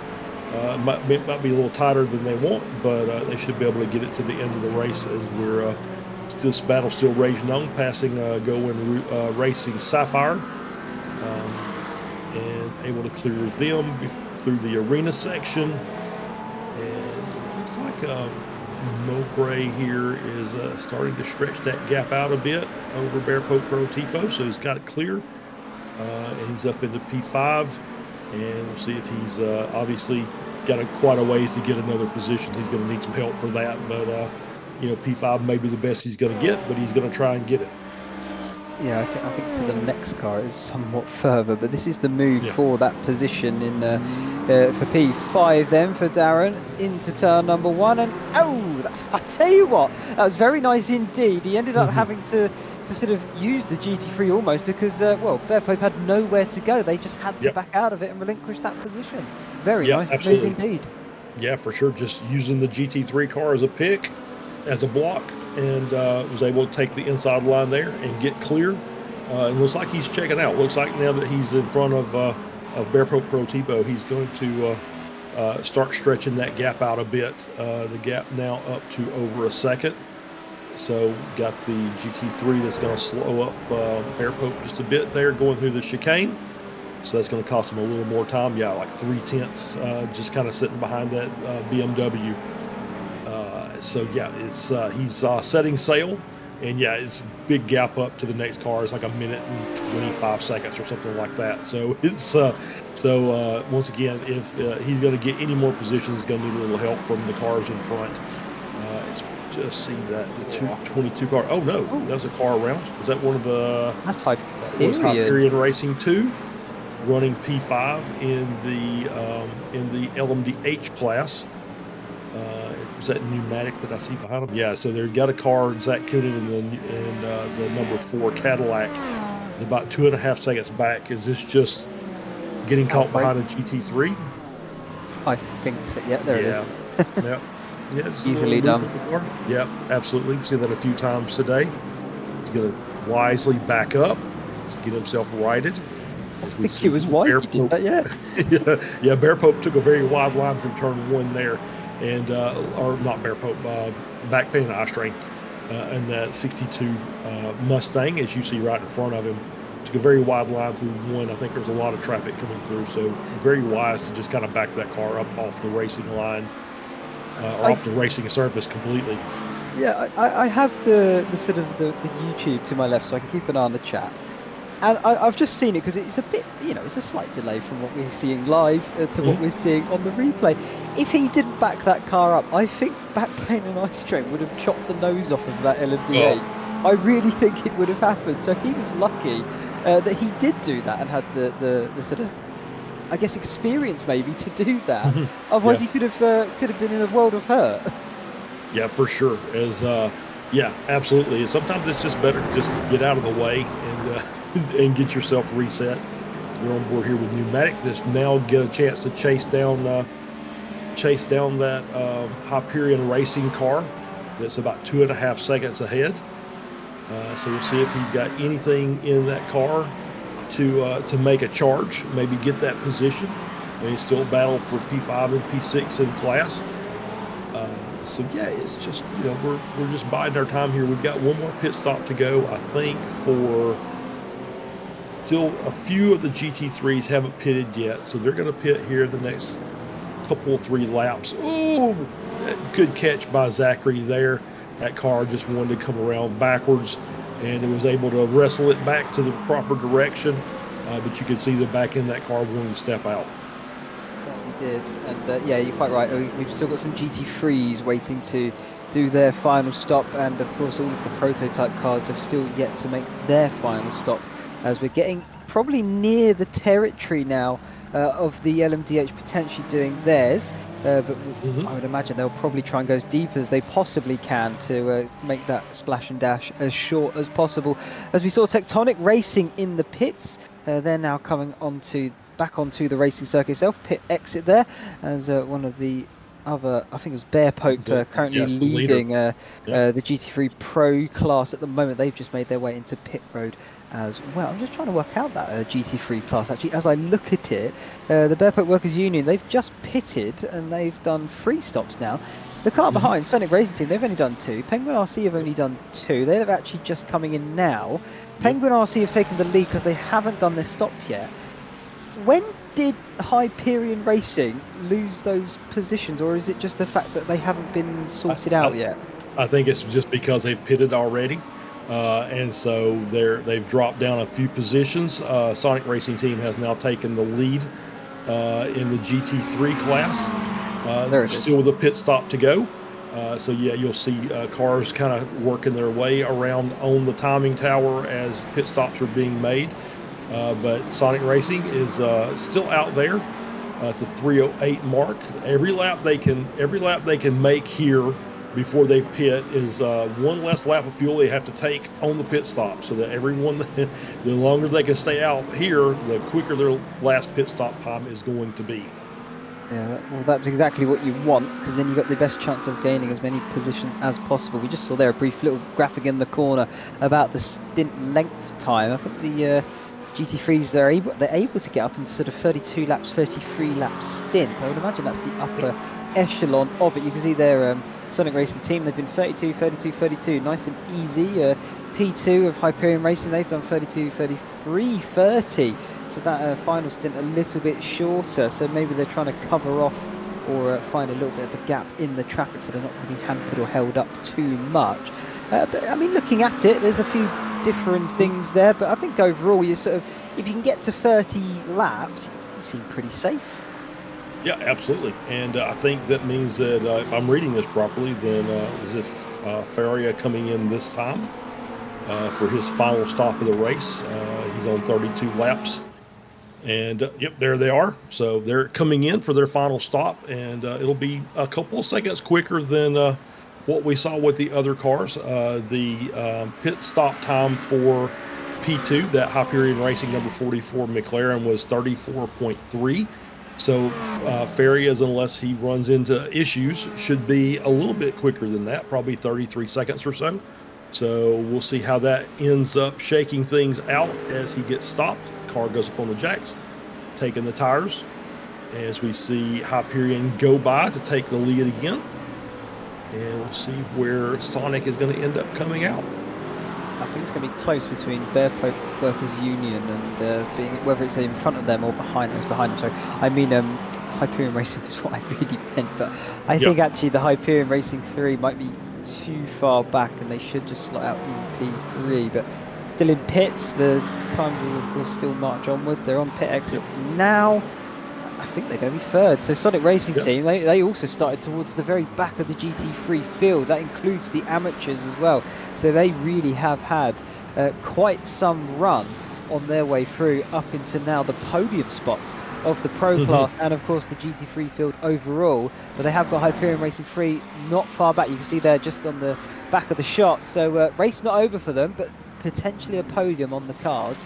I think I might have to try and sit here and do a bit of maths, Charles, because it's really close between Sonic Racing and the Hyperion Racing outfit, because you know, points-wise, they're very close on the standings, and they're very close what they're going to pick up here. Yep, absolutely. Yeah, it's going to be pretty tight. And just to throw another number out there, for as far as the hard charger is concerned, plus 22 today for Sonic Racing Team from starting in the back. So that's a nice little haul of positions there, with still a little bit of racing left to go, and they've only got about a 20-second gap or so. And we'll see what the pace is like between Federico here and EJ Bird up in the 321 Bear Pope Workers Union Acura, to see who is going to end up in that final, or in that second podium position, not the final one. Yeah, well, I've just, if I've crunched the numbers correct, Charles, my maths is on point. It's not always, but sometimes it is. If Hyperion Racing are to win their class here, they would obviously pick up 35 points. There's an 8-point gap between them and Sonic Racing Team. Sonic Racing Team going into this final round leading. The Hyperion are fourth. If Sonic Racing Team finish fourth or better, they take home the gold. If they finish 5th and Hyperion Racing can finish 1st, then there is a point swing there enough that they would be able to take it out from under the noses of Sonic Racing Team. Do not quote me 100% on that because I am not a mathematician, but I am pretty sure that is what it is. The only other thing getting in there with my maths is the Bearpoke Workers Union. They are only 7 points back from Sonic Racing Team, but they are picking up not as many, so it might be a little bit trickier there on that front. But they're also right within a shout too. It's really, really close. It is so close. I don't really know who is going to finish on top until we see it afterwards. But I mean, we're going to be broadcast over by that point, unfortunately. Yep. So Sonic is in the driver's seat currently. However, they've got 2 cars within 5 seconds of them. So you got Hyperion Racing 3 about a second and a half back. Penguin RC Pro car is about 5.5 seconds or so back behind NP5. So they're not out of the woods yet. They're going to have to keep the pace going and stay up here in P3 in order to secure that championship. So yeah, it's still not over with yet. 46 minutes left to go. Pit stops are done for the GT3s more or less. I think there may be a couple cars that have to come in and top off. We still have, I think, one more pit stop for both the LMDH and the LMP2 classes yet to come. I think we're thinking the LMP2s are about 30 minutes left to go in the race, so within another 15 minutes. And based on the last time they came around for the lead group, 94, probably about that same time, so within the next 15 to 20 minutes or so for the LMDH class as well. Yeah, quite right. I'm still trying to do maths. I don't know if it's going to hurt my head or not later on, but I'll brave it out. I think Sonic Racing Team, if they finish 4th or better, they've done it, regardless of where Hyperion or Bearpoke Workers Union finish. However, if they do finish 5th or worse, then it could swing either towards Hyperion or Bearpoke Workers, and I haven't quite been able to work that one out because I think that my head will blow. So I think I'll leave that to the statisticians / the mathematicians later on.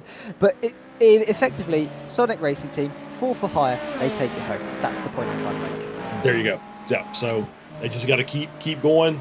They're running P3, as we said. So they just got to stay in front of those 2 cars that are trying to track them down, and they've got their destiny in their hands, as we like to say. Certainly do. This is Miko having a little look at the back of that BMW for CRF Motorsport. That's Martin Varga in that car. That's a pro, currently P10th against Miko here, P2 in the amateurs, and it is very much nose to tail stuff here as they make their way onto the back straight through Hatson back then, the quick kink curve in that and down towards the chicane, or up towards the chicane I should say. Very late braking there for Miko, flashing his lights in a bit of annoyance because in comes Martin Varga for his final stop. That is a very, very long stint there for Martin. Impressive stuff really, but it does mean that Miko can go off into some, I say clean air, it's not that clean because he's got another car right in front of him, but clean air. Yeah, clean air, yeah, exactly right. And yeah, he's obviously currently running P2. He's got back painted I-strain right in his rear view mirror there. Obviously a couple of pro cars intermixed in there.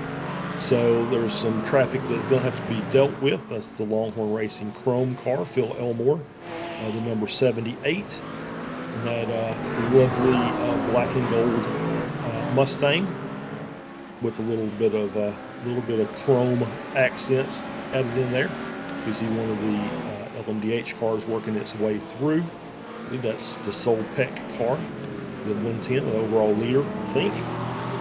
But yeah, so Miko obviously doing a good job. He does have that back painted I-strain car just hanging out back there. So it's going to be fighting till the end of this race. Once again, you hold the cards in your hands if you're in this position, right? You just want to run fast laps, be safe, and don't get yourself into trouble. Don't make mistakes as best you can, and you'll end up getting that P2 and having a very good ending to your season. Yeah, exactly. I mean, that's what you want to do at this point now. Is getting into that realm of you really do not want to have any incidences here because you've got no time to recover from it. So you're playing your racing a little bit more safely. Like you say, the cards are very firmly in your hand, and you're sort of holding them close to your chest because you don't want to give everything away if you've got anything up your sleeve. But you do want to make sure you bring the car home now, especially at this point. You do, of course, right from word go, but you've got time to recover if something goes wrong. Here, you don't. Yep, absolutely. Because you realize at this point that if you have to drive through and take a drive-through penalty, it's 20 seconds on track. If you have to stop and get damage repaired, it's the time you lost on the track plus the 20 seconds plus the fast repair, and you don't want to have to do that. So you don't want to see the pits again until the checkered flag is dropped. And it's going to be, as you see, Mark Kalin running in P10. Had a rough start for old Mark there, but he's done a good job. Just keep the car on the track. Obviously, he had to take his fast repair early with that lap 1 incident that they had, but had himself a good run. Is still running ahead of a couple of cars in his group, so he's done quite well to just recover and get toward the end of the race here as we see the LMP2 leader in the pits. Yeah, here comes Jason Taylor now for their final stop of this race. I mean, 3 hours and 20 minutes is probably what's going to be left by the time they get out of pit lane. That's cutting it a bit fine, don't you think, in terms of fuel? Because it is. It's about 40 minutes a stint. I think they're okay, but it is cutting it a little closer. But I think they were the first car in the last pit cycle. So it's not surprising they're the first car in for this pit cycle. So they should be able to fill up, and kind of just keep an eye on the time here as they're sitting there getting their service done. The last few have been about 35 seconds for a full tank and stop, and 35.97. So full tank should get him to the end of the race. I think if they were worried, we won't know it, but we'll know it with about 2 minutes left if they have to come back in and stop again. So I think that they're in a good spot. Like I said, I think they'll be running it to the end of the tank. May have to do a little bit of lift and coast here and there just to get through. But sometimes just being in traffic helps with that. Yeah, it does. You're right. But I mean, at the same time, you don't want to be having to worry about fuel right at the death of the final race of the season, especially when you were leading it and you're in that battle for the lead. The pressure is then massively on you right up until the final checkered flag. And I mean, me personally, I wouldn't want to have to worry about fuel, but I mean, sometimes that's just the way it goes. Yep, absolutely. As we're on board here with Julian Kramer coming into their pits for their final stop of the race once again. Pretty sure they're going to be able to make it to the end. I think the LMDHs are getting a little better fuel mileage than the LMP2s. So it feels like this is going to be not quite a full stop. It's going to be a little short of that. Once again, these cars are also about 39 seconds or so pit stop time. So he's already up on the jacks, getting his tires changed. They'll be running for their last little bit. And I think with the fact that these LMP2s are getting such good mileage, I think that kind of negates the tire management that they're going to have to do. And he's out, and that was a very short stop, 23.5. So, yeah, it seems like the LMDH cars are going to be this is going to be their splash and dash until the end of the race. Well, it's interesting that he's done it so early. Then you would argue doing it with 40 minutes left on the clock. But I mean, maybe trying to find that clear traffic, maybe. Potentially, something like that. But I mean, at this point of the race, the cars are so spread out all over the circuit. And when you actually look at it, it's not the largest circuit I think we've been to. Of course, we've been to Le Mans, but I mean, the other circuits I'm more sort of referring to. So they do trip over themselves quite regularly. So I mean, if you find a gap, great, but you're not finding it for very long. And so I don't know how that one's playing out. But either way, at the moment, because of that, it means that FFSR, they've been promoted to second, and Ben Ford here for CRF Motorsports have been promoted to third. But of course, the top three, they're still yet to make their final pit stop, as well as I think the majority, if not all of the rest of the LMDH field, except maybe virtual drivers. They've also had a pit stop too, but they are seventh and I think about a lap down. Yeah, Yeah, you're absolutely right. As we're here with Team FSR in the pits as well, so they're coming in for their stop. So maybe it's maybe the German pit bulls stop inside of a little panic here on the Team FFSR car for whatever reason. So they've come in for their final stop as well. We'll see what the time is on that as they lose P3 to CRF as CRF comes down into turn 1. That's wide. Yeah, it is a bit wide, but held and managed to get past the Punker Gold car as well as one of the Bear Pope GT3s. And we'll see what the lap time is. Same thing, 22.8 for the stop for Team FFSR. So yeah, it looks like that. Looks like that the LMDH cars are looks like they're only having to put in about a half a tank of fuel to get to the end of this race, as well as their tires. So, and that's something that we didn't really talk about, but there is a point there that you can go in and get a fresh set of tires, and it doesn't cost you any extra time with the fuel that you're going to have to add. So that's another thing that we haven't talked about, and it's more prevalent a lot in the GT3s, not so much in the LMDH class. But they're out and on their way as they're getting their tires warmed up. You see them a little bit slow in a couple of these corners as they're trying to get some heat in there, having to do a little tiptoeing. Yeah, it certainly seems that way. I'm also keeping my eye a little bit on the LMP2 sort of field, just simply on the basis that Pump Crew Blue, Pump Crew Gold, there's only 3 seconds between the pair of them, but they do have to do their final stop. We're nearly at the final half an hour, so that stop's not going to be a massively long one. Pneumatic Motorsport Purple, they're going to be doing the same thing as well, but Echelon Simsport that we saw pit when they had about 40 minutes left in this race, 3 different classes, all down the start-finish straight, side by side over the line, fantastic. But yeah, the Echelon Simsport, 40 minutes left on the clock, and they've got a 40-second gap to the lead here of Pump Crew Blue. I don't think their pit stop's going to be 40 seconds long. I don't know what you're thinking, nope. Charles. I don't think so. I think that at this point, I think all the LMP2s are just going to the time is going to be reduced as the closer we get to the end of the race, as we're at the 3:25 mark. So we'll start seeing those come in, and I would say that we're probably, instead of something like the 35-second stop that they made earlier, it may be that these cars that are coming in now are only taking, maybe a 30-second stop or something like that. So it's not going to be a 1-for-1, but 40 seconds. You bring a car back that close, and it's gonna turn some things on in your mind. It's like, hey, I can track these guys down. We're not that far off. We talked about this earlier. It's like, sometimes just having the rabbit up front is enough to spur some really quick laps.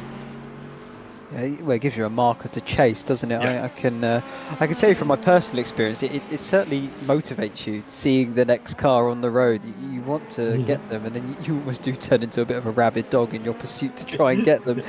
So it certainly does have it switches something in your mind and it turns it on, and then immediately you just absolutely find some pace from nowhere that you never really thought you had.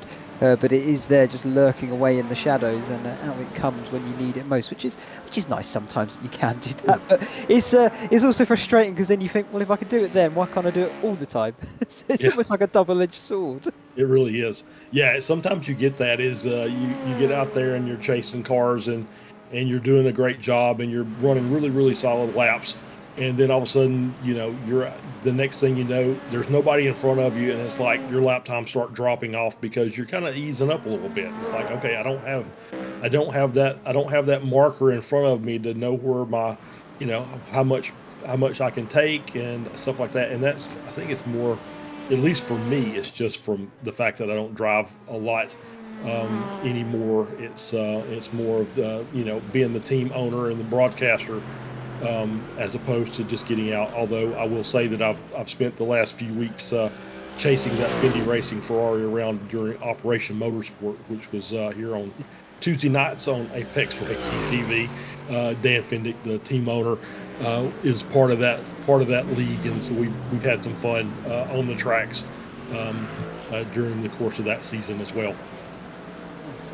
fantastic. I might have to try and get my racing team involved then for the next one. I'd love to do that. It'd be great fun, I'm sure. But either way, we're still looking here for the final round of the iRacing Team Endurance Series, as we're getting really much into the closing stages now of this final round of the year 2025. I think, well, we know that for a fact the LMP2 class has been sewn up, the GT3 amateurs have been sewn up, and they've been sewn up by this team here, Going Racing Ruby. All they have to do is reach the checkered flag, which I'm sure with half an hour left, they will no doubt be doing that.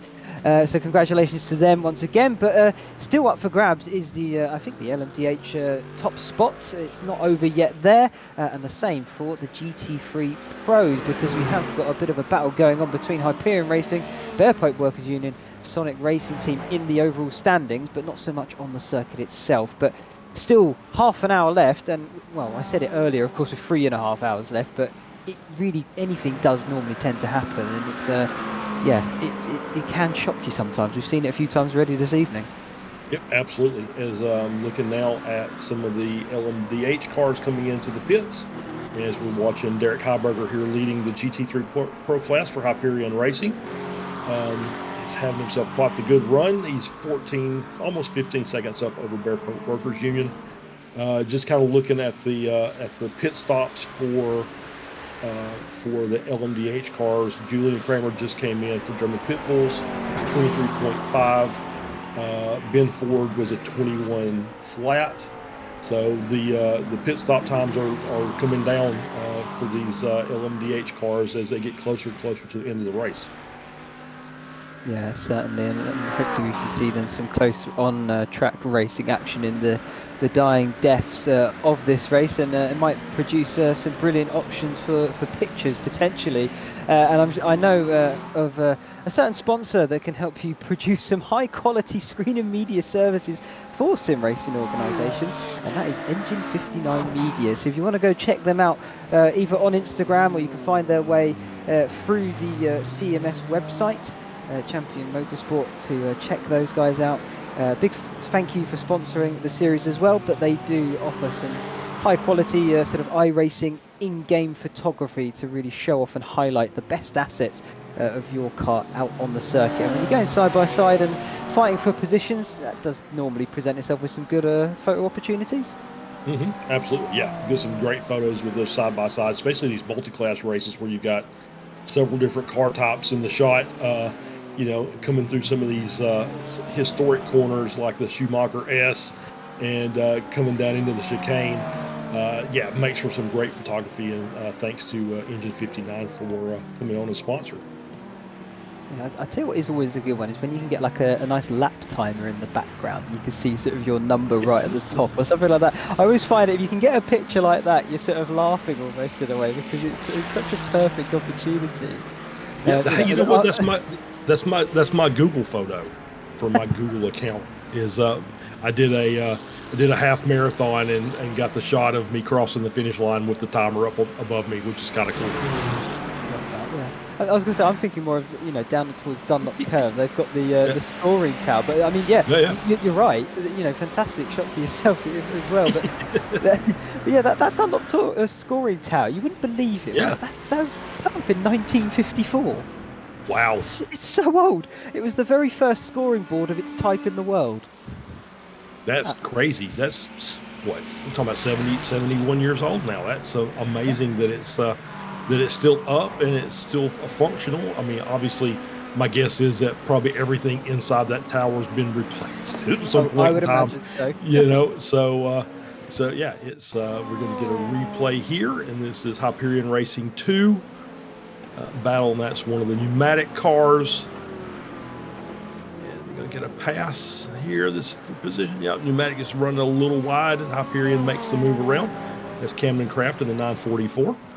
So nice little move around there, and that is P5 in the class. As we see who we got coming in here. Punk Crew Gold coming in. Punk Crew Blue also coming in. Final stop of the race for these two cars. Yeah, this is the battle we were, well, I certainly was looking at earlier, and I'm expecting potentially some fireworks now in the closing stages. Pneumatic Motorsports Purple, I don't think they've done their final stop yet either. They are going round for a bit longer.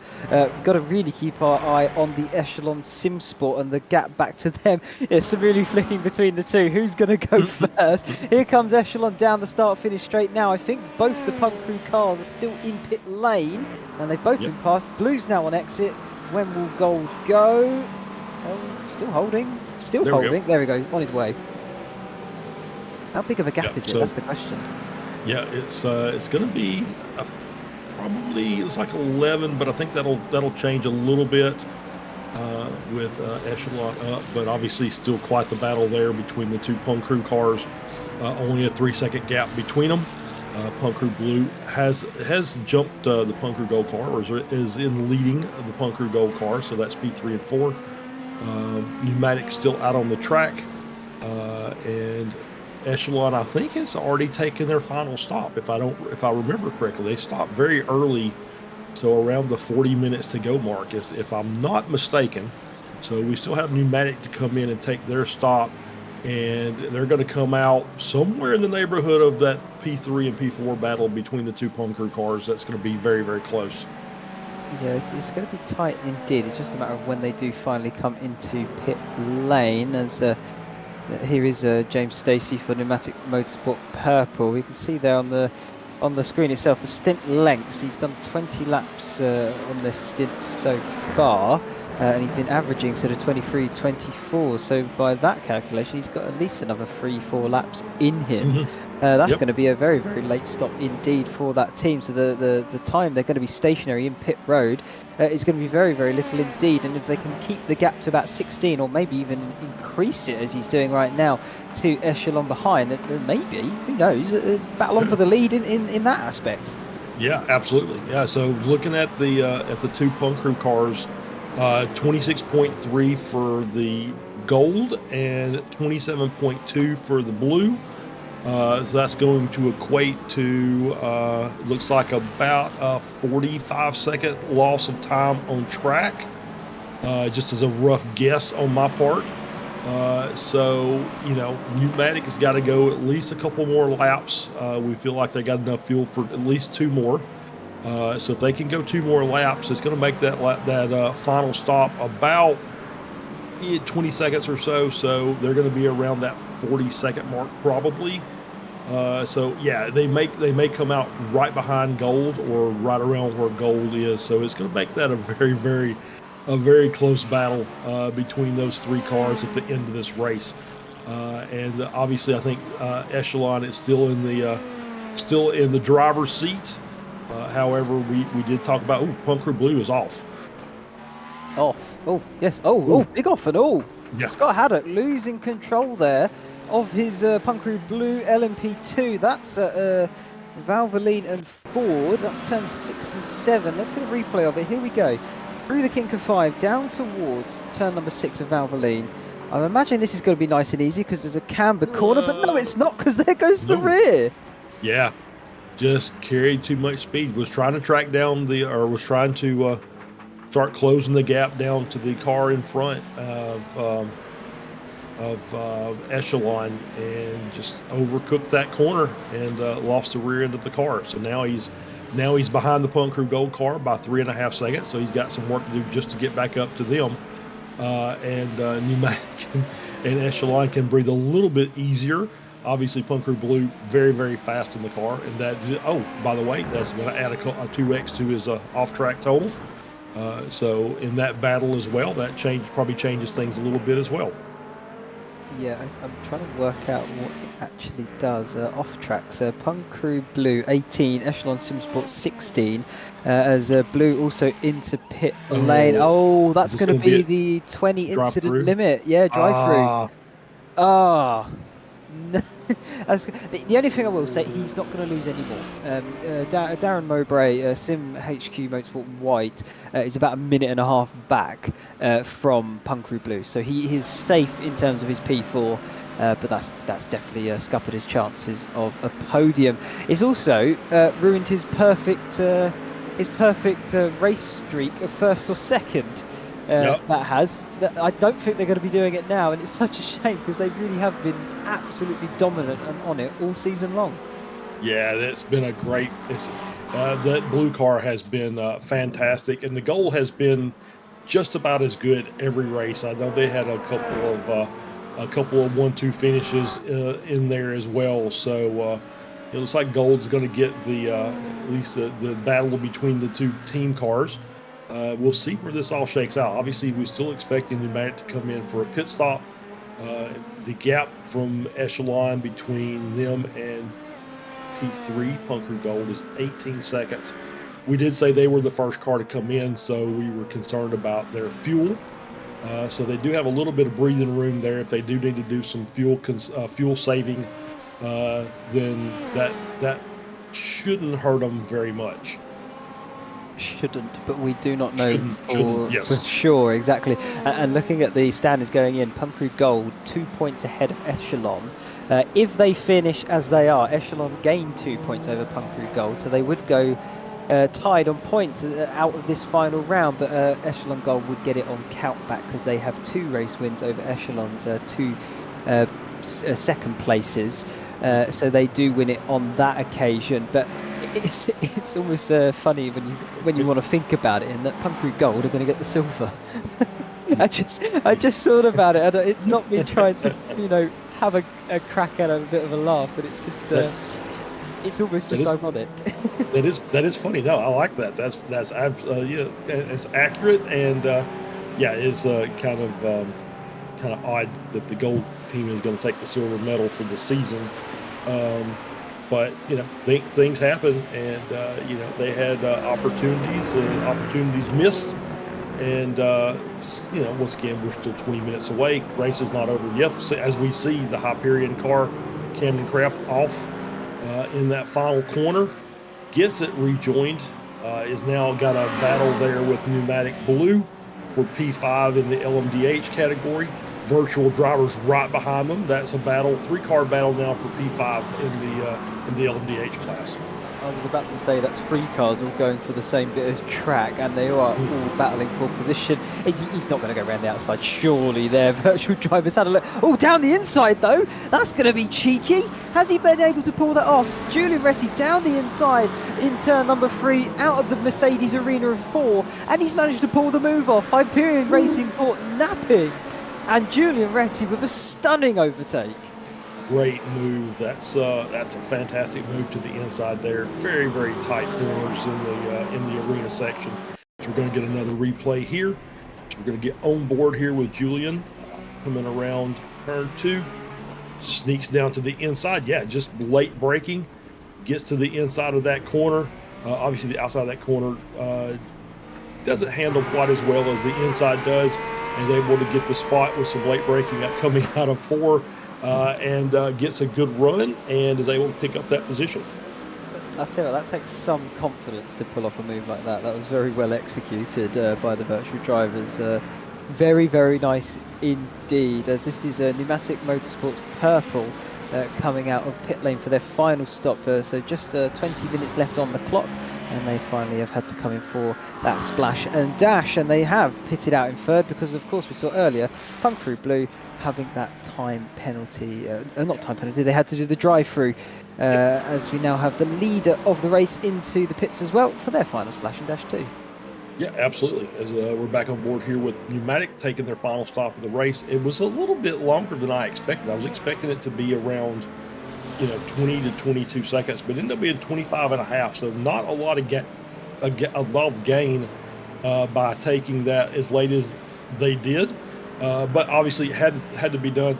Echelon is taking the lead in the class, and now we'll just kind of watch and see what kind of lap times they're going to set, and if they're going to be able to make it to the end. Once again, I still feel like they will, but we'll see if they have to do any lifting and coasting. Obviously, that's the better alternative than running out. Yeah, I mean, you're going to lift and coast, of course, if you haven't got enough. Why wouldn't you?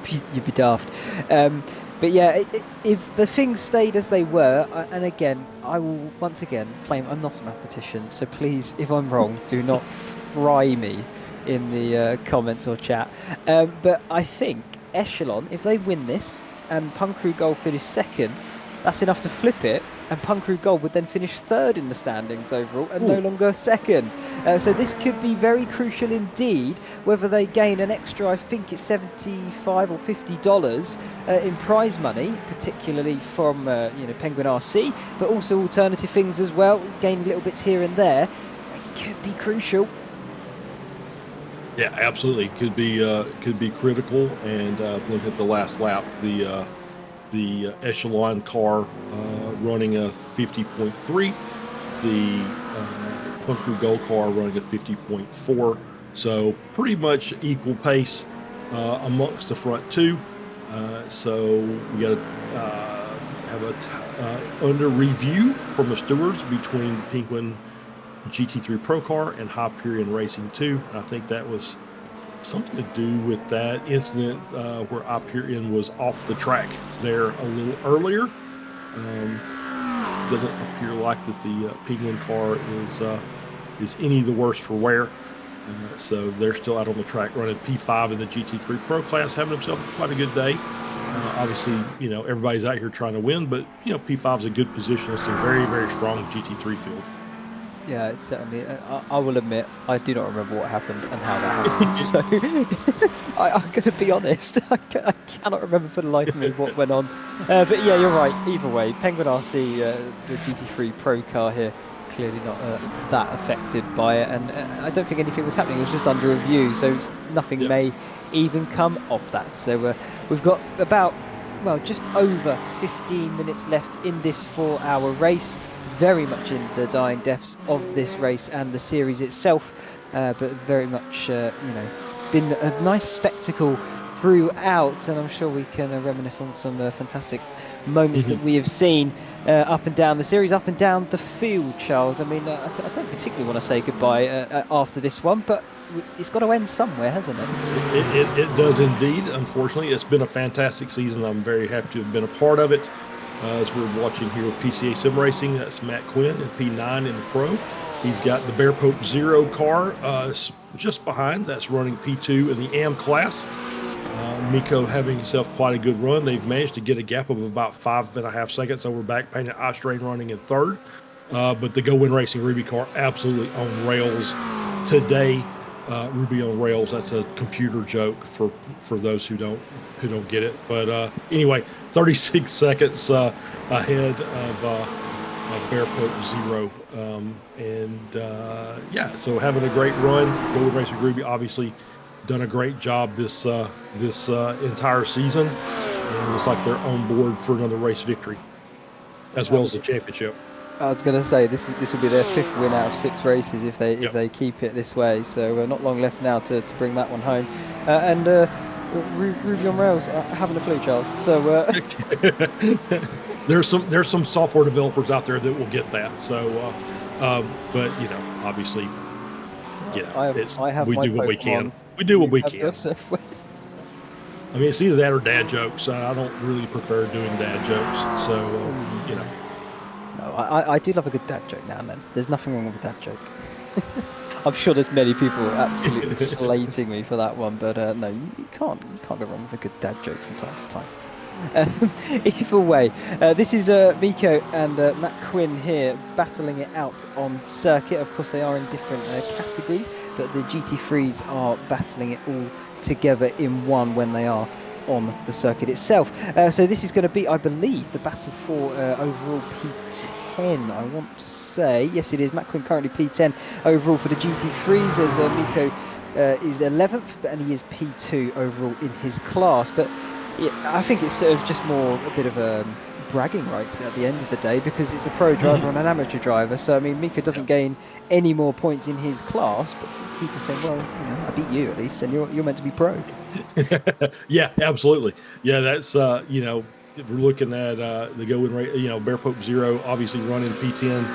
P11. Overall P10 is the PCA team, but you've got Jack Hitchcock's up there running P8 overall, leading the GT3 AM class, and I'm just going to say it now, is no good deed goes unpunished. I think that those drivers probably get promoted up to the pro class next season if they come back and decide to race again. So enjoy the victories now because you'll get pumped up with the big boys next time. And that's how it works. You want to be up with the big boys. You want to be good enough to where you consider the pro for these leagues. Yeah, you certainly do. I mean, it's bragging rights. It's you learn a lot more when you go up into the sort of big leagues of it when racing these top level drivers. As here are some more top level drivers going toe to toe. This is Julian Retty for Virtual Drivers and Pneumatic Motorsport Blue. I didn't quite catch the name. Maybe I can double check on the timing tower who it is. It's Michael Parker, currently there in fifth. For the time being, he's having to very much defend from a wily green car behind him. There's no way through though into the final chicane. I think this is going to be potentially down towards turn number one. Let's see how this one unfolds. Yeah, absolutely. As we're lining up the front stretch here, we still have that pneumatic car running in P5. The virtual drivers running in P6. So they're working their way down. Not close enough to make a move there. So it's going to be, where can I find a spot? He'll start sniffing around, looking for potential moves. Obviously, he made a great move coming through the arena section last time. Is he looking for that again? He is not. There's not anything there. He comes through 3. He's going to try and dip under and get a good run out of there. And did get a good run out of 4. And now he's getting the lights flash. He's going to try to make the move down into the Valvoline corner. And now we're back around to 4. That was very, very tight there, but good racing by both cars, keeping themselves off of each other, and they'll start working toward the Dunlop curve. I think that was good awareness from Julien, because he knew that there was a GT3 going to be sort of not at the apex, but through the corner itself. So it was almost silly to try and do the side-by-side, because I think it was only ever going to end up one way if they did. So fair play for backing out and making sure he lived to see the checkered flag, because he is still very much within touching distance here of Michael Parker.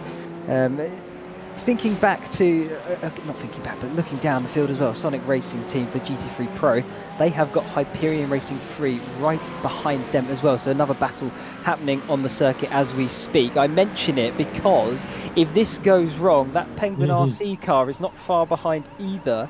And that could then spell disaster in the grand scheme of things, because then it means Sonic Racing team might lose out further. But why is Punk Crew Gold in the pits?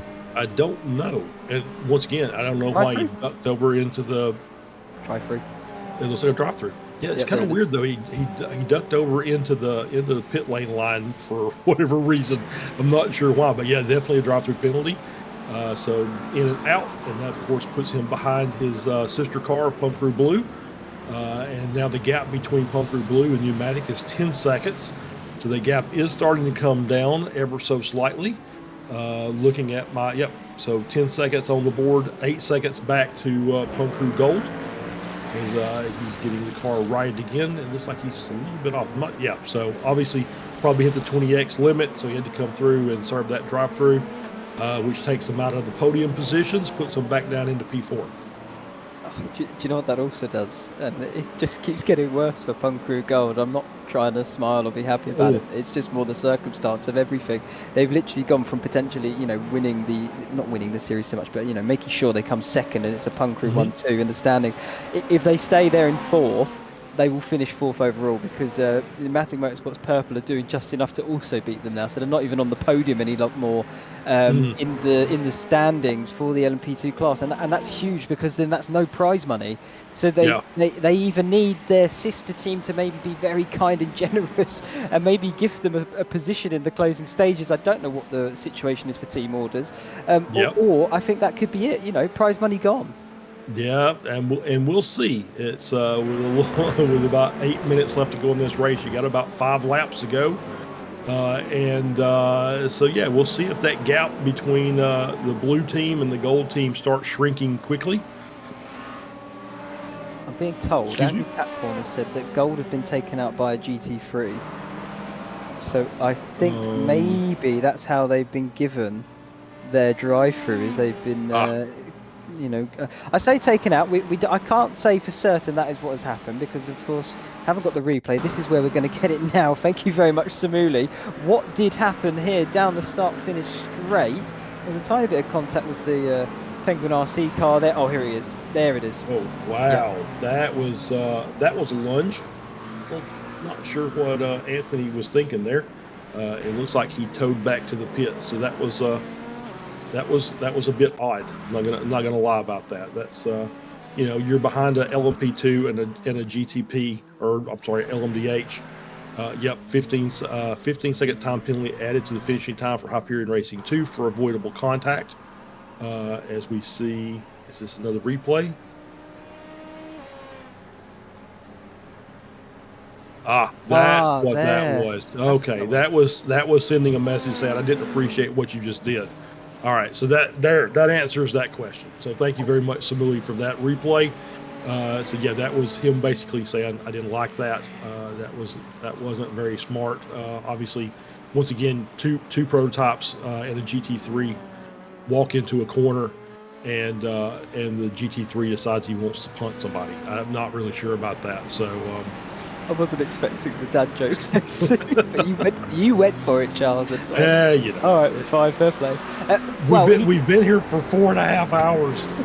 You're right. I think though, you know, obviously he's frustrated, but I mean, he's going to be furious really because that's prize money that's just been cost. Yeah. You know, especially sure. when he's done nothing wrong. And it's a real big shame. Again, it's racing. That is sometimes just how it goes. You know, and it could still potentially go a bit pear-shaped here. This is Federico Faria for Sonic Racing Team. They're currently third in the GT3 Pro class. They're being chased by Hyperion Racing 3, and not far behind them is Penguin RC in fifth.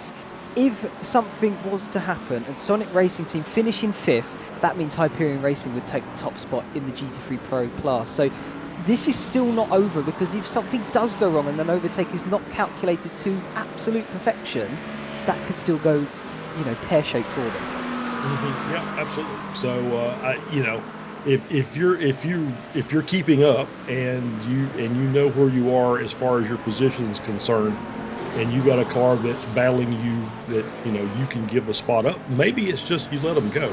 You know, you've got a 9-second gap back to the Penguin RC car, the pro car running in fifth.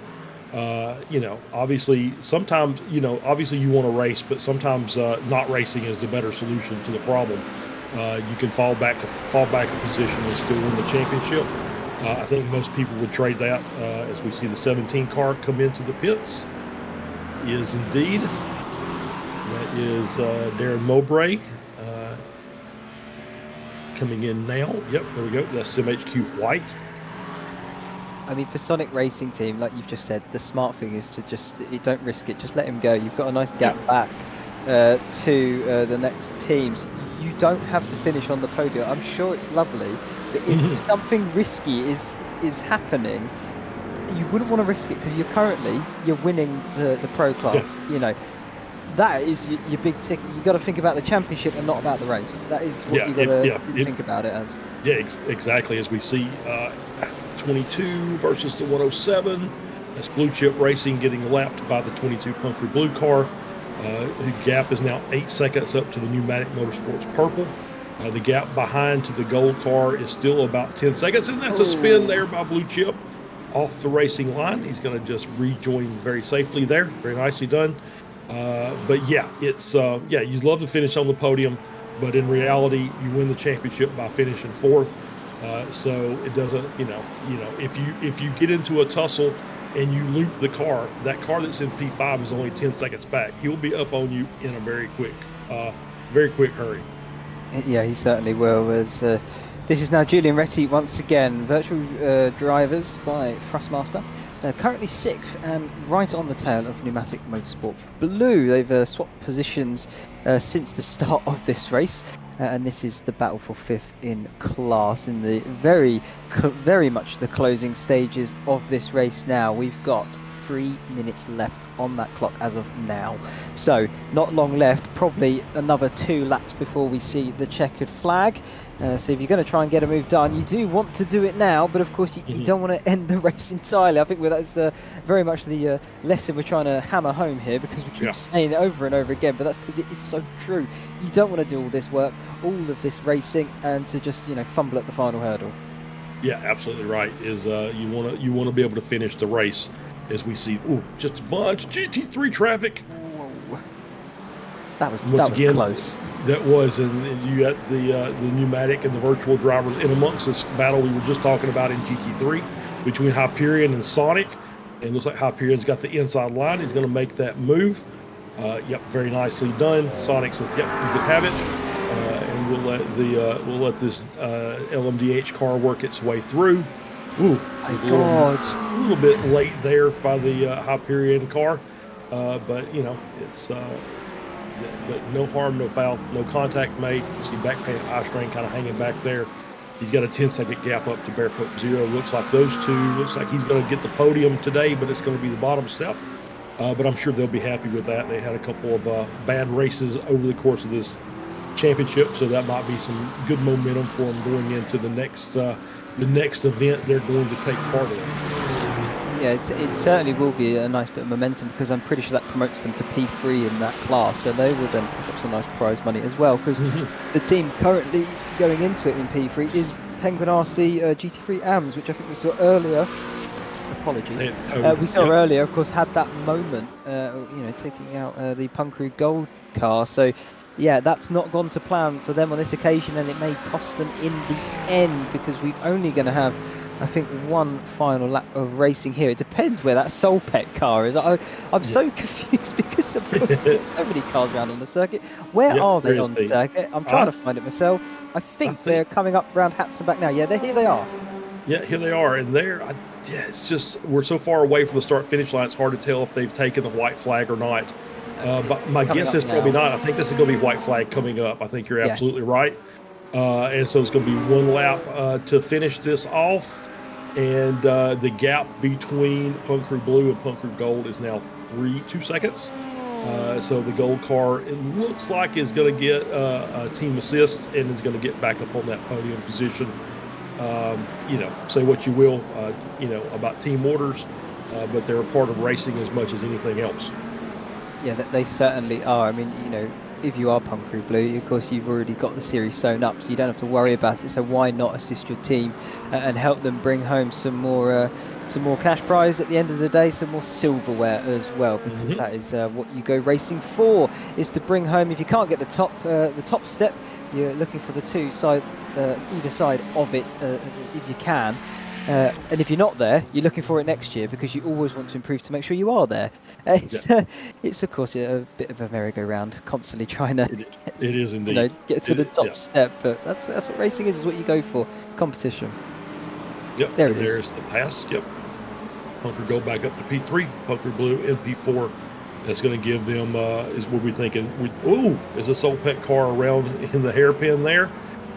So we're thinking that's going to be Punkaroo Blue with the gold and with the top step. And does that put gold in second or third?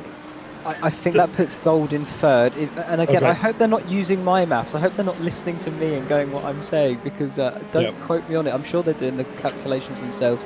However, from my calculations, Punkaroo Gold, if they finish third, they have scored 1 point extra than Pneumatic Motorsport Purple, who would finish then fourth where they are. So where they are for third, they will finish third overall in the standings. There we go. Oh God, in all of that, sorry, Pat Pelchek comes home to take the checkered flag. In all of the mathematics, we got completely confused by where the cars were on the circuit.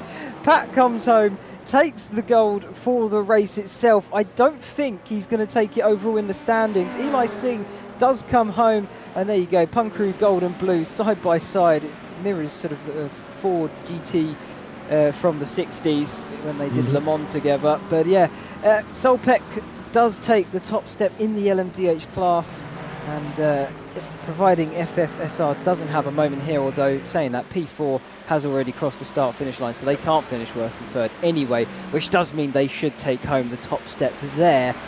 And again, Sonic Racing team, Going Racing Ruby, they're coming up to the end of the race now as well, and I think that rounds off those series, and I don't think any mathematical equations need to be doing all that much to work out who takes the overall standings. But well done, Jack, you've had a fantastic race. Yeah, I think he's pretty well aware that he's won the race and the championship. So we've got Derek Heiberger coming across for the 44 Hyperion Racing car, taking the win in the GT3 Pro class. And here comes Echelon around to take their win in the LMP2 category. And it looks like Pneumatic Purple is going to end up finishing second. And then obviously we talked about the Punk Crew cars finishing third and fourth.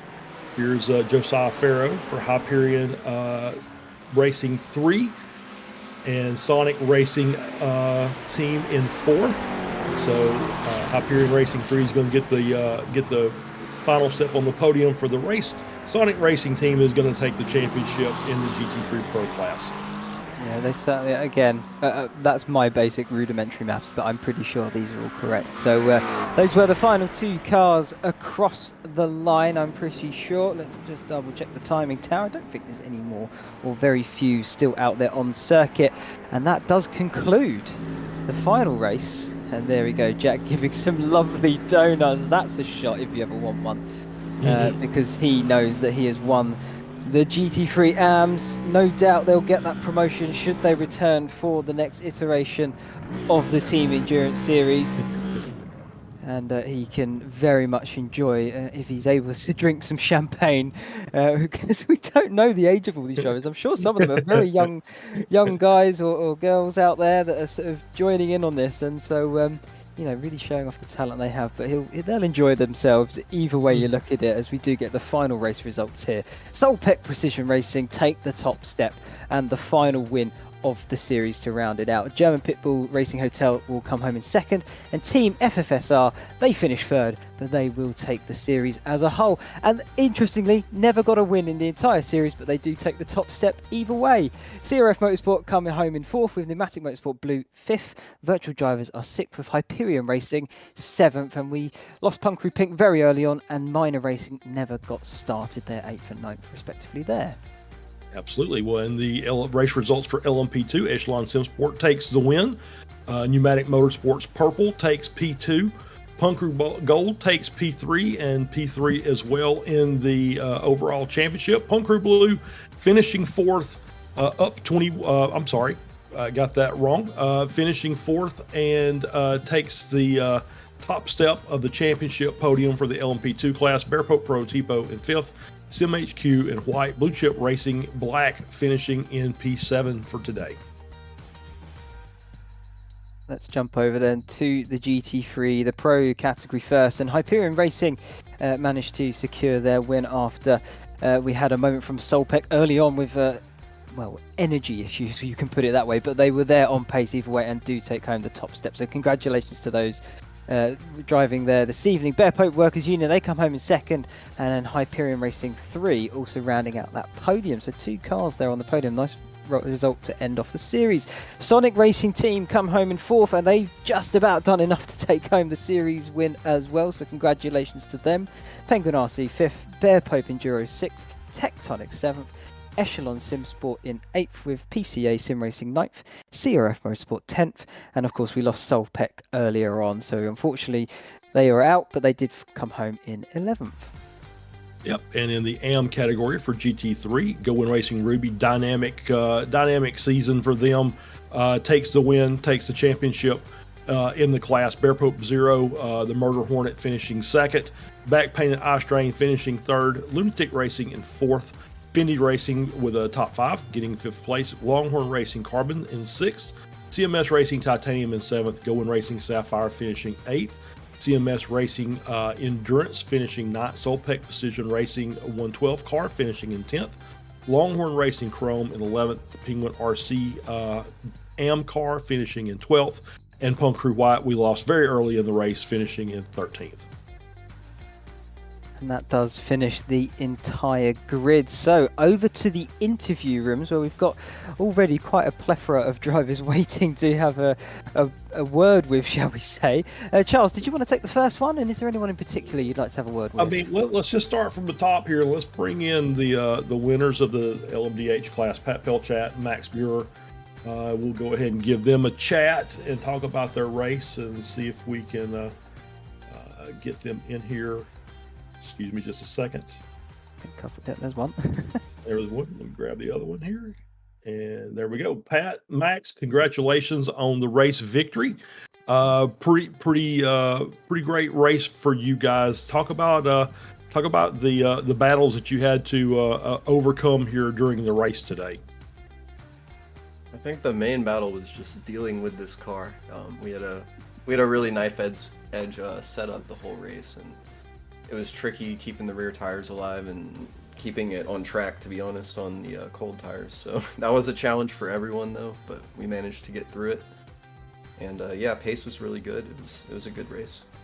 Yeah, we've definitely talked about that during the course of the race with the updates to iRacing coming in. Pat, it's that going out on those cold tires is a bit of a risk. You have to be very careful as you're working the car, just trying to get those heat in those LMDH tires.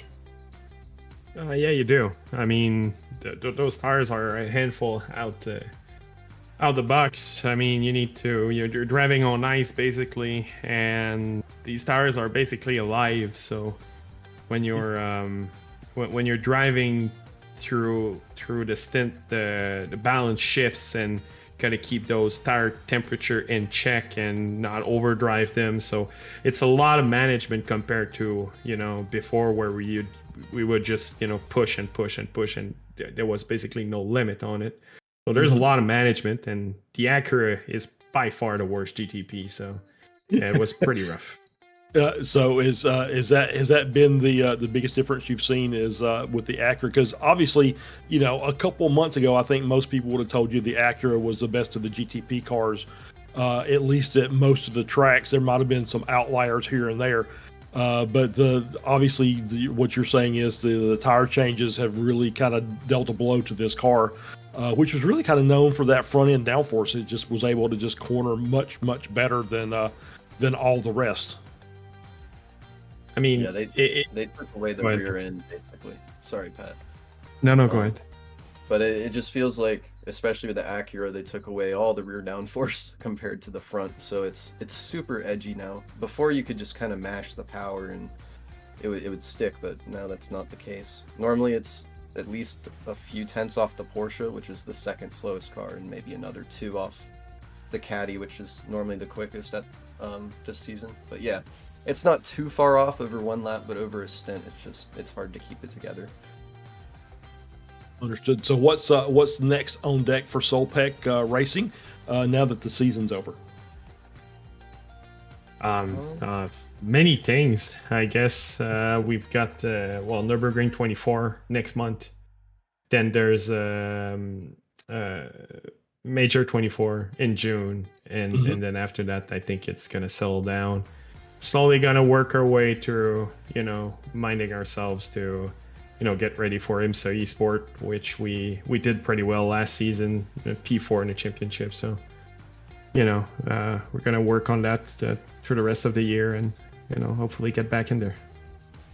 Awesome. Well, I'll go ahead and say congratulations. We'll let you give any thanks that you want to give, and then we'll let you go celebrate your victory.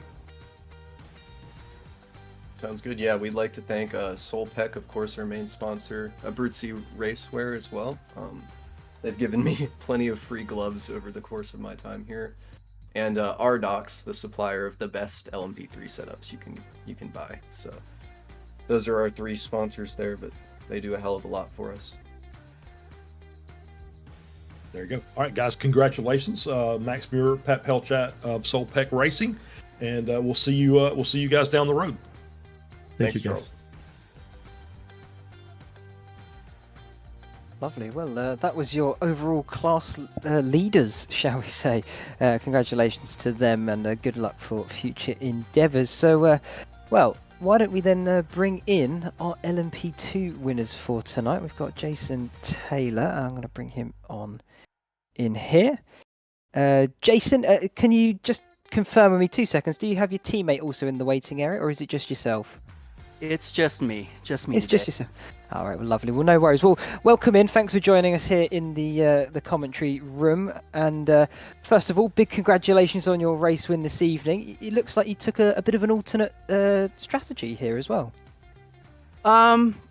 Yes, a little bit of luck, I think. But I first want to say my team really set the bar high this weekend. They had a endurance race yesterday with Sim Republic. Our LMP3 won, and our GT3 AM, which was driven by my teammate today. So he's had a long weekend of driving. I just want to say congratulations to all those guys and really lifting me up. It was incredible. I didn't think it was going to be possible today. Punk Crew has been, they've been a force this whole season, and just trying to, fight for every little inch that we could get today.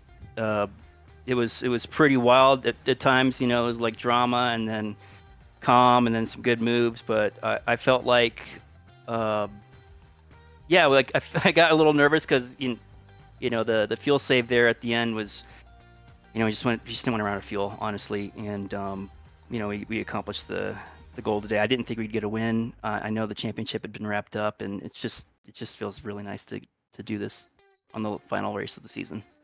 Yeah, it's certainly a way to end it. I mean, of course, you say that the championship was wrapped up. That we do know of. But I mean, you've managed to, with this result, come home with second place from my calculations. So I mean, that's got to mean something to you at least. Yeah, it's incredible. Like we've had some unfortunate stuff where, you could feel like you could really feel the wind leave our sails, and I just wanted the guys, don't give up, keep fighting. Whoa. Oh. 1 sec. Seems like we're having a bit of technical issues here for Jason. Yeah. There we go. It's starting to get rainy out here. No, I just love my team. They're a good group of guys. So. Ooh. Brilliant. I bet it does. I mean, certainly with the result. Maybe you can help with this one. Between yourselves and Punk Crew Blue, you were, in terms of total incident points, coming into this final round, you were tied there. I mean, maybe you can help shine a little bit of light. Do you feel you had quite a clean race in terms of the incident points, or how are you looking on that front? Today, I think we ended up at 10. I felt like I gave away a couple of incidents today. I usually try to keep it as low as I can, but honestly, I just wanted to go for it at the end there, so I kind of let a few get away. I think we're going to be okay. Honestly, I think we're going to be okay on incidents. So, do you think you've got it over Punk Crew Blue? Because I mean, there's no way we're going to be able to tell now. So it's what do you think? Honestly, I think we might. We ended with 11. Punk Crew. Can't really see. I hope we have it. Honestly, I wasn't really thinking of it, but oh yeah, I think we got them. Punk Crew Blue, they had 20 today. I think we've got it. Yeah. Nice. Well, you didn't pick up the overall win, but maybe you did on the fair play and least incidents there. So maybe you've taken the gold somewhere in this series, but definitely taken silver. So big congratulations there, Taylor, and to the rest of your team. Before we let you go, is there anyone you would like to thank, and maybe what are your plans for going later on into the year? I want to say thank you to my Operation Motorsport crew. I know Apex TV broadcasts their races as well. Thank you over there for tuning in today. My team, they're just going to keep going at Sim Republic, and I'll do my Opmo races. But I want to thank the sponsors, Xbox Game Pass, Penguin RC, Muradness. Hope I'm not missing anything there. I know we have Masterworks on the car too. A big thanks to Reitzma on our team. Just Josh, Zach, and Spencer for helping me run this thing and really lifting me up. And we've been working hard the last 3 years, and we're just going to keep our foot on the gas here. Lovely. Well, thank you very much, Jason, and good luck for the future as well. So lovely. Thank you for joining us here. Oh, thank you. And thank you for broadcasting. It's awesome. Thank you very much. Lovely. Well, Jason Taylor, everybody, and we look forward to seeing what his future endeavours potentially are. But that was our LMP2 overall winner today. Charles, let's try and figure out. I think it's Derek and I want to say Luke Wallace, who were the Hyperion Racing Pro team that won this evening. I believe you're correct, and we'll see if we can get them in here. There we go. One. There's one, and grab Luke. And there's two. You got them already. All right. Hey, Derek, Luke, congratulations on the race win in the pro class today. It looked like that maybe Solpec had the field covered there, but then obviously the racing gods smite them and kick them off the server, which sucks. I mean, I think we've all been there at one point in time or another, but you guys were able to capitalize on it and take the race victory. Yeah, I mean, it was a tight race with them at the beginning. I mean, we held pace very well, so it's tough to say how it would have all panned out in the end, but obviously the disconnect on their end, just not a good situation for them, and it just kind of made a simple race for us. But we ran clean, our pace was good, so we can be happy with that. There you go. So how's the McLaren? Because obviously it's still fairly new in the GT3 class. How's it stacking up amongst the rest of the field? I mean, we're absolutely loving it. Especially late stint, it tends to just get the pace right back and be a couple tenths faster than almost any other car. But the feeling with it, the way the team's been able to drive it this season, it's just been a great car all around. Well, there we go. So what's up next for Hyperion? We've heard some different leagues coming up, and obviously some big special events that are coming up as well. So what are you guys planning on doing? Well, we've got commitments with the IVRA Endurance Series currently and the Club Sport Series on top of that. And obviously there's leagues coming up. So, I mean, we'll be around for sure. We'll see exactly what all we end up entering, but expect to see us quite a bit. There you go. That's what we like to see is racers who want to race, and that's it's always good. So we'll let you give any thanks that you want to give out, and then we'll let you go and celebrate your victory. Yeah, big thanks to the team. First of all, Hyperion Racing, they just support us so well. Everything from setups to just coaching in general. Shout out to Sim Gaming Expo. That'll be coming, I believe, September 5th to 7th this year in Chicago. Looking to be a great time. Derek, you got anyone else? I think that pretty much covers it. All right, guys. So congratulations on your race win today, and we'll look forward to seeing you down the road at other events. I know I'll see it because I'm in some of the same leagues you are. So we'll see you there. So take care. Sounds good. Thank you, guys. Thank you, guys. Lovely. Well, that was indeed Hyperion Racing winner of the GT3 Pro category. So that leaves one team left, Going Racing Ruby.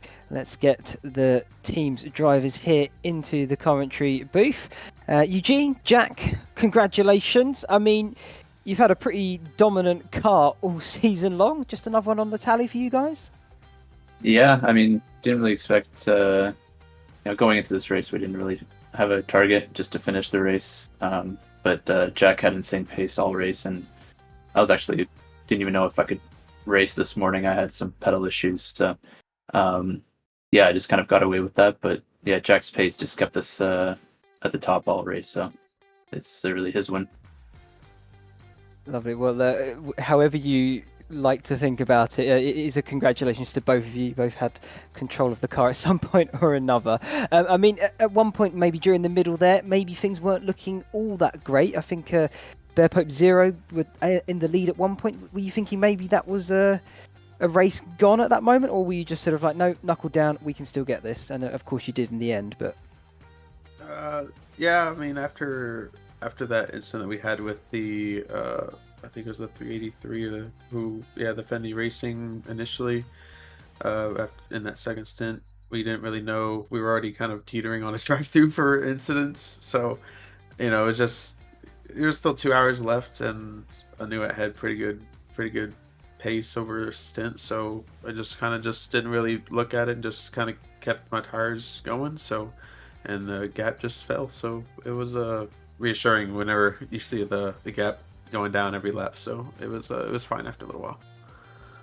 Absolutely. I mean, well, congratulations on your win here. Congratulations on the series win as well here for the GT3 amateurs. I mean, how well, I think I want to ask you two more questions here. How are you intending to celebrate maybe this one? Because it's a brilliant win for yourselves. Well, I Yeah. don't know. A lot of the guys are.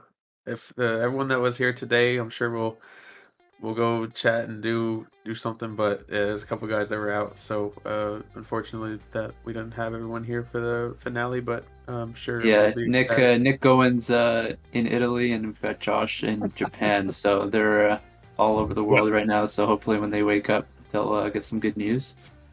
But yeah, just overall, it's a team effort, and this as well with the Sapphire car as well. It was great practicing with them all season and just kind of pushing each other.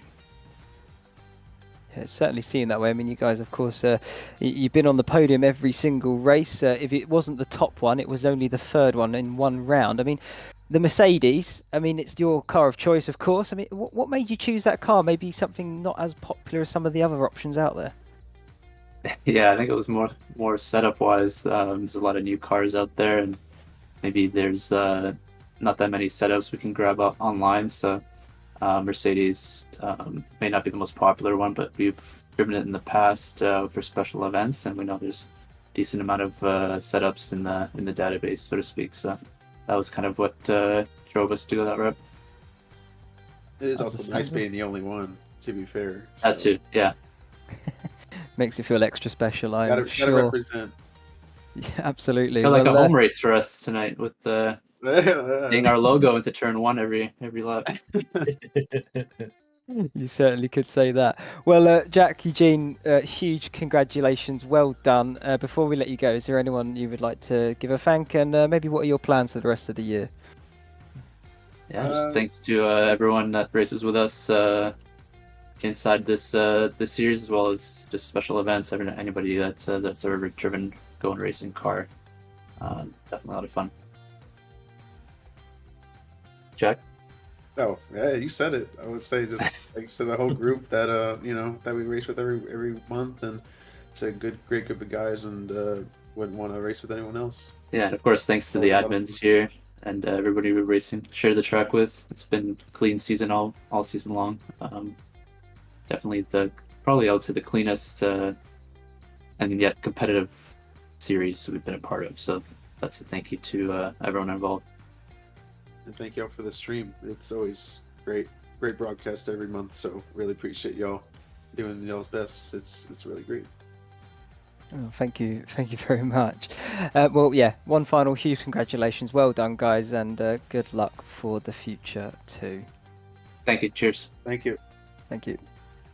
Lovely. Well, that was Jack and Eugene. I think maybe Charles. I can see Ludovic is just waiting there in the interview room for Team FFSR. Maybe we can have a quick chat with the overall series winner and, of course, the top class LMDH winner as well for the series. Shall I let you take this one? Oh no, go ahead. Go ahead. All right, I'll have a little crack at it. Ludovic, well, third place this evening. We don't normally interview the podium, but I mean, you've just won the overall series. I mean, how are you feeling after all of that? Well, myself, I'm just happy and proud. I didn't ride. Yeah, I'm not part of that team. I'm just representing it because obviously, you know, the love of French people for English language. So I'm the only one who can, you know, make myself understood. But so I'm proud of the guys. Obviously, we are all very, very happy in the team.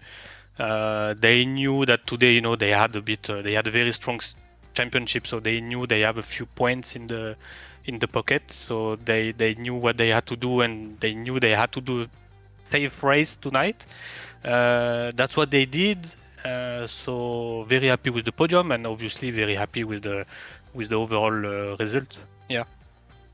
Yeah, absolutely. I mean, well, yeah, top step of the series in the end of it. I mean, all season long, you've not had a win, but I mean, is it just down to the fact that you were very, very consistent? Is that what you're going to attribute it mainly down to, or is there something else potentially? No, I mean, look, the team was the three guys were very strong and very reliable through the season. I mean, through the championship. They're all, on a very leveled, pace. They stick to the Porsche, even though on some tracks we knew that it's definitely not the best, car. But they stick to it, and they had a good season. They had good results, strong results on every race, and yeah, obviously that leads to the win at the end. So very happy all and proud of them. Yeah, I think absolutely you should be. They've done brilliantly all season long. And like you say, it's not always about the wins throughout the season. It's consistency that is key. For sure. And of course, it led you to the very top. So well done to your team, Ludovic, and congratulations to all the drivers for Team FFSR.